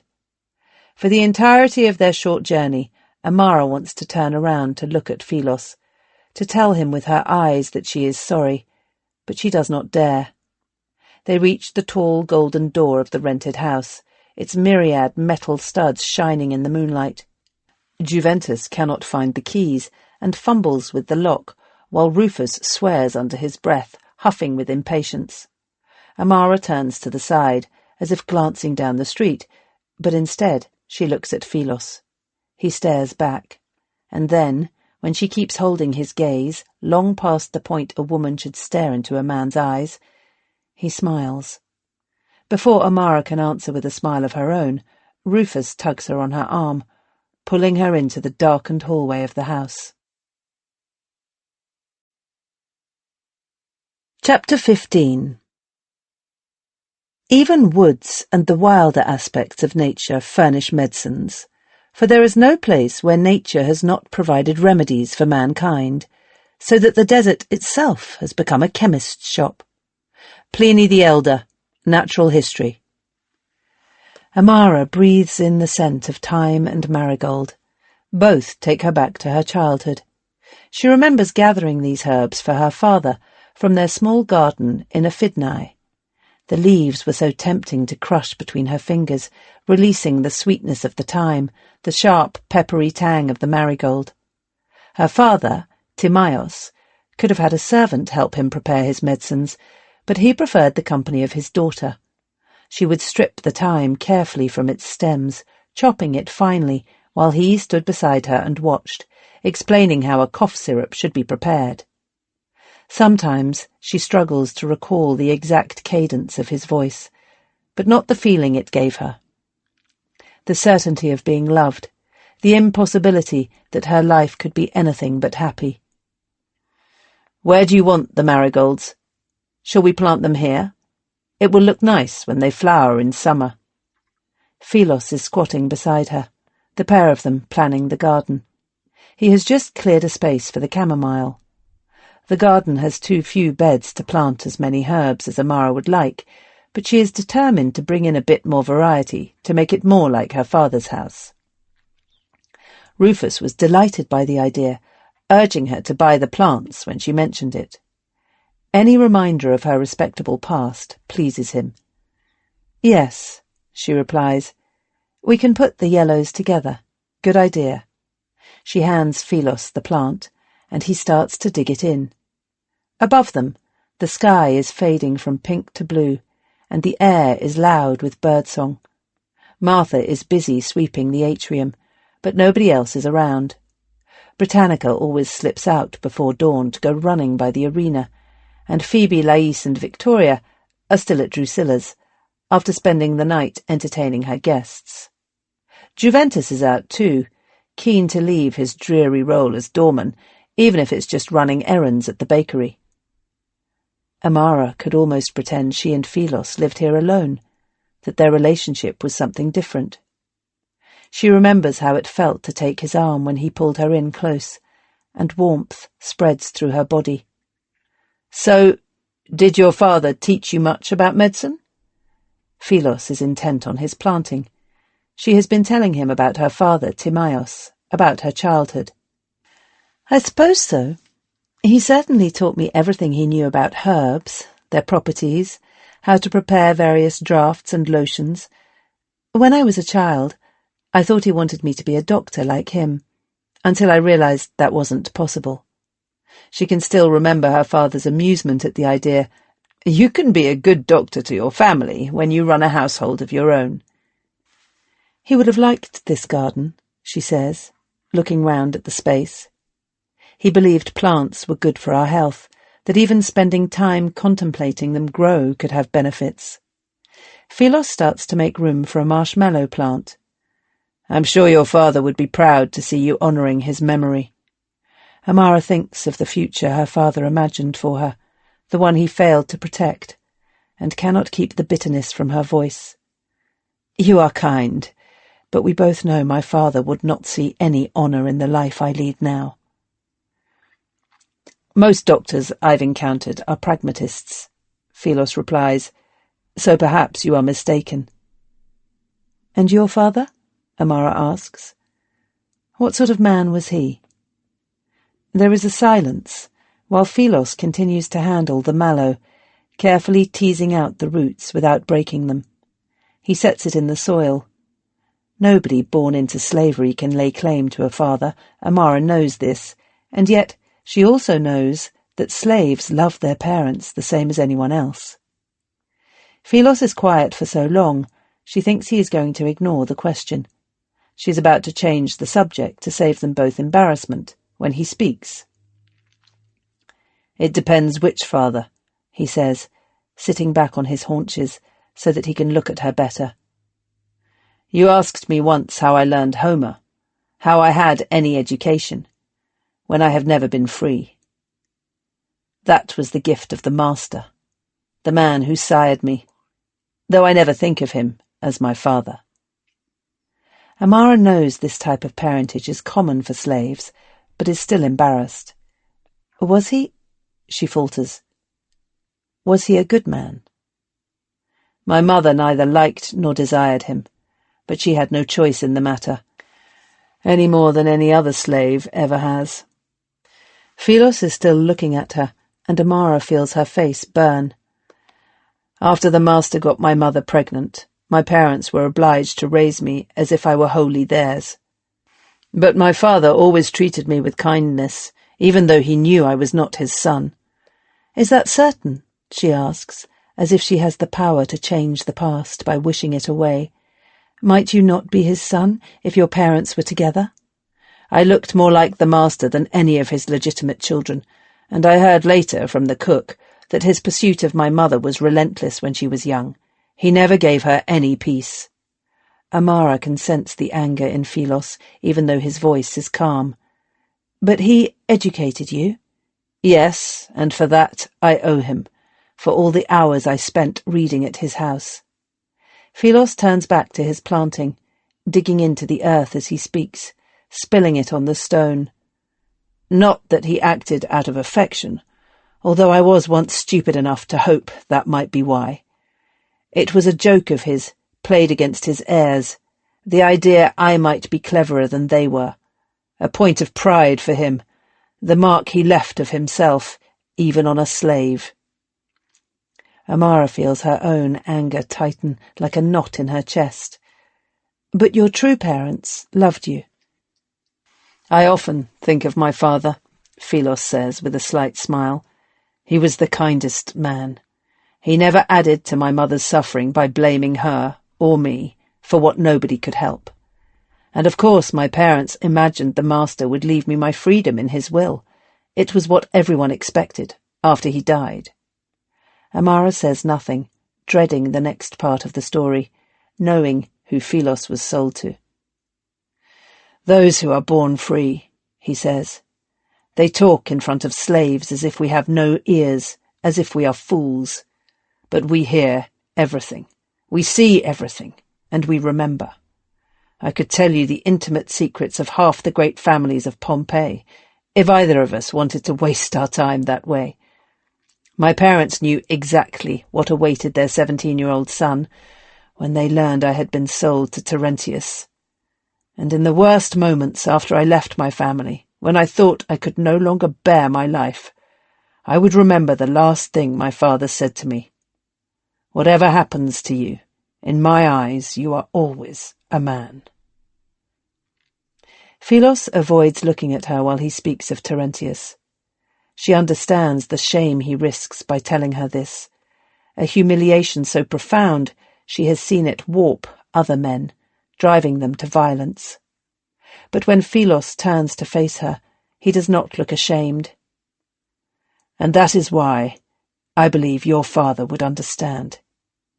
He would not judge you for the choices life has forced you to make, any more than I do." For a while, Amara does not speak. She stares past Philos at the fountain, watching the water splash downwards. "I'm glad they're dead," she manages at last. "Both your old masters. Or I might have to tell Britannica to kill them." "I'm sure she would be delighted to be asked," Philos says. They smile at one another, allowing their shared amusement to lighten the weight of all he has told her. Thank you for what you said about my father. It's true, Philos replies, turning back to the mallows, patting down the earth to hold them steady. She can tell the moment of intimacy between them has passed, that he has already given her as much of himself as he can, but she finds she doesn't want to let go. Do you miss reading books? It was one of the things I missed most at the Wolf Den. Yes, I miss it. He picks up a crumpled hyssop plant from the ground and starts to dig that in too.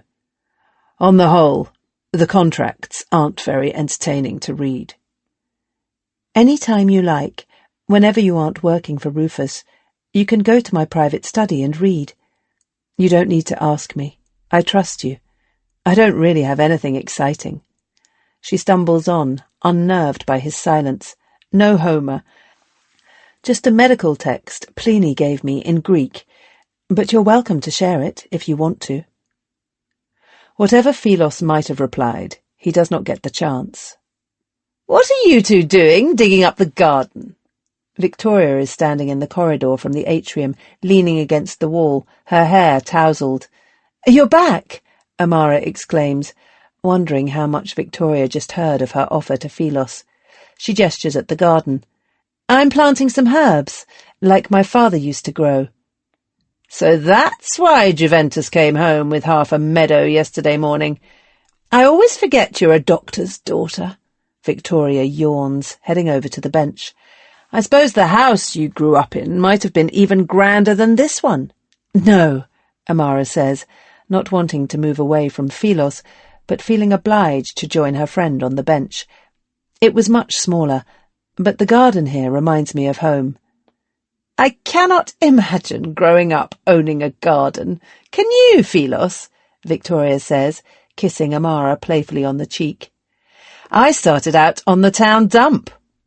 Amara knows Victoria's life story, how she was abandoned on a rubbish heap at a few months old, as so many unwanted babies are, then picked up to be raised as a slave. She has always admired Victoria for her will to survive, but today there is an unpleasant edge to her voice. And now you can share Amara's garden, Philos says, as he digs in the last plant. I remember somebody once telling me she didn't own it. Victoria's hostility is unmistakable this time. Rufus is very generous, Amara says, embarrassed. The garden belongs to all of us, thanks to him. Philos has finished the planting and is scraping all the spilled earth back into the beds. The noise of iron on stone grates across Amara's nerves, making her shudder. He stands up. Do you need anything else? No, thank you, Victoria replies, even though his question was not for her. Philos bows his head, a more formal gesture than he has used to either of them before, and leaves. Why were you so rude? Amara hisses, as soon as he is out of earshot. I don't trust him, Victoria replies. The man creeps about like a cat. I never even know when he's there. And the way he looks at everything, as if he's better than everyone, even though he's just a fucking slave. That's unfair, Amara exclaims, surprised that Victoria has noticed so much about Philos, yet somehow managed to mistake his self-containment for arrogance. I'm sorry, Victoria says, not sounding sorry at all, but I can't forget the way he spoke to you when you first brought me here, bragging that you weren't the mistress of the house, to your face, as if he were the one in charge. I still don't know why you put up with it. Amara is about to defend Philos, to explain that he was trying to protect her, not insult her. But she stops, realizing she may end up betraying feelings she cannot even admit to herself. Well, she says, as if wavering, Rufus chose him. It's not my place to say anything about who he has in the house. Victoria links her arm through Amara's, giving it a squeeze. Just don't take any shit, she says. Promise me? Amara and Victoria have bread and dried fruit together after Juventus returns from the bakery. Victoria is reluctant to talk about the night before, dismissing Amara's anxious questions about Quintus, which makes her suspect the evening was far from pleasant. Instead, they discuss the performance Victoria has planned with Phoebe and Lais for the Floralia. Amara knows she needs to buy Victoria and the two flautists better outfits to perform at Cornelius's house, but is also aware that if she trails round the shops with all three of them, she will unavoidably look like what she is, a pimp. Instead, Amara suggests to Victoria that they go alone, after she has received the client she is expecting that morning. Victoria's delight at the idea assuages some of Amara's guilt at what happened the night before. In the tablinum, Amara sits waiting for the debtor who promised to call on her. Myrtale is a fellow courtesan, a woman on the very edge of Drusilla's circle, who Amara met at the baths. Myrtale must be in her 30s, and although she is still beautiful, Amara has noticed the envious way she looks at the younger women's bodies, especially Drusilla with her dark, ageless skin. It is always uncomfortable thinking about getting older. There are times Amara suspects one of the reasons Rufus likes her so thin is to starve away the weight of her 20s, to make her look like the young brides men of his class marry. And there is a faint knock at the half-opened door, and Philos shows Myrtale inside. He slips in after her and stands like a shadow under the window to Amara's bedchamber, holding the wax tablets. Amara always does business in Philos's presence now, just as she always discusses her rates and strategies with him. She rises to greet Myrtale, kissing the air near the other woman's overly rouged cheeks. "So delighted you could call on me." "What a place this is!" Myrtale says, gawping around at the yellow walls and their finely painted birds. She has a similar accent to Philos and Juventus, which Amara is beginning to understand marks a lower class in Pompeii, the Latin coarsened by the pungent flavour of the local Campanian dialect. She is well aware her own Greek accent is also deemed lower class, though at least it carries a hint of the exotic. "I'm very lucky to have such a generous patron." "Aren't you just?" Myrtale lets out a nervous laugh, then clamps her hand to her mouth. It is perhaps intended to be a coy gesture, but only highlights her vulnerability.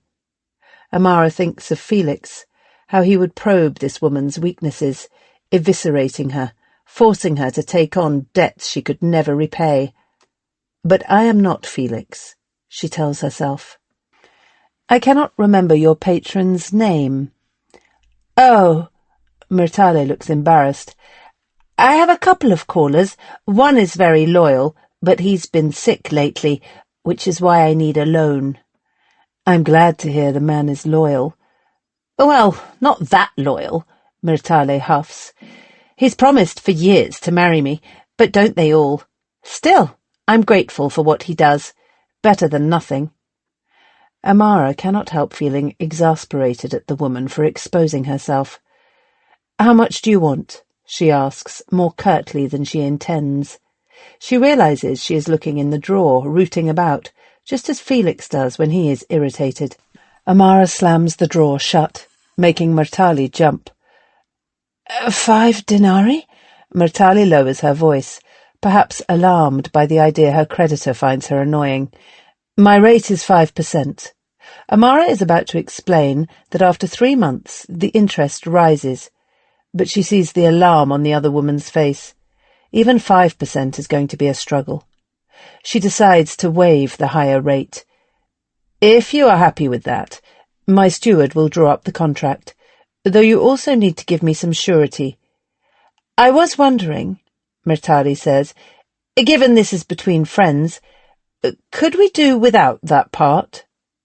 Amara is conscious of Philos staring at her, but whereas he usually gives some indication of his opinion, his face is completely blank.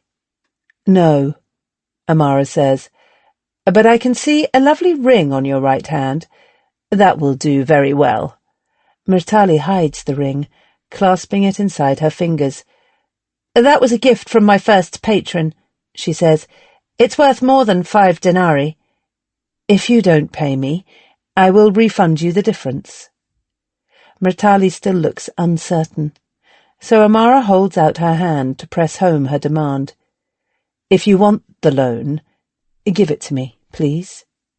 Murtali pulls the ring from her finger, gets up, places it on the desk, then sits back down again. Amara can see tears in her eyes. "I've no doubt you will be able to pay me," she says, tucking the ring into a string purse. "And then you can have it back. Now, if you would like to sign, my steward has the contract." While Philos is in the process of scratching out the higher rate of interest and getting both women's signatures, Martha sticks her head around the door. "Master wants him," she says, nodding at her fellow slave. Philos hands Amara the tablets after Murtali has signed.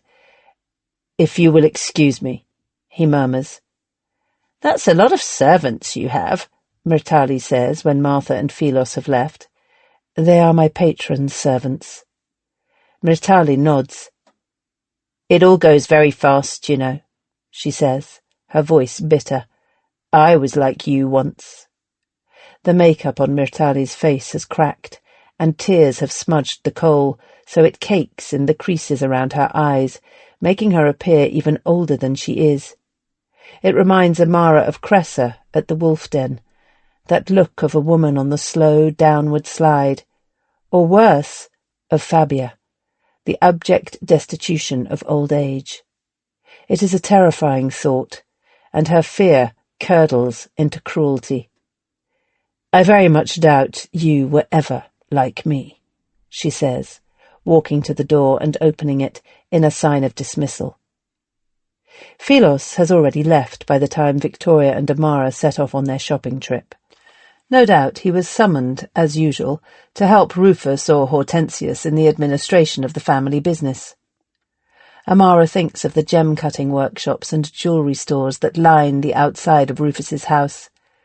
They have been a source of gifts for her, and a source of curiosity, too, whenever she dares pass by.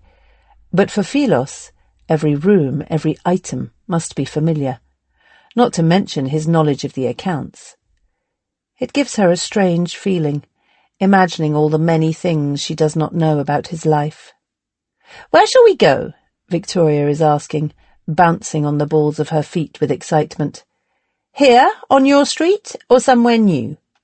Her face shines bright as Amara's silver mirror when it catches the light. "I thought we could go to the Via Veneria, try one of the bigger shops. The one near Julia's place has so many Assyrian silks. We'll be there for hours." Victoria seizes Amara's hand. "Perfect." Amara is aware of the sidelong glances they attract, walking along the pavement together, but Victoria does not care. She never seems to have learned that there is no need to fish for male attention anymore, or perhaps she wants to make up for the slight Quintus paid her yesterday. Her eyes are everywhere, hungry for admiration.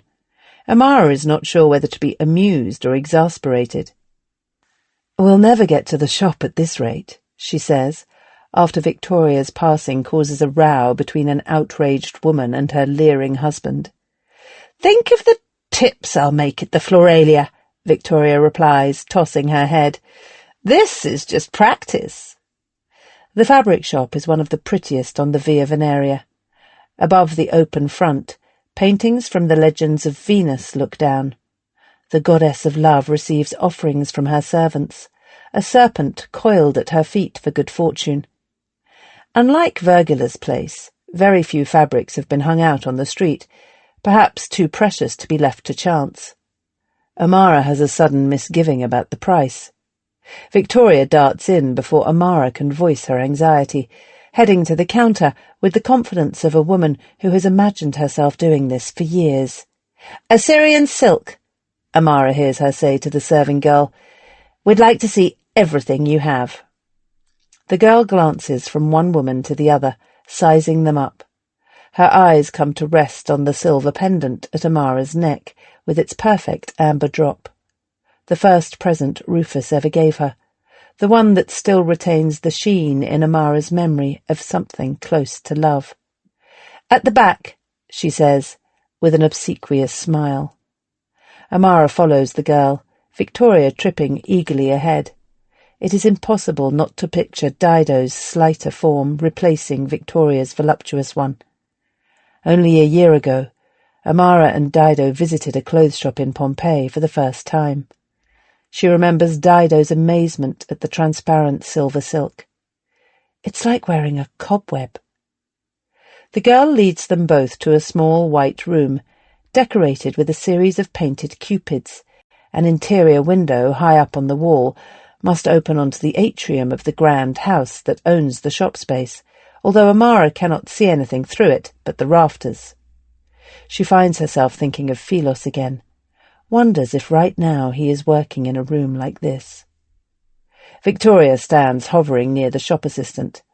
The girl is leafing through a wooden frame that looks like a book of giant wax tablets, only silk has replaced the dull yellow of the pages. "They vary in price," she says. "Cheapest at the front, the best at the back. We'll see your cheapest material for 2 dresses and a range of silks for a third, but nothing too pricey." Amara glances at Victoria, who nods in agreement. They've already discussed the money. Every penny Victoria makes will help pay the debt to Felix. Only when that is finally cleared will she keep her own earnings, with a small cut to Amara as rent. For now, her choice of clothes is limited. Amara quickly chooses some silk for Phoebe and Lais, the cheapest on offer, and 2 of the plainest pins. Victoria, however, is in no mood to rush.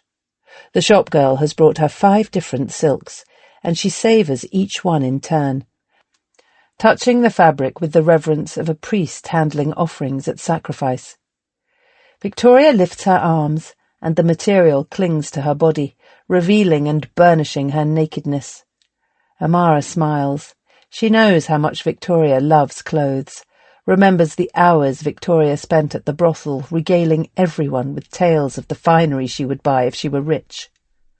But when Victoria tries on the last, a translucent, shimmering green, Amara realizes with surprise that Victoria's eyes are shining with unshed tears. "What is it?"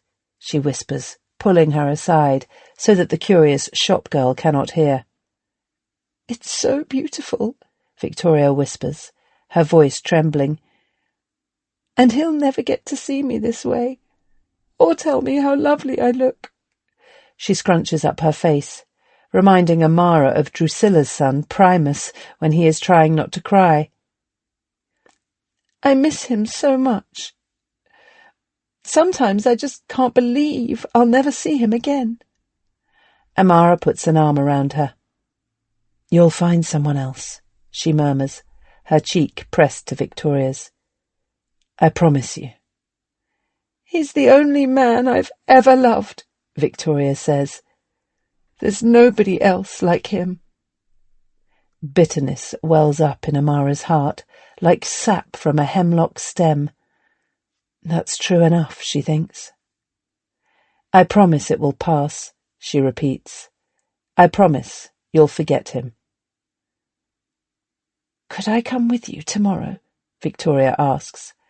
"When you go to pay him, just to explain that I forgive him, and say that I hope he forgives me too."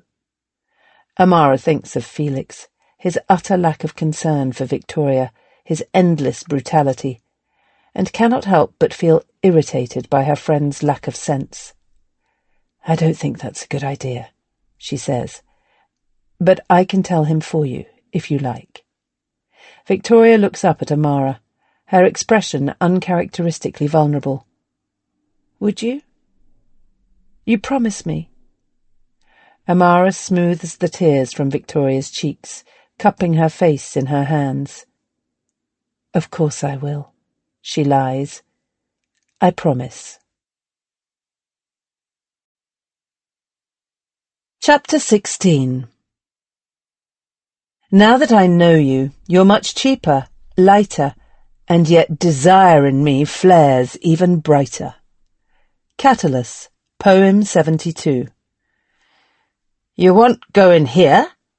Britannica is looking doubtfully at Amara, the pair of them loitering by the doorway of a tavern. Asalina's bar is on the busiest stretch of the Via Veneria, and even in the middle of the day the noise inside is raucous, hot air billowing from the door. "It's the only place Fabia would agree to meet," Amara says. "And besides, we can see Nicandrus again." Britannica scowls, unsentimental about the idea of meeting old friends. "I need to know what Felix is up to before I see him," Amara adds, exasperated at having to coax her own slave into doing as she asks. Britannica shrugs, a gesture of half-hearted agreement. They scan the street, making one last check that nobody they know is in sight, then duck to enter, trying to avoid the metal phallus hanging over the door. The Briton is so tall, she still manages to hit it. The chimes clank out a warning, bells quivering. Heads turn. Some drinkers only glance over, curious, before returning to their own business, but a number laugh and whistle. "Here to slum it, ladies," one shouts. "Want the taste of a real man?" "Fuck off," Britannica says. "You know man." The drinker hesitates, torn between wanting to defend his honour and alarm at the speed with which Britannica's hand has slid inside her cloak, reaching for her knife. "You're an ugly bitch, anyway," he mutters, slouching down lower in his chair. "None of that, thank you." A woman is standing by Amara's elbow. She must have crossed over from behind the counter. Her face is shining from the heat of the oven, and she has an unfriendly expression. "We didn't mean any trouble," Amara says in a low voice. "Are you Asalina? We're here to see Fabia, a friend of Nicandrus." "That old bag of bones," Asalina replies. "She's over there by the stairwell. Claims friends are buying her lunch." Amara looks across the small foggy room in the direction of Asalina's gaze. Fabia is waving a scrawny arm from where she sits at a table in the corner, half hidden in the shadows. "That's her," Amara says, nodding. "And yes, I will be buying stew for the three of us. Please can you make sure it is Nicandrus who serves? I should like to see him again." The landlady raises her eyebrows, taking in Amara's fine cloak and her eccentric-looking slave. "As you wish," she says. Amara and Britannica weave their way through the tables to the back, avoiding their earlier tormentor, although the man now seems equally keen to ignore them. "What the fuck were you thinking?" Amara says to Fabia as she sits down, her tone slipping to fit the surroundings. "How is this more private than meeting at my place?" "I can't have Victoria seeing me," Fabia replies, unperturbed by the rude greeting. "Don't trust her not to tell Felix." Britannica nods. "It's best," she says. "He still own her." "He does not still own her," Amara replies. But before she can get into another fruitless argument with Britannica, Nicandrus appears, ducking under the stairwell with the tray of dishes. "Amara!" he exclaims. She looks at him, and in that moment she is back at the Sparrow, back with Dido, Nicandrus hovering beside them, his love for Dido as evident as if he had painted it in red graffiti across his tunic. "Oh," she says, clamping a hand to her mouth, tears springing to her eyes. "Amara," Nicandrus repeats, setting down the tray. She can see he is similarly affected. It is all she can do not to embrace him. "It's so good to see you," she says. "Can't you sit with us?" "I'm needed at the shop," he replies, looking embarrassed. "Asalina told me I can only stay if you pay her a tip for my time, and even then not for long." Nicandrus looks grubbier and skinnier than Amara remembers. She suspects his new boss is less amiable than Zoskalis. "Of course I'll pay," she says. Nicandrus pulls a stool over and sits at the edge of the table, glancing over his shoulder. He looks nervous. Amara pushes 2 asses towards him for Asalina, which he pockets, and then offers him her stew. He shakes his head. Fabia is already slurping noisily, spoons scraping against the sides of her bowl. "How are you?" Amara asks. Nicandrus flicks his eyes back towards the kitchen, a gesture to show he cannot talk freely. "My mistress is generous," he says. They stare at one another, and the weight of Dido's unspoken absence grows more painful the longer she is left unmentioned. "Not that it matters," he adds. "Nothing has mattered since that night." "I'm sorry." "You loved her too. You understand how special she was." Did he bury her? Amara knows it's a cruel question to ask, but she cannot stop herself. The need to know burns through like embers wrapped in parchment. "I don't know," Nicandrus says, his face contorted with grief. "I begged him to tell me. He hesitates, swallowing. "I threatened him.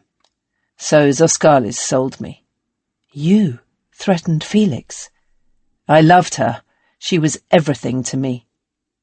Nicandrus always made an unlikely romantic hero, with his scrawny frame and hopeless, largely silent devotion. Amara used to think her friend had deserved better, but now realizes how profoundly she underestimated him. "Dido loved you too," she says, reaching across the table to take his hand.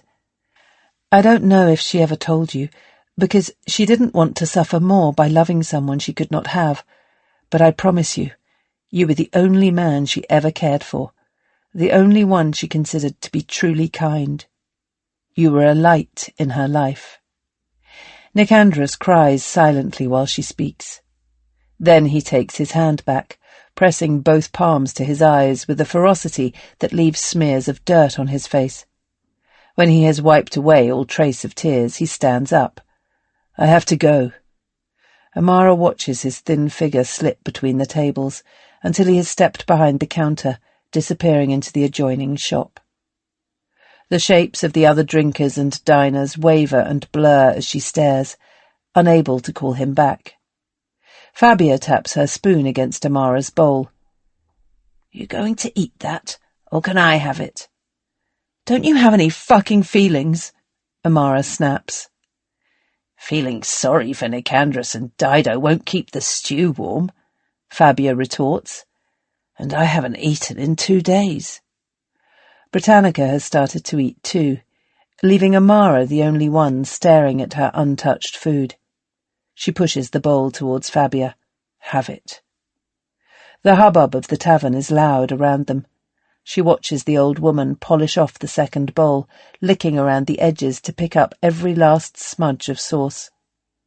Amara can hear 2 men haggling over the sale of a mule at the table behind, their tone increasingly heated. She looks away from Fabia to the wall. There's a small, peeling painting of a waitress handing out flagons of wine, a caption running above her head, "Everyone wants a kiss." Underneath, someone else has scratched a reply, "Fat chance with this landlady." "So, what do you want to know?" Fabia's stew is finished. "Has he said anything about me?" Amara does not use Felix's name, but there's no need. They all know who she means. "Been in a much better mood since your last visit. Berenice caught him whistling the other day. Whistling." Fabia shakes her head. "Otherwise the same old bastard." Britannica, who is still eating, snarls something in her own language. Amara does not have to understand the words to catch the murderous intention. She ignores the outburst. "Has he spoken about Victoria?" "Won't let us mention her," Fabia says, lowering her voice. "Not that anyone would dare. Though he doesn't exactly seem heartbroken. Has the new girl upstairs a fair bit. Nothing like the time he used to spend with you, of course." She darts a sly glance at Amara, as if she might be flattered by the information. "And Berenice?" "Still lovesick for Gallus. Surprised by how long that's lasted. I thought it'd have dropped her by now." Fabia has her arms folded, and her eyes have drifted to the door. The old woman is obviously nervous staying here, now her stew is gone. She's not the only one. Amara thinks. Then Fabia suddenly leans over the table, and Amara does the same, so their heads are close together, almost touching. "The real news is he's branching out," she whispers. "He's renting a small bar outside the baths. Gallus and Thraso are both desperate to run it, but the boss is stringing them along, not decided yet." In spite of herself, Amara feels a flicker of admiration. If she were Felix, the brothel would not be enough for her either. Fabia straightens up. "And that's about it." "Thank you," Amara says, though she is not sure on balance that the risk of discovery was worth the information.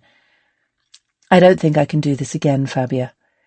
It's too much, coming to a tavern right on the Via Veneria. Rufus might find out." Fabia nods. "It doesn't feel safe." "And you really won't come to the house? I promise you, Victoria would never tell." There is no hesitation to Fabia's shake of the head. Her fear of Felix is greater even than the risk of starvation. "Then I will leave a tab at the counter for you," Amara says.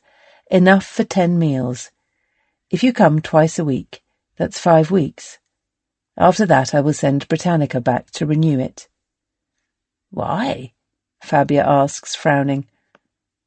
"I can't give you any more information that way."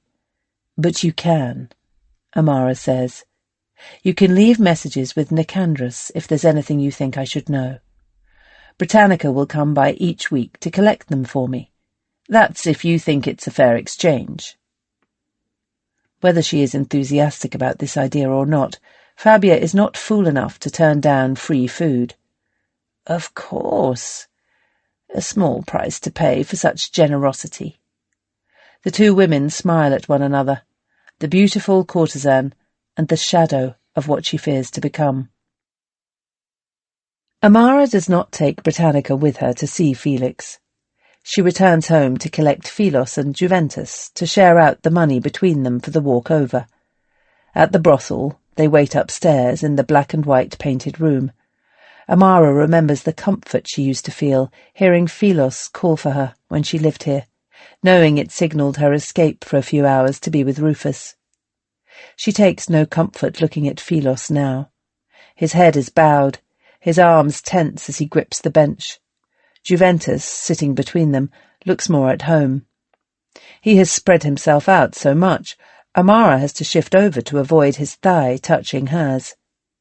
He turns to Philos, grinning, and says something in their dialect.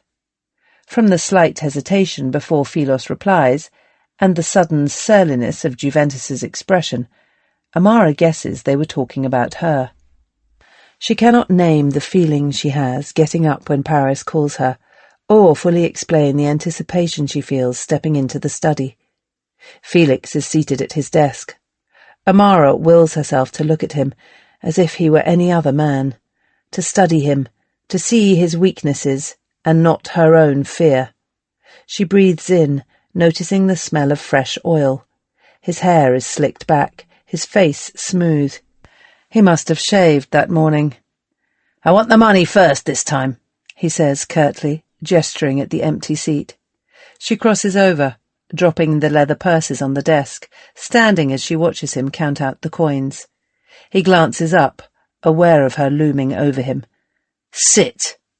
Amara does as he asks.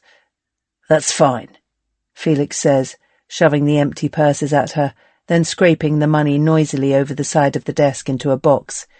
"It's very trusting of Posh Boy, letting you come here to see me. I'm surprised he allows it."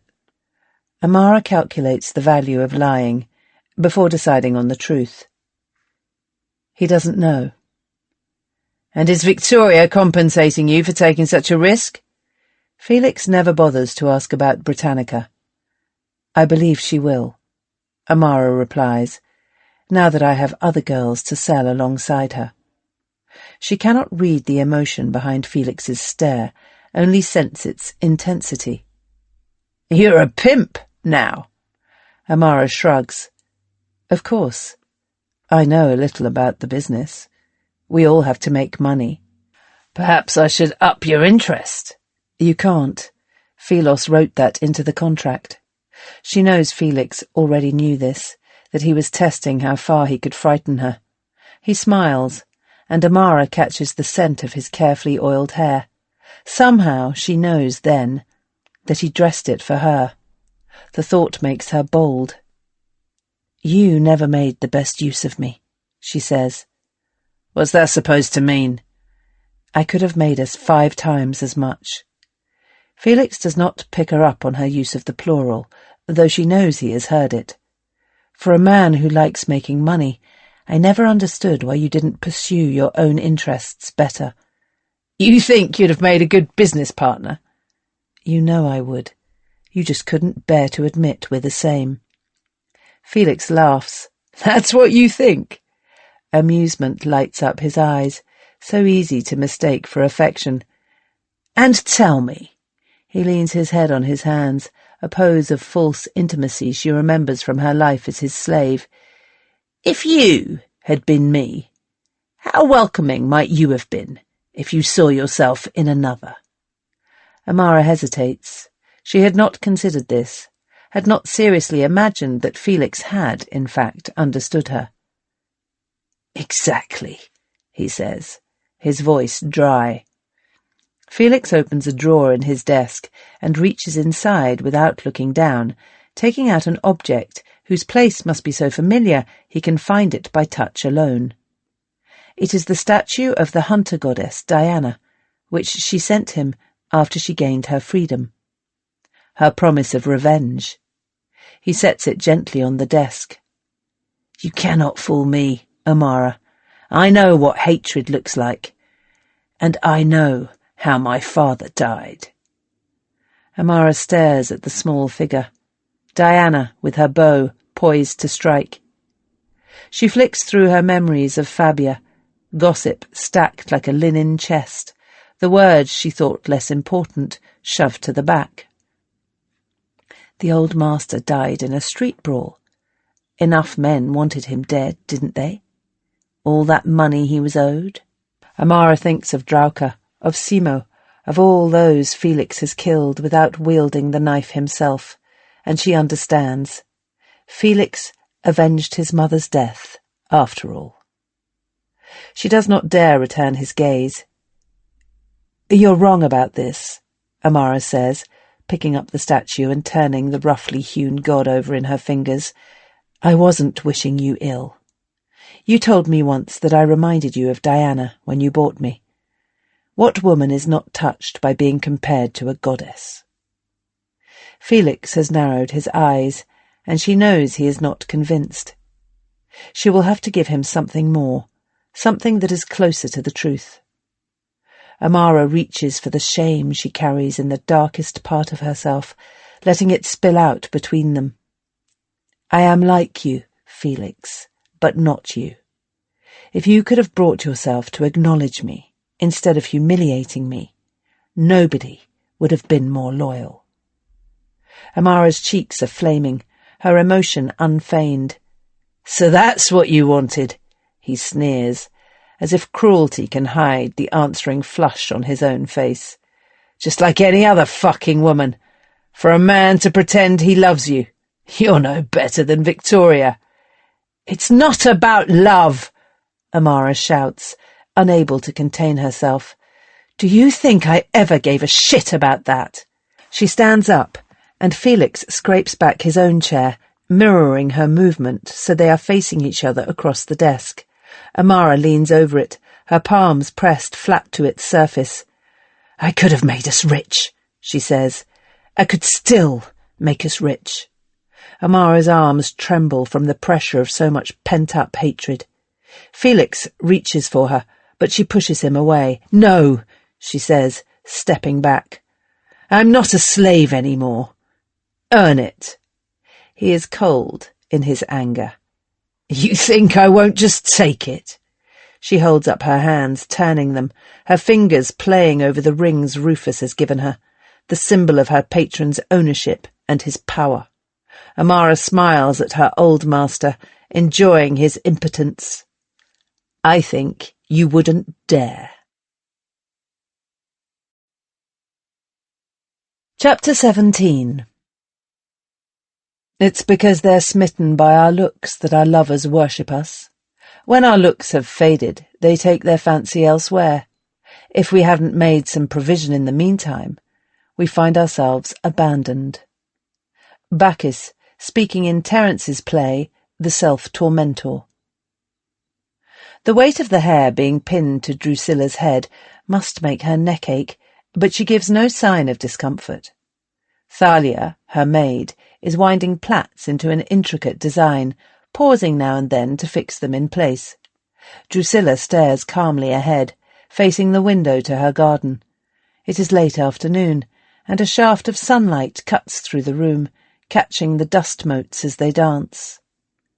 Amara's hair has already been dressed, pins digging painfully into her scalp to keep the false tresses in place. It had been Rufus who suggested that she allow Drusilla to dress her, anxious that she make the right impression at the Floralia, which is also her public appearance as his lover. Rufus also wanted the afternoon's events to be a surprise for her, telling her nothing of what would be happening in the planned procession, but Drusilla, fortunately, believes surprises are only for children. "You've seen the carriage?" Amara asks. "I've ridden in it once before," Drusilla replies. "Last year. It belongs to Quintus's family. Did you not see the procession?" Amara shakes her head. Last year she was performing at Cornelius's house with Dido, the same place she has sent Victoria and the flautists to perform tonight. Victoria had been disappointed to miss the theatre, but Amara is secretly relieved. She is not sure how Victoria might have reacted to the sight of her carried in triumph through the streets. "I've never ridden in a carriage," she says. "I can't imagine it." Thalia has finally finished Drusilla's hair and hands her mistress the mirror. Drusilla checks the maid's work, then nods to dismiss her. "There's nothing like it," Drusilla says when they are alone. "You will feel like a god." Both women stand, helping one another with last-minute adjustments to their clothes. Drusilla's fingers are gentle as she fixes the line of Amara's red silk at the shoulder. Amara had been surprised by the robes Rufus gave her. The silk is not transparent, but still more revealing than she would have expected, the folds clinging to her body. She had insisted upon wearing the silver necklace with the amber pendant, his first gift to her, and the sentimentality of the gesture pleased him, though he has made sure more of his wealth is pinned to her body in other ways. Pearl-drop earrings loaned from his family business, silver bracelets, and glittering pins that stud her tightly coiled hair. For all this, Amara knows that Drusilla still outshines her. Pompeii's foremost courtesan is swathed in yellow silk and decked in gold, the gilding she has painted around her eyes glowing bright against her dark brown skin. The knowledge gives Amara a pang, not so much of jealousy, more bitterness towards her lover. "If I were not so thin," she thinks, "we would be more evenly matched." The sound of trumpets carried on the warm afternoon air alerts them both to the approaching procession. They hurry downstairs to the atrium, standing to wait near the door. Amara's heart flutters with anticipation as the noise grows louder, not just trumpets, but singing and shouting. It reaches a crescendo. The parade must have stopped right outside Drusilla's door. To her surprise, Drusilla reaches over and grasps her hand. "Don't be nervous," she says, although Amara is not sure, from the uncharacteristically wide-eyed look on Drusilla's face, whether the command is as much to herself. There is a lull in the noise, followed by 2 trumpet blasts. Drusilla's steward, Josephus, opens the door. Standing on the road outside is an enormous crimson carriage, its 4 gilded wheels almost the same height as Amara. 2 bay horses are harnessed to it, their sides flecked with froth and their nostrils wide. One of them is pawing at the paving stones, shaking its head in a way Amara finds alarming. Perhaps it is agitated by all the commotion. She steps onto the pavement to meet the waiting crowd, and her fear is drowned by a surge of excitement. The scene reminds her of the Venalia, the huge gaggle of women flooding the street. The ones at the front are finely dressed, draped in garlands of flowers, mingling with the musicians. She sees one throw back her head and laugh, throat flashing white in the sun. Behind the carriage, a long trail of rougher-looking women snakes down the road. Some are staring at the wealthy courtesans, others talk and laugh among themselves. Amara knows they are prostitutes. The Floralia is one of the only times whores get to be celebrated in public. The stench of sweat, covered by cheap perfume, is overpowering. Amara looks over the sea of faces, thinking of Dido, until it occurs to her that her abandoned friend Berenice might be somewhere in the crowd, and quickly turns away. Drusilla is the first to be handed into the carriage. Amara waits, her eye caught by the painted metal medallions on the back of the seat. It is a writhing fretwork of naked bodies, satyrs embracing nymphs, the women's forms contorted in their attempts to get away. For a moment, Amara feels unsteady, unwelcome memories pressing against the edges of her mind. She sways, and the attendant holds out his hand to steady her. Amara grips it as he helps her up onto the seat beside Drusilla. She forces the brothel from her imagination. The Floralia celebrates sexual pleasure. The women are here to be enjoyed. It's what the guests at Cornelius's house will expect from Victoria, Phoebe, and Lais later. It's why Amara sent them. It's the unspoken bargain she made with Rufus, too. The reason she is being celebrated. The movement of the horses startles her, even though she is anticipating it. Amara holds the seat of the carriage, looking about in amusement. They are so high up, she is seeing the passing street from a totally different perspective, almost level with the upper windows of the houses. She glimpses a young boy's face peeking between shutters before he ducks out of sight. The rumble of the wheels, the noise of the trumpets and the singing makes it almost impossible to speak. But Amara turns to Drusilla and smiles, seeing the same excitement on her friend's face. Drusilla is clutching the sheaves of wheat and roses they were handed, and Amara remembers her own flowers just in time, grabbing the stems before they spill from her lap to the floor. The late afternoon sun beats down on them as they make their slow progress along the Via Veneria. The carriage jolts, even though it is slow-moving, the wheels finding their way into the ruts on the road. Amara and Drusilla look down on the people who have crowded out of the buildings to watch them. The men stare, no doubt eyeing up the goods richer men get to enjoy. But it's the gaze of the women that Amara savours.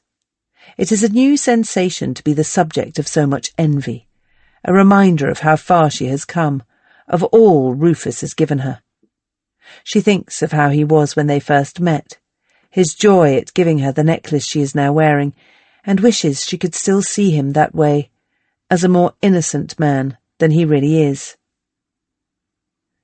Amara is faint from the heat by the time the procession reaches the theatre, but still steps down from the carriage with reluctance. She and Drusilla are absorbed into the crowd of women and musicians, their loss of height suddenly lowering their status. She watches the carriage leave with regret, jostled by the crush. The Floralia is never a festival for restraint, and squashed beside her, a woman from the procession is already kissing one of the musicians, the flowers in her hair crumpled in disarray. Not everyone in Pompeii is invited to the free performance at the theatre. Most will be making do with celebrations outside in the square. Drusilla takes Amara's hand, and the pair of them push their way towards the theatre's entrance. Drusilla's height is imposing, and enough memory of their arrival in the carriage lingers for people to let them pass. There is very little queue in the corridor or up the stairs. Most of the other spectators have already been seated, all except Rufus and the most important men in attendance. Drusilla and Amara make their entrance high up in the auditorium, which should provide them with a more discreet arrival. But Amara is aware of murmuring, of eyes on her body. The great curve of the theatre confronts her, a wall of faces watching. She feels the heat flood to her cheeks. It is many years since she was respectable, but the shame still lingers. She knows notoriety is frowned on in a woman. The honour Rufus pays her is double-edged, possible only because she has no real honour to lose. Amara feels a flash of anger. She thinks of Britannica, the way she stands, the challenge in her eyes, and stares back. Let them look. Don't enjoy the attention too much, Drusilla murmurs, amusement in her voice.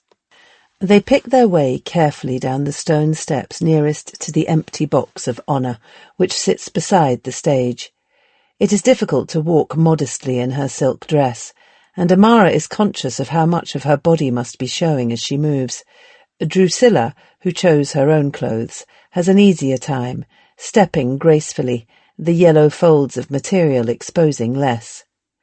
Eventually they reach the space which has been reserved for them both.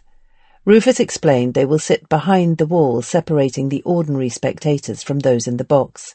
He will be on the other side of it, close, but totally unreachable. Amara is grateful for the cushions on the hard stone.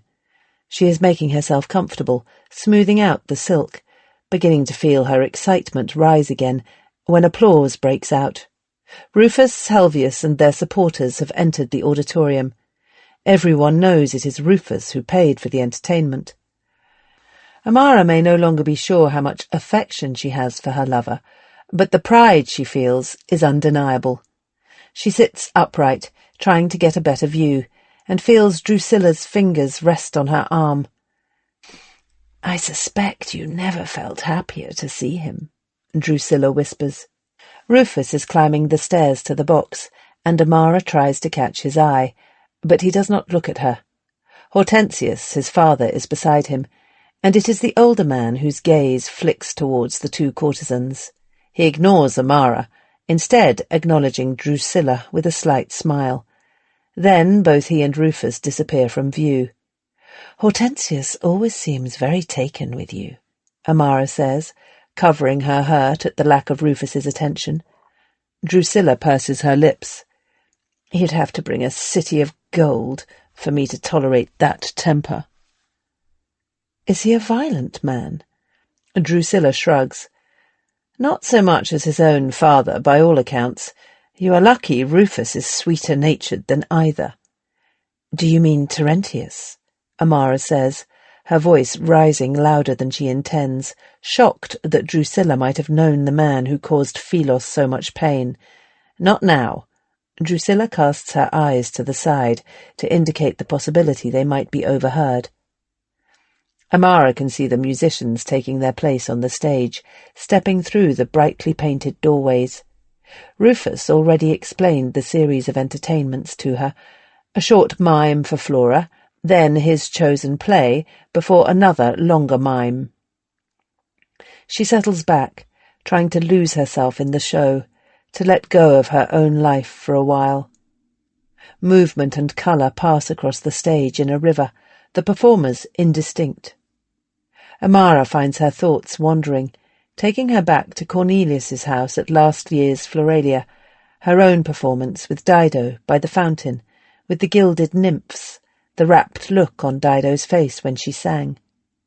Amara closes her eyes, remembering. A familiar word jolts her back into the present. Creams. Even with an Italian accent mauling her native Greek, the name hits Amara with unpleasant force. It is her first master, the man her mother sold her to in Aphidnae, who used her as a concubine before allowing her to be sold on as a whore. Except here, on the stage, he is a different Creams, an old man troubled by his son's relationship with a prostitute. Amara tries to concentrate, her palms sweating. Rufus does not know what the name might mean to her. She has never spoken of Creams to him. Bacchis, the courtesan, enters the stage to whistles and laughter. The actress's mannerisms are exaggerated, and she is swathed in bright green robes, beads hanging from her wrists. A troop of dancing girls follows her. From so far away, Amara cannot catch all the words, but she hears enough. The woman is obsessed with amassing money, terrified of her looks fading, playing a part for as long as she can. Amara looks at Drusilla, but her friend appears undisturbed, smiling as the indignities of their lives are laid bare. Amara turns back to stare at Bacchus, mesmerized by this unkind version of herself, appalled that this might be how Rufus sees her. A more innocent girl on the stage professes her love for a single client, hands pressed to her heart in sincerity. Amara feels a rush of relief. In Rufus's imagination, surely this fragile creature is her, not Bacchus. The story settles back into the familiar tale she has heard from her lover 1,000 times before, as well worn as cart grooves in the road. The virtuous girl snatched into prostitution, freed by her generous patron, who marries her when the reality of her high birth is revealed. Amara has never found it comforting, having no high birth to fall back upon, and now it reassures her even less. Amara finds herself thinking of what Philos said to her. Only fools think life is a play, with any hope of holding on to your virtue. Philos is a very different man from Felix, but both, she realizes, are more like she is than Rufus will ever be. It is not difficult to imagine her old master's scorn at the tale being performed on the stage. Her cheeks burn as she remembers their last meeting, the suggestions she made. There are times she cannot believe the game she is playing with Felix. That she would even contemplate doing business with him seems like madness, even if she is in his debt. And yet Felix knows how to protect himself. He will never be like Myrtale, or worse, like Fabia. And should Rufus drop her, Amara may have little choice over who she associates with. Better to be Felix, or his ally, than to starve. She glances over at the box where her patron is sitting, as if she might seek his reassurance, even though she cannot see him. The blank wall brings her no comfort. Rufus has placed her here, dressed in scarlet, borrowed jewels pinned to her body, and even if he does not understand the truth today, he will eventually. She is Bacchus. Amara thinks back to the night he revealed his anger, remembering his words. "It's tainted you." She closes her eyes, imagining herself at home, safe in her private study, not sat here on public display, smiling through her fear. Chapter 18. First writer. Lovers, like bees, live a honeyed life. Second writer. I wish. Pompeii graffiti exchange. Amara is carried back from the theatre in a litter. Evening is only just falling, but she cannot join Drusilla for dinner without Rufus present, not when there are men attending, and her patron is with his family tonight. Inside the litter it is dark, the curtains cocooning her, screening her from passers-by, but also shutting her in. She tries to enjoy the luxury of being carried, but it makes her nervous to think of her weight bearing down on the shoulders of the men outside, the poles bruising their flesh. The disorientation of not seeing where she is going means it is both a relief and a surprise when the litter comes to a stop. The bearers lower her to the ground, and she steps out onto the pavement. Amara knocks on the tall front door, the men who have carried her a shadow at her back. The heavy wood creaks open, and she slips inside. Juventus does not immediately step back when she enters. Amara tries to move out of the way, but he leans across her to bolt the door, forcing her to squeeze past or be trapped. She hurries out of the corridor while he is busy locking up, swiftly crossing the atrium to her room, pretending to herself that she is not afraid of him. Light flickers over the dancing nymphs painted on the walls of her room, giving the illusion of movement. Martha has left a lamp burning for her on the table by the couch. Beside it is a glass of wine. Perhaps the maid imagined her mistress might want to indulge in some solitary celebrations for the Floralia. Amara thinks of Dido, and not for the first time since Rufus freed her, wonders if she would trade everything she has, even endure being in the wolf den, to have Dido back again. There is a noise from the atrium, no doubt Juventus checking over the house before settling down to sleep. Amara resists the urge to take both wine and lamp and lock herself in her bedroom. It's not as if she is totally alone in the house, with the doorman. Philos, Martha, and Britannica must be somewhere around too. Instead of hiding herself, Amara sits down at her dressing table.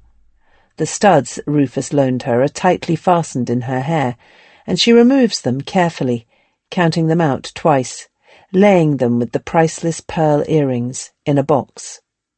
The wine is overly sweet, but she keeps sipping it until she can feel its warmth spread through her limbs, loosening them.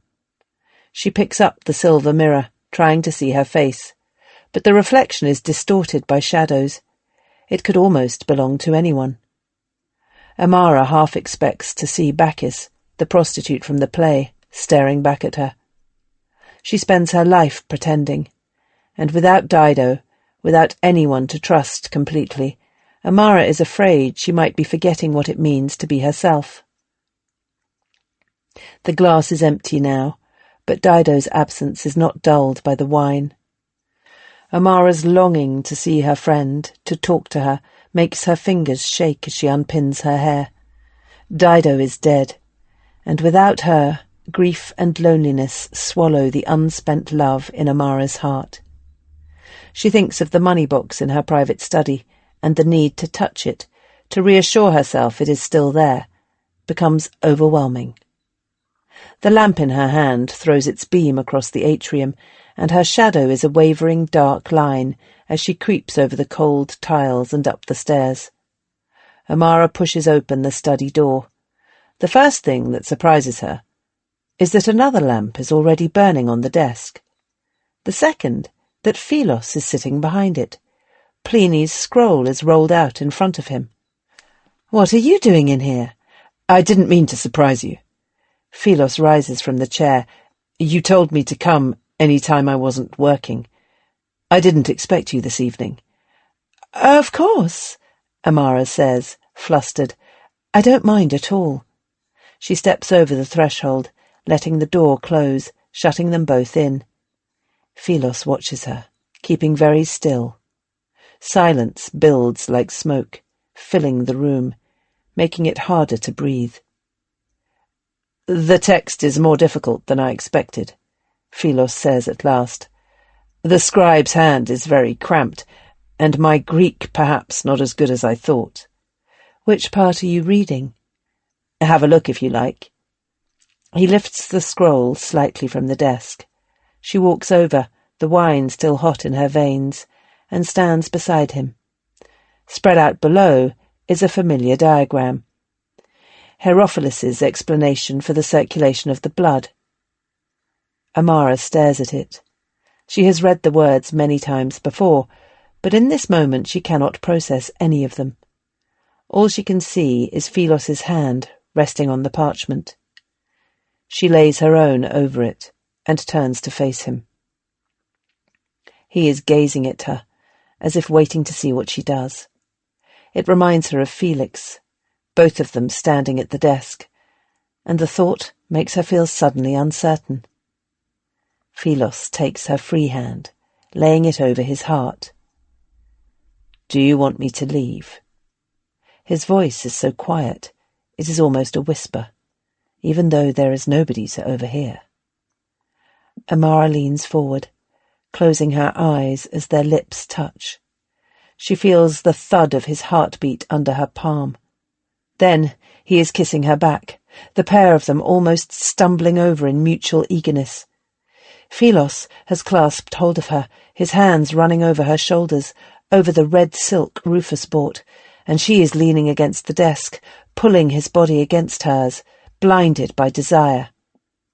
Then, just as suddenly, she realizes he is pushing her away, trying to disentangle himself. She lets go immediately.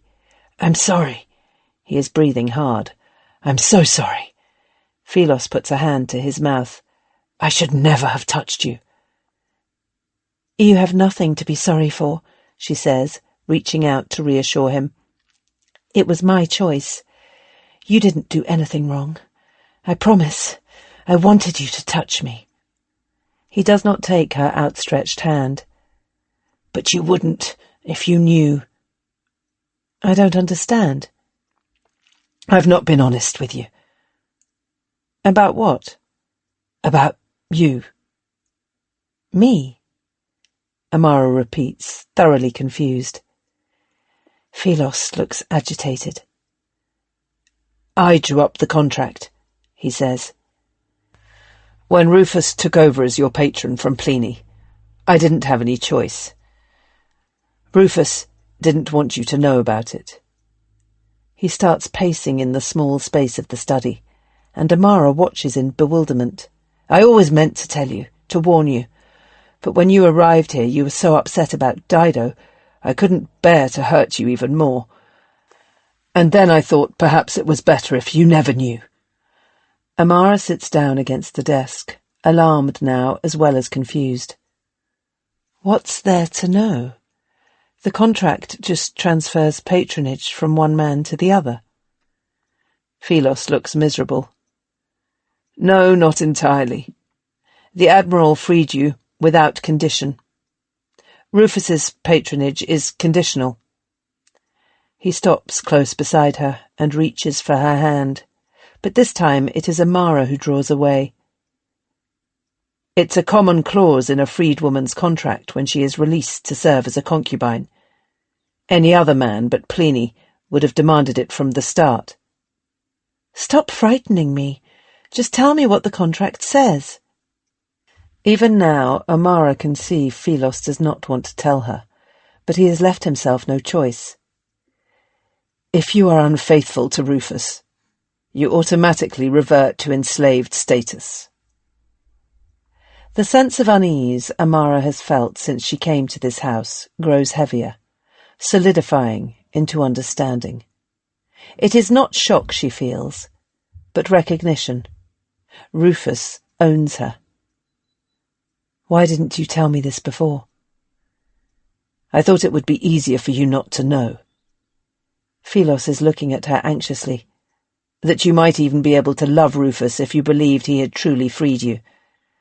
And then when I realized you didn't love him, I thought you would be safe as long as you didn't care for anyone else. Apart from you! Amara bursts out. Philos says nothing, his silence an admission that makes her even angrier. So what happened just now between us here? That would be enough to make me revert back to... She cannot say the word. The contract is to prevent you betraying Rufus with another patron, Philos says, avoiding her question. There wasn't any need to protect himself from a servant. He has always had the right to kill either of us. But at least I wouldn't die a slave, Amara retorts, spitting out the word with all the hate and disgust she feels for her own past. Like I am. An angry flush is spreading across Philos's cheeks, and she knows he has misunderstood the cause of her revulsion. That's not what I meant. I think I know exactly what you meant. Amara covers her face with her hands, unsure who she is more frustrated with, herself or Philos. You are mistaken, she says, trying to control her temper, and clearly an idiot if you think I would risk my life for someone I didn't love. Amara's outburst takes them both by surprise. Philos says nothing, his expression telling her even less. She turns and walks to the door, fumbling with the handle in her haste to get out, desperate to escape from the humiliation of her own confession. Chapter 19. I've never been so foolish in my young life, I swear, or done one thing that I've regretted more than going from you last night and leaving you alone, trying to hide how desperately I love you. Sulpicia, Roman woman poet. Victoria's laughter rings out in the garden. She is sitting on the bench with Phoebe and Lais, the three of them draped over one another. Amara is sitting a little apart on a stool, while Britannica stands beside her, rigid as a Praetorian guard. "Can you believe the amount?" Victoria exclaims. "Did you ever see so many tips? We'll have paid Felix off in no time." Victoria's haul is undeniably impressive. Amara and Dido never came close to making such a generous profit. "And it wasn't too upsetting for any of you?" Amara says, looking nervously at the flautists, the women who won't see the benefit of any of the money. "Oh, I explained it all to the girls," Victoria says. "You still have to fuck for a living, too, even if it's only one man." She laughs. "Though I think that's pretty obvious anyway. Rufus isn't very subtle, is he? And I told them, once the debt's paid, we can up their cut." "Very generous, mistress. Thank you," Phoebe says, looking a little nervous at Victoria's disrespectful tone. "I'm so glad you got Ignatius to introduce me to Fuscus," Victoria continues. "That man can tip. But what a sad little cock he has. Such a chore. What did you used to do to keep it up for long enough?" A growl comes from Britannica, startling them all. Amara glances up at her, and is alarmed to see her staring at Victoria, lip curled, hand resting on the hilt of her knife. She touches Britannica on the arm in warning. "You must realize, I cannot talk about the past like that," Amara says to Victoria. "It dishonours my patron." "Is she Rufus's personal guard dog now?" Victoria says angrily, jerking her chin at Britannica. "And he's not even here." "A man like Rufus expects absolute loyalty," Amara says, the memory of last night bringing its own bitter aftertaste, no less in his absence than when he is present. "Oh, fine, then," Victoria says in exasperation. "We're not even allowed to laugh now. And it's not like you ever showed that sort of loyalty to Felix." "Felix wasn't my patron," Amara snaps. "He's a fucking pimp." Victoria looks unruffled by the outburst. If anything, there is satisfaction on her face at hearing Amara swear. "What did he say about me, anyway? You never told me." "What?" "When you passed on my message." Victoria is staring at her. "The one you promised to give him." In that moment, her heart still full of rage at Rufus's deception, Amara feels nothing but cruelty. "He said he doesn't give a fuck about you," she replies, her voice taking on Felix's characteristic coldness. "Why would he care what happens to a woman he used to sell to all comers as a whore?" The moment she has said it, Amara is back in Felix's study, back when she saw him humiliate Victoria so viciously. She feels sick with self-loathing. "I'm sorry," she stammers. "I should not have—" Victoria does not answer. She gets up from the bench, walking from the garden. Phoebe and Lais are left behind, looking awkward, unsure what to do. "You can go and get some rest, too," Amara says, not wanting to look at either of them, unable to bear her role as pimp, her hideous resemblance to Felix. She is aware of them hurrying away. Britannica sniffs loudly. "She deserve it. She is idiot." "Don't," Amara says. "Please." "Felix still own her," Britannica continues, ignoring her plea. "Why don't we practice?" Amara says wearily, changing the subject. "Can you get the knives, please?" The air is hot, and the red silk sticks to her body. Amara is playing the harp Rufus bought her, plucking the same refrains over and over, trying to perfect them. 2 glasses of wine wait on the table. Rufus promised to come to her this afternoon, and he is late. She is aware that the last man to touch her in this dress was Philos, and feels a shiver of fear, as if Rufus will be able to see the imprint of another man's hands on the fabric. Her breath quickens when she remembers what it felt like to hold Philos, to want a man that much, rather than just tolerate his embraces. Then she remembers Philos's face when she left, and she is torn between frustration at his deception and remorse for what she said. She plucks the wrong note on the harp and sighs, closing her eyes for a moment, before starting the refrain again from the beginning. "Little bird." Rufus is standing in the doorway, a sentimental look on his face. Her body stiffens. Did he smile like that when he dictated the terms of the contract?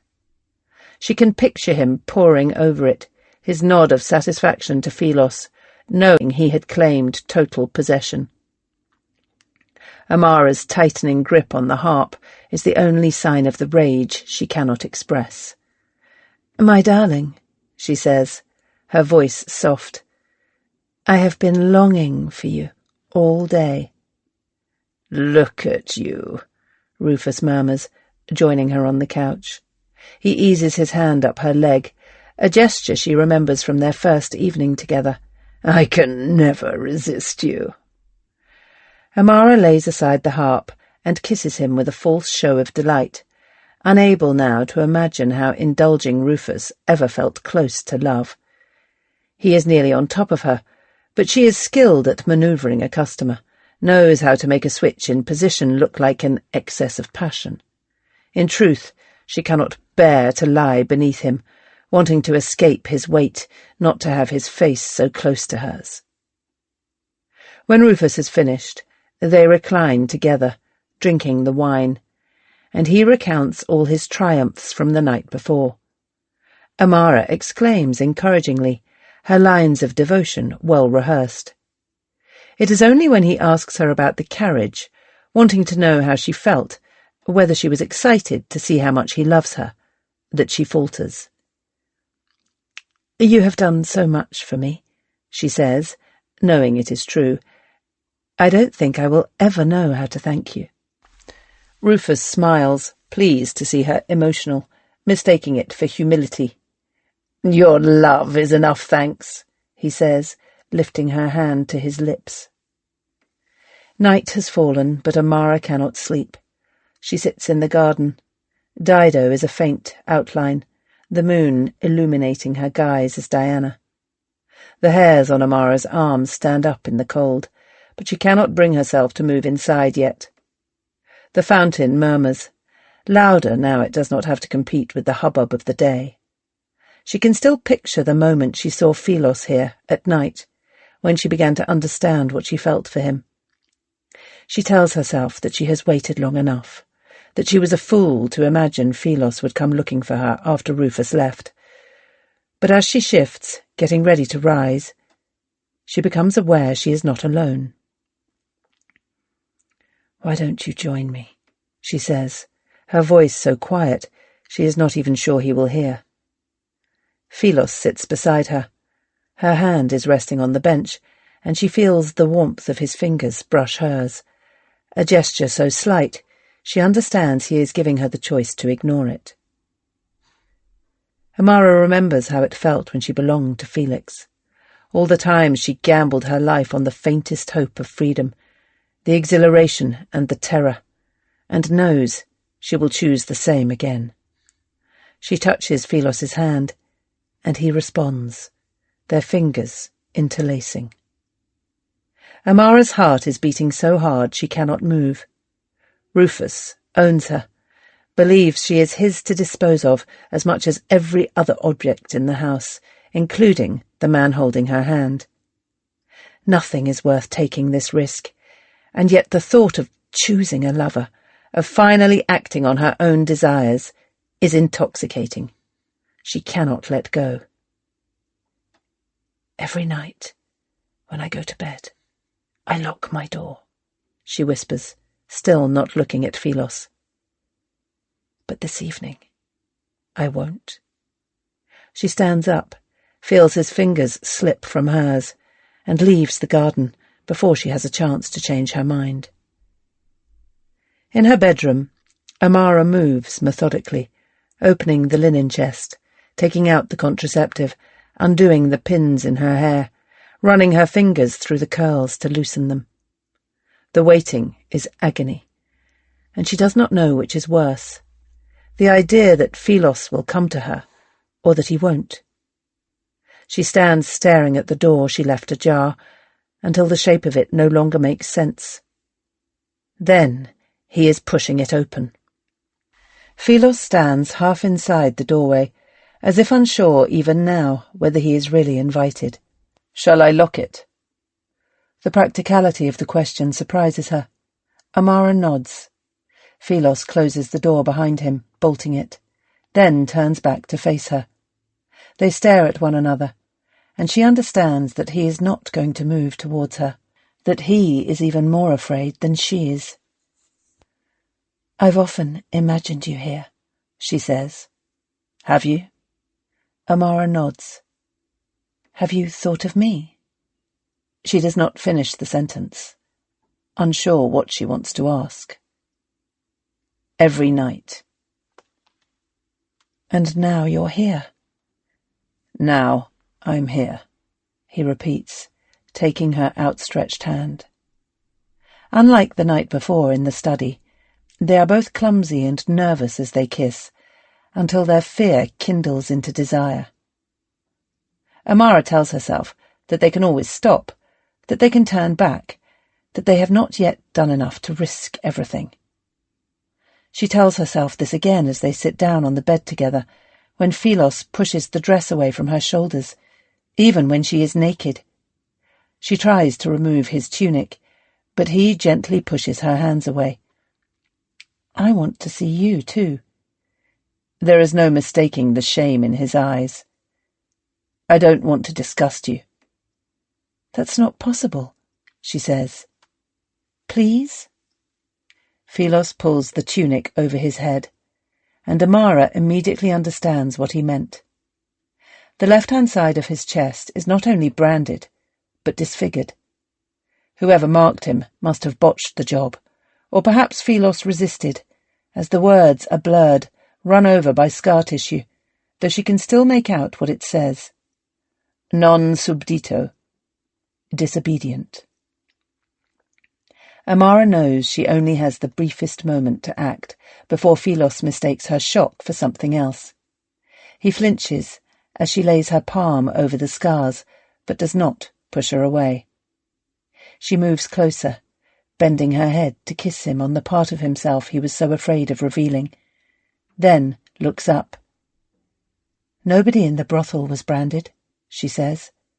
"It would have reduced our value. But sometimes I think there is not a piece of my skin that was left unmarked." This time, when Philos kisses her, Amara does not tell herself there is a way back. Afterwards, when they are tangled up together, Philos keeps murmuring apologies into her hair, promising that he will last longer next time. But Amara cannot reply, because she does not want him to know she is crying. Tears start to pool onto his shoulder, and he sits up in alarm. "Did I hurt you?" "You didn't hurt me," she says, crying even harder. "It just felt different.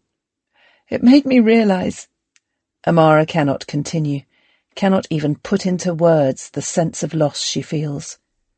"I understand," Philos says, drawing her closer. "It's all right." Amara holds on to him tightly, her distress gradually subsiding as he strokes her shoulders. "I know it can get you that way," he says. "If it's any consolation, the first time I was with a girl after Terentius, I bawled my eyes out." "You did?" "It was terrible. I was so embarrassed." "What did she say? Did you see her again after that?" She senses the hesitation in his body even before he refuses to answer her question. "Maybe that's a story for another time," he says. "But you must know all this already, from your affair with that boy with the lamp. I knew when I saw you together that you loved him." "Menander?" Amara asks, unnerved by his perception. "I did love him, yes, but he was never my lover. We never had the chance." "Am I your first, then?" Philos sounds both delighted and surprised. The question is so ridiculous that Amara has to stifle a laugh. "I'm serious. If you didn't choose, it didn't count." "Philos," Amara says, amused. "I must have slept with literally hundreds of men. I worked in a brothel. I can't even begin to keep track." "None of it counts, though," he says, his voice even more earnest. "Not if you didn't choose." She's about to argue, then realizes from the intense look on his face that perhaps he is thinking of his own life rather than hers. "In that case, yes, you are my first lover." In spite of her good intentions, Amara is unable to finish the sentence without snorting. "You might laugh," he says, kissing her, "but I just brought you to tears." "Is that something to boast of now? Making girls cry with your love-making?" They both laugh so hard they shake uncontrollably from the effort of keeping quiet, and every time Amara thinks she has recovered herself, Philos catches her eye, making her laugh again. Slowly their amusement ebbs, and Philos props himself up on one elbow, so he is looking down on her. Amara notices he instinctively moves his other arm to cover the scar. "So can I come back and make you cry again tomorrow night?" "Yes," Amara says, "though I'm not sure how I can be without you between now and tomorrow." Her answer brings a darkness into the room. In the lamplight, with Philos so close, bathed in its glow, she feels completely safe, and yet she is aware that neither of them has ever been more at risk. "If we are going to meet like this," he says, "we have to protect one another. That means in the daytime, we don't acknowledge each other at all. No secret gestures, no stolen glances. You just ignore me. If Rufus ever punishes me, you let him. And if he hurts you, I cannot intervene." Philos pauses, obviously uncomfortable. "Does he ever? I mean, has he ever hurt you?" "No," Amara says. But Philos is looking at her, waiting to see if she is going to tell him more, and suddenly she doesn't want to lie. "Well, he did once, so I know it's possible, but he hasn't done it again since." The anger in his face is so unfamiliar it alarms her. She reaches out to touch his arm. "I should not have told you." "No, you should. We need to share it all, so we know how to act. One evening, I will tell you everything I know about him. But I don't think I can bear to. Not now." "Not after making me cry," Amara jokes, trying to bring back the laughter from before. Philos smiles, though she can still sense his sadness. "I love you," he says. Amara stares at him, realizing that for the first time since Dido's death, she does not feel alone. She takes hold of his hand, the one shielding his chest, drawing him back down to her. "I love you, too." Lemuria. Chapter 20. For this reason, too, if proverbs interest you, folk say bad women marry in May. Ovid Fasti, On the Rights of Lemuria. The 5 women sit in the dining room, both slave and free, drinking together in honour of the Lemuria. It is a festival which has always disturbed Amara, the night the unburied and the murdered come back to haunt their kin, when the vengeful dead must be appeased. And yet, even on such a dark evening as this, she finds it difficult to feel anything but happy, knowing that soon she will be with Philos. He has been to visit her almost every night since they first lay together, both of them talking endlessly of the risks, yet seeming unable to keep apart. Amara is not the only one in high spirits. Phoebe and Lais are starting to enjoy themselves, encouraged by Victoria, who plies them with wine and compliments, the food long since eaten. For the first time since they came to the house, Amara forces herself to acknowledge the flautists, to imagine how she might have felt if she had met them at the wolf den. They are sitting close together on the couch, the lazy curve of Laïs's arm as she rests it on Phoebe's knee, recalling the white flash of limbs from one of Zeus's lovers on the wall. Amara is not certain she likes Laïs. There is a hardness to her face, a ruthlessness. Felix's voice comes into her head. If you had been me, how welcoming might you have been if you saw yourself in another? Amara laughs at a joke, lifting her wine, sipping it slowly to give herself the excuse to keep looking. Phoebe is different. Watchful, but without the coldness. She has been witty this evening, her observations of the men she serves making everyone laugh. At the Wolf Den, Amara suspects they would have been friends. She does not delude herself that this is possible now. "You're very quiet. Thinking of your love?" Victoria's question catches Amara by surprise. "Well, of course," she says. "I'm always thinking of Rufus." "I didn't mean Rufus," Victoria replies, causing the colour to drain from Amara's face. Victoria gestures at the paintings surrounding them. "I think we all know that if Jupiter offered himself to you as the king of the gods or as a pile of gold, the gold would win." Amara laughs, as much in relief as amusement. Seeing their mistress's reaction, the flautists laugh too, knowing it is safe to join in. She can feel Britannica shift beside her, and does not have to look to know how stony the Briton's expression will be. "Mistress is right," says Laïs obsequiously. "Money is important." "Did you two train together?" Amara asks. "In Attica?" Phoebe and Laïs look at one another. "No," Laïs replies. "We meet in Baia. We work there together." "Where in Attica are you from, mistress?" Phoebe says to Amara, her tone more polite than curious. "Aphidnae," Amara replies. "You train as a courtesan there?" Laïs asks. "In a manner of speaking." "Hardly," Victoria snorts. "Amara was a doctor's daughter." "Yes," Amara smiles, "and then a concubine, and then a whore, and now a courtesan." Laïs nods vigorously. "Courtesan is good," she says. "Hetaira." Laïs's whole face changes with just one word of her native language.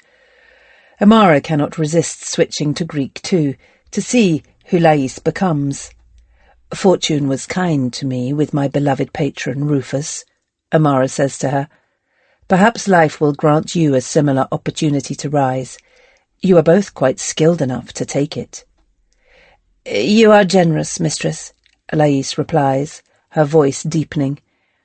"I pray by the will of Aphrodite that I find myself a patron as gracious as yours, one who can pay you and Mistress Drusilla a suitable price, of course, so that everyone benefits."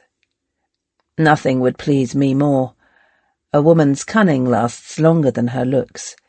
"And both last longer than her virtue," Phoebe adds. It is a commonplace remark, but the three of them still laugh. "What are you saying?" Britannica is irritated. "Latin, bad enough. Greek, impossible."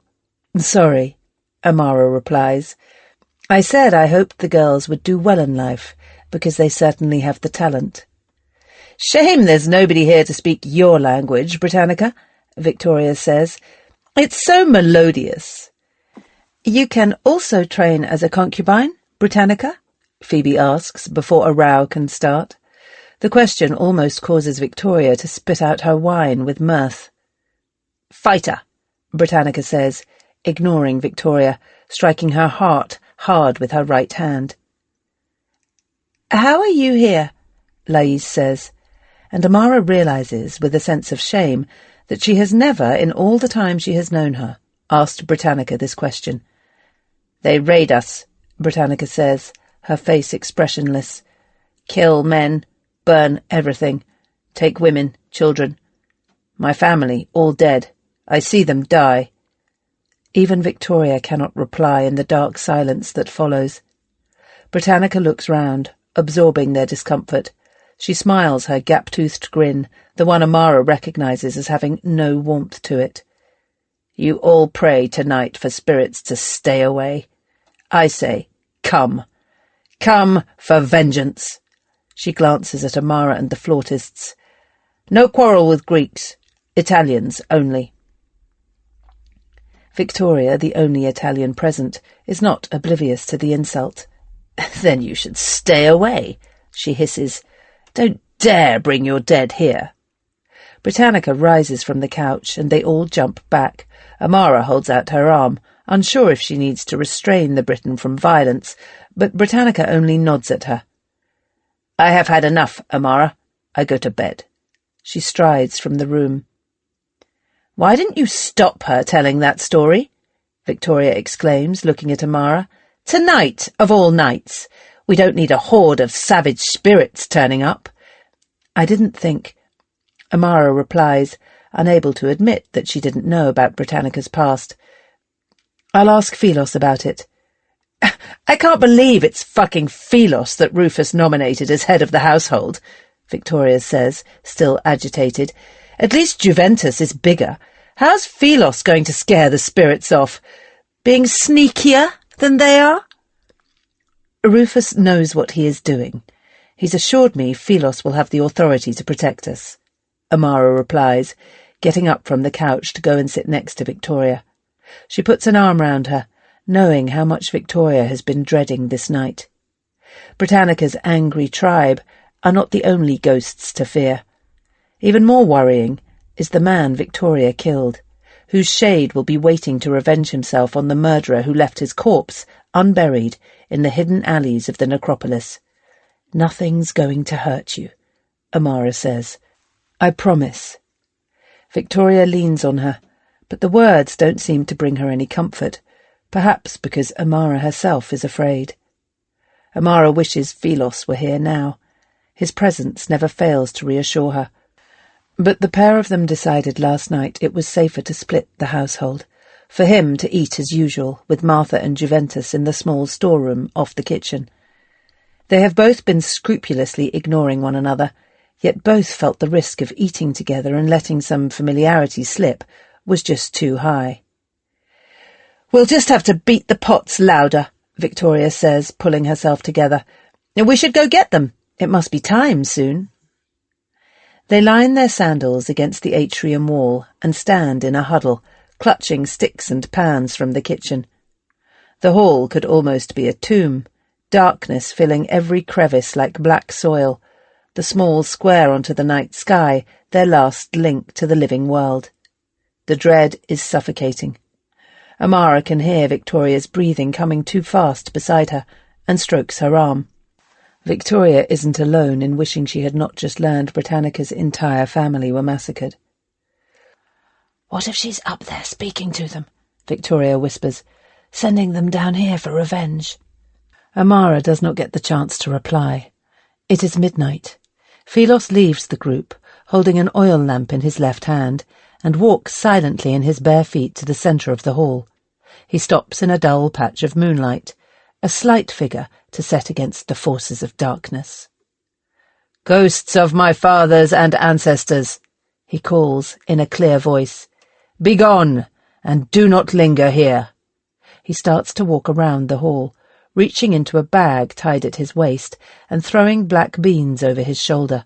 The sound of them falling on the tiles is like the patter of rain. Light flickers over his face from the lamp, its glow barely enough to illuminate the space ahead as he walks. Philos never looks back. To do so would be to invite the dead to take him.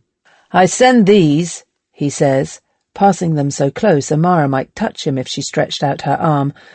"With these beans I redeem me and mine."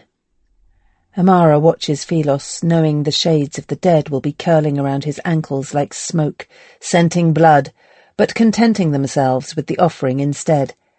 Or at least she hopes so. Juventus starts to strike his pot, and they all follow suit, Victoria most lustily of all. "Ghosts of my fathers and ancestors!" they yell. "Begone!" All down the street, others are doing the same. Everyone's timing out of rhythm so that their neighbour's clanging drifts over the night air while Philos repeats the incantation. The more chaos, the better, to set the spirits in confusion. Philos walks around the house, casting the beans, and they accompany him, clashing away any shades who dare to linger. Amara's voice grows hoarse from shouting. She remembers performing this rite at home, her father in Philos's place.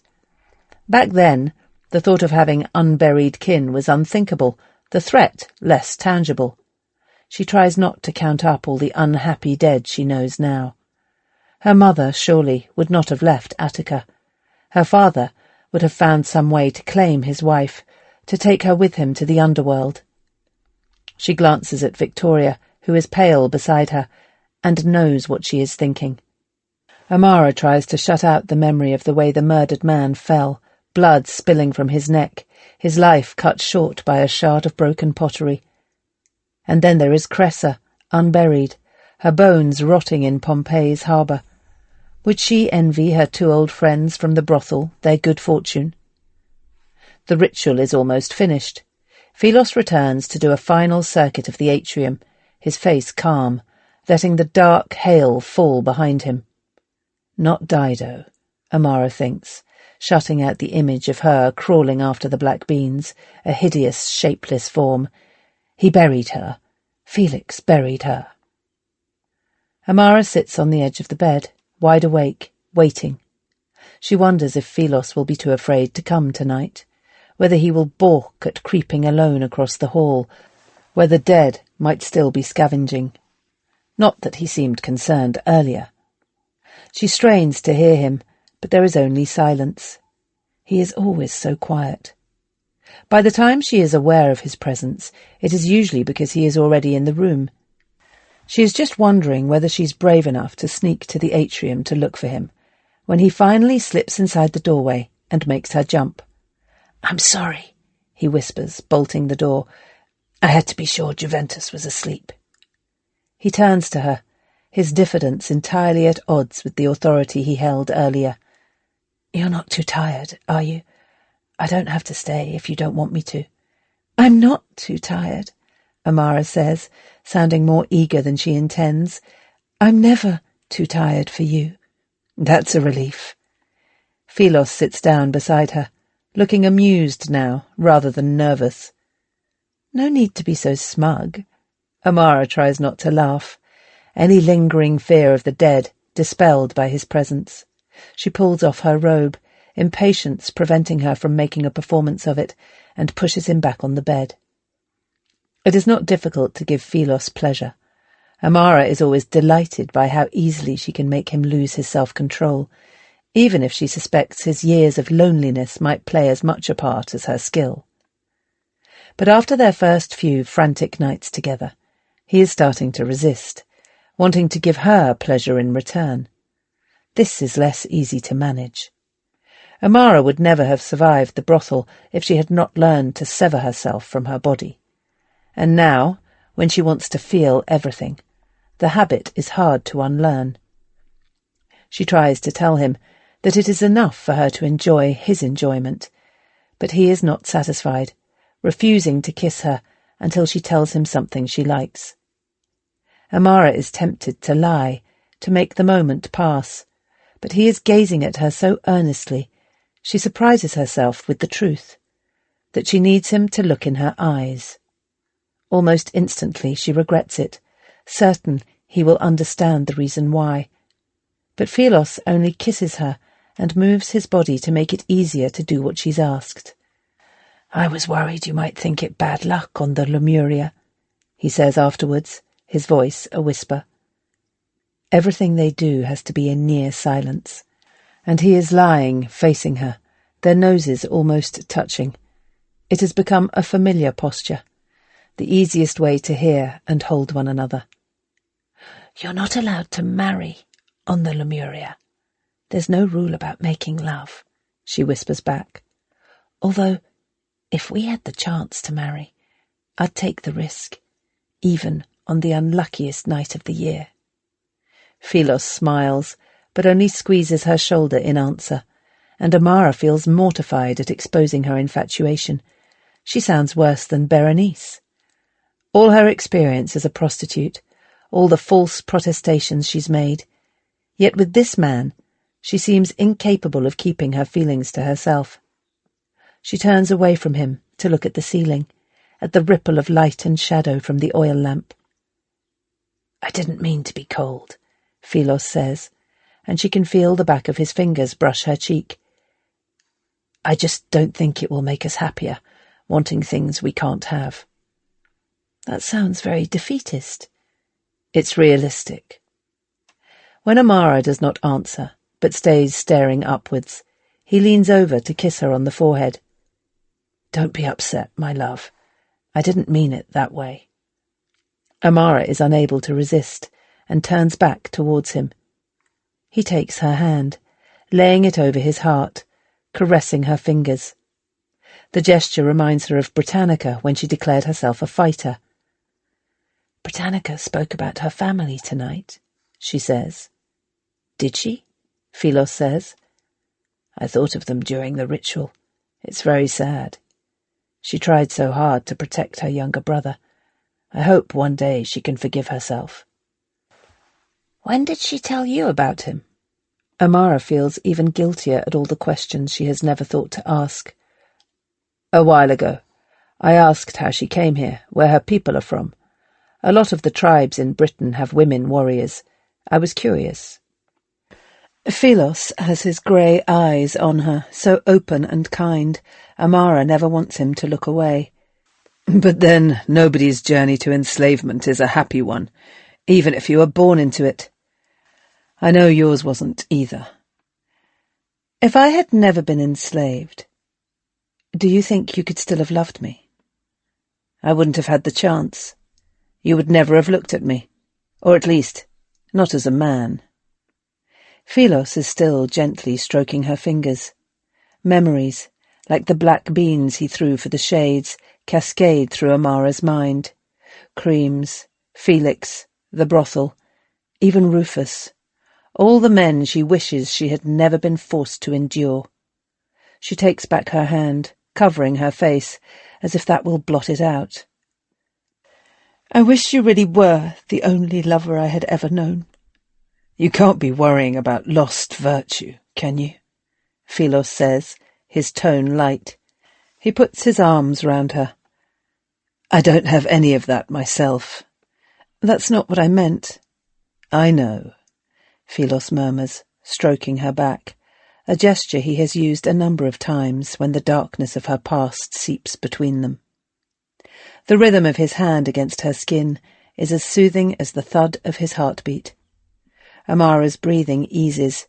She imagines what it would feel like if Philos were her family, if he belonged to her. "Do you never think about how we might be together?" "I try not to, honestly." Amara pushes herself away from him so she can see his face. "But why?"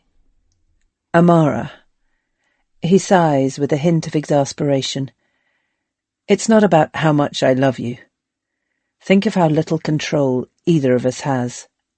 One day, if we're not caught, Rufus will lose interest in you or move me. It's inevitable. And I can either drive myself mad thinking of all that pain on the horizon, or be grateful for whatever days of happiness fortune grants us. It's useless planning a future you don't own." "I'm not grateful," Amara says, surprised by the strength of her own anger. "You can't sit by hoping fortune will turn her wheel for you. What sort of excuse is that? You have to seize it and force her." Philos is amused by her passionate outburst. But Amara is not interested now in his indulgence or attempted kisses. "I mean it," she says, almost forgetting herself and raising her voice. "You're smarter than Rufus. I'm smarter than Rufus. Why shouldn't we think of a way to free you?" "You can say that because you were born free. I cannot imagine what it feels like." "You can imagine. You know what it feels like. When you recited Homer in the garden and the other children hated you because you were cleverer. You felt you had the right then, didn't you, to what they had? And what are we even asking of the fates? That you have a little more control over your life? I'm not suggesting you aim to be emperor." Philos looks taken aback by the ferocity of her speech. "You want to marry me, that much?" Amara tries not to laugh. "Don't worry, it's not about that. If you gained your freedom and left me, so be it." She pauses, the noble sentiment heavy in the air. "Though I'm not saying I wouldn't be annoyed." They both laugh this time, or at least the silent shake of the shoulders that passes for laughter between them. Amara can feel her willpower slipping again, and she twines herself round him so that barely any scrap of her skin is not touching his. Even that is not close enough. She can feel the ridges of the scarring on his chest press into her cheek. "You really love me?" It is hard to tell with a whisper if he is asking a question or stating the obvious. "No," Amara replies, holding him even tighter. "I can't stand you." Chapter 21. "See to it, slave boy, that water washes feet and a serviette wipes away the drops, and that our linen covers the couch." Motto from a Pompeii dining room. Amara spends her morning at the Venus Baths. It is not a day to see Drusilla, rather a chance to meet more clients. Since her appearance in the chariot at the Floralia, Amara's status, as well as her notoriety, has risen considerably. She may never be respectable, but her public display has certainly lent her an aura of wealth. Julia has become increasingly friendly, and acts as a useful go-between, introducing her to women who might need financial assistance, giving the lie of a social occasion. When their business is done, Amara and Julia sit together, sipping watered-down wine in the courtyard. The May heat is oppressive, even this early in the day, and Amara is grateful for the shaded colonnade. "Sweet girl," Julia says of the young wife who has just left them. "A shame she is such a magpie, though not a shame for you." "I'm grateful you introduced us." Julia waves her hand, gold rings shining. "Looks only last so long. Lovers are just as bad. But a closet full of coin never made any woman cry. That's what my dear mother used to say. She would certainly have approved of you. I'm delighted you are a sensible girl. Don't ever let some man tell you money is unromantic." Amara smiles, thinking of her reckless assignations with Philos, behaviour Julia would surely despise. "Hail, Prophet. That was written on the doorway of a house on the last street where I lived," she says, daring to make an oblique reference to the brothel. "I took the lesson to heart." Julia laughs.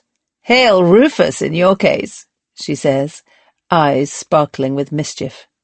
Amara cannot help laughing back. Julia has the gift of disarming anyone she speaks to, making them feel like the most important person in the room.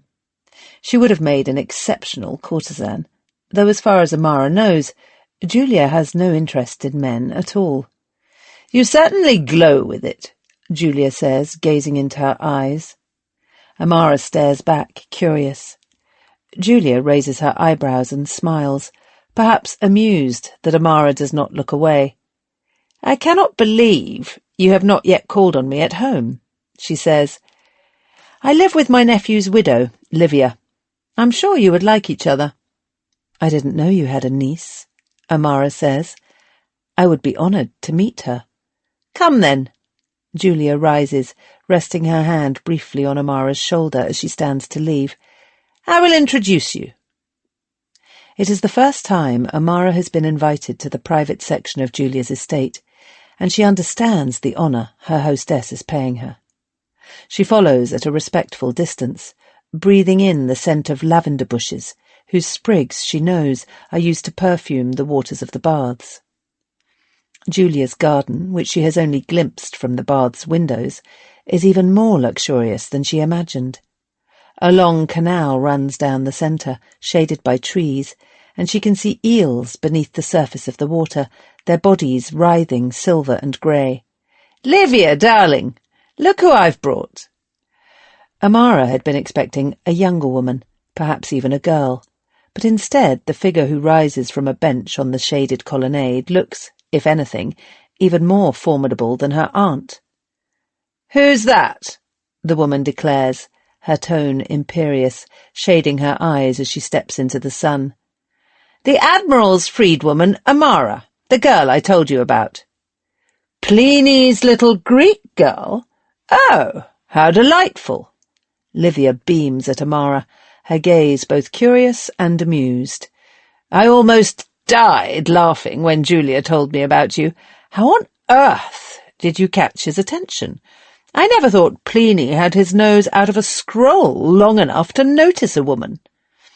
Amara flushes slightly, unsure how to answer without insulting her patron. "I read to him." Livia throws her head back and roars with laughter, the way a man might, utterly unconcerned by her appearance. "You wicked creature!"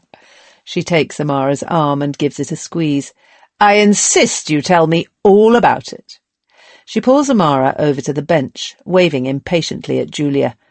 "Didn't you think to send for wine for Venus's sake?" Julia raises her eyebrows, but to Amara's surprise, she gestures at one of the lurking servants, complying with Livia's peremptory demand. "I can't believe Julia's been hiding you away all this time," Livia continues, regarding Amara with appreciation, before glancing sidelong at her aunt by marriage, eyebrows raised. "Or perhaps I can believe it." Julia laughs. "I've brought her now, darling, so you can't be too angry." "Do you both know Pliny well?" Amara asks, a little disconcerted by the teasing, unsure who might be the target. "He's a great friend of Julia's," Livia replies, "and I'm very fond of the old man too, so don't worry yourself, my love. We're not mocking him. But in any case," she lowers her voice to a conspiratorial whisper, "I never gossip. You are perfectly safe, whatever you say." It is such an unlikely claim that Amara finds herself laughing. "I thought you pair would get on well," Julia says with a smile. Amara spends at least an hour answering all Livia's impertinent questions, and when she arrives back at the house, a little flushed from the wine, Rufus is waiting for her. He stands by the pool, Philos and another of his servants, Vitalio, beside him. Vitalio is clutching a large basket, nobody having instructed him to set it down. "I wasn't expecting you today, my love," Amara exclaims, running to greet him. Rufus kisses her and lifts her off her feet in an exuberant embrace. She is conscious of Philos close by, even though she cannot see him. Rufus sets her down, but does not remove his hands from her waist. "Aren't I allowed to surprise you?" Rufus stares down at her, the lines from his smile crinkling around his eyes. "Always," she says, smiling back. "I'm going to take you to someone very dear to me." Rufus draws her arm into his, walking towards the door. "A visit outside the city walls." Philos and Vitalio follow silently behind. Juventus steps back to let them through. No danger of him leering at her in the master's presence. His eyes look to the floor. Outside on the street, Virgula bows as they pass, Rufus acknowledging her with a gracious tilt of his head. Philos slips ahead of them, and to her dismay, Amara realizes that wherever they are going, Philos must have been ordered to walk in front while Vitalio is behind. She will have no option but to stare at her lover for the duration of the journey. Rufus and Amara attract respectful glances as they pass, people giving them space on the pavement.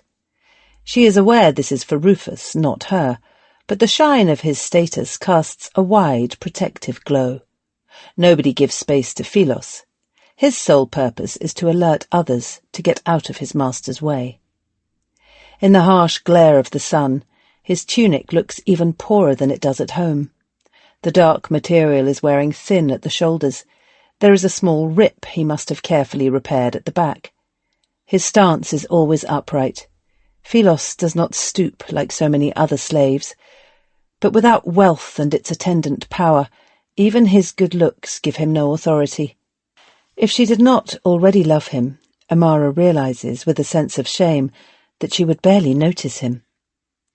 They walk through town to the Vesuvian Gate, the blue mountain rising slowly above the rooftops as they approach. It is not the main trading route into town, and the street has space for them to walk comfortably. Beyond the walls, Amara knows there are vineyards and villas, a wealthy enclave outside Pompeii. "Who are we going to visit?" she asks, trying to infuse her voice with excitement, hoping that wherever they are destined to be, Philos will melt into the background, that the day will not be overshadowed by the many shades of guilt she feels towards both men. "I'm not spoiling the surprise just yet," Rufus replies. "You'll have to be patient." They draw closer to the edge of town, and the street grows more congested, people queuing outside the cookshops that cluster the gate. Many are chatting together in small groups, some carrying baskets like Vitalio. Amara and Rufus find themselves squashed between the loiterers and a gaggle of small children who are perched on the edge of the pavement, throwing stones at a dog on the opposite side of the road. Before Philos can clear them a path, a man barges over, shouting, smacking one boy round the ear and dragging him back into the line. The other children scatter.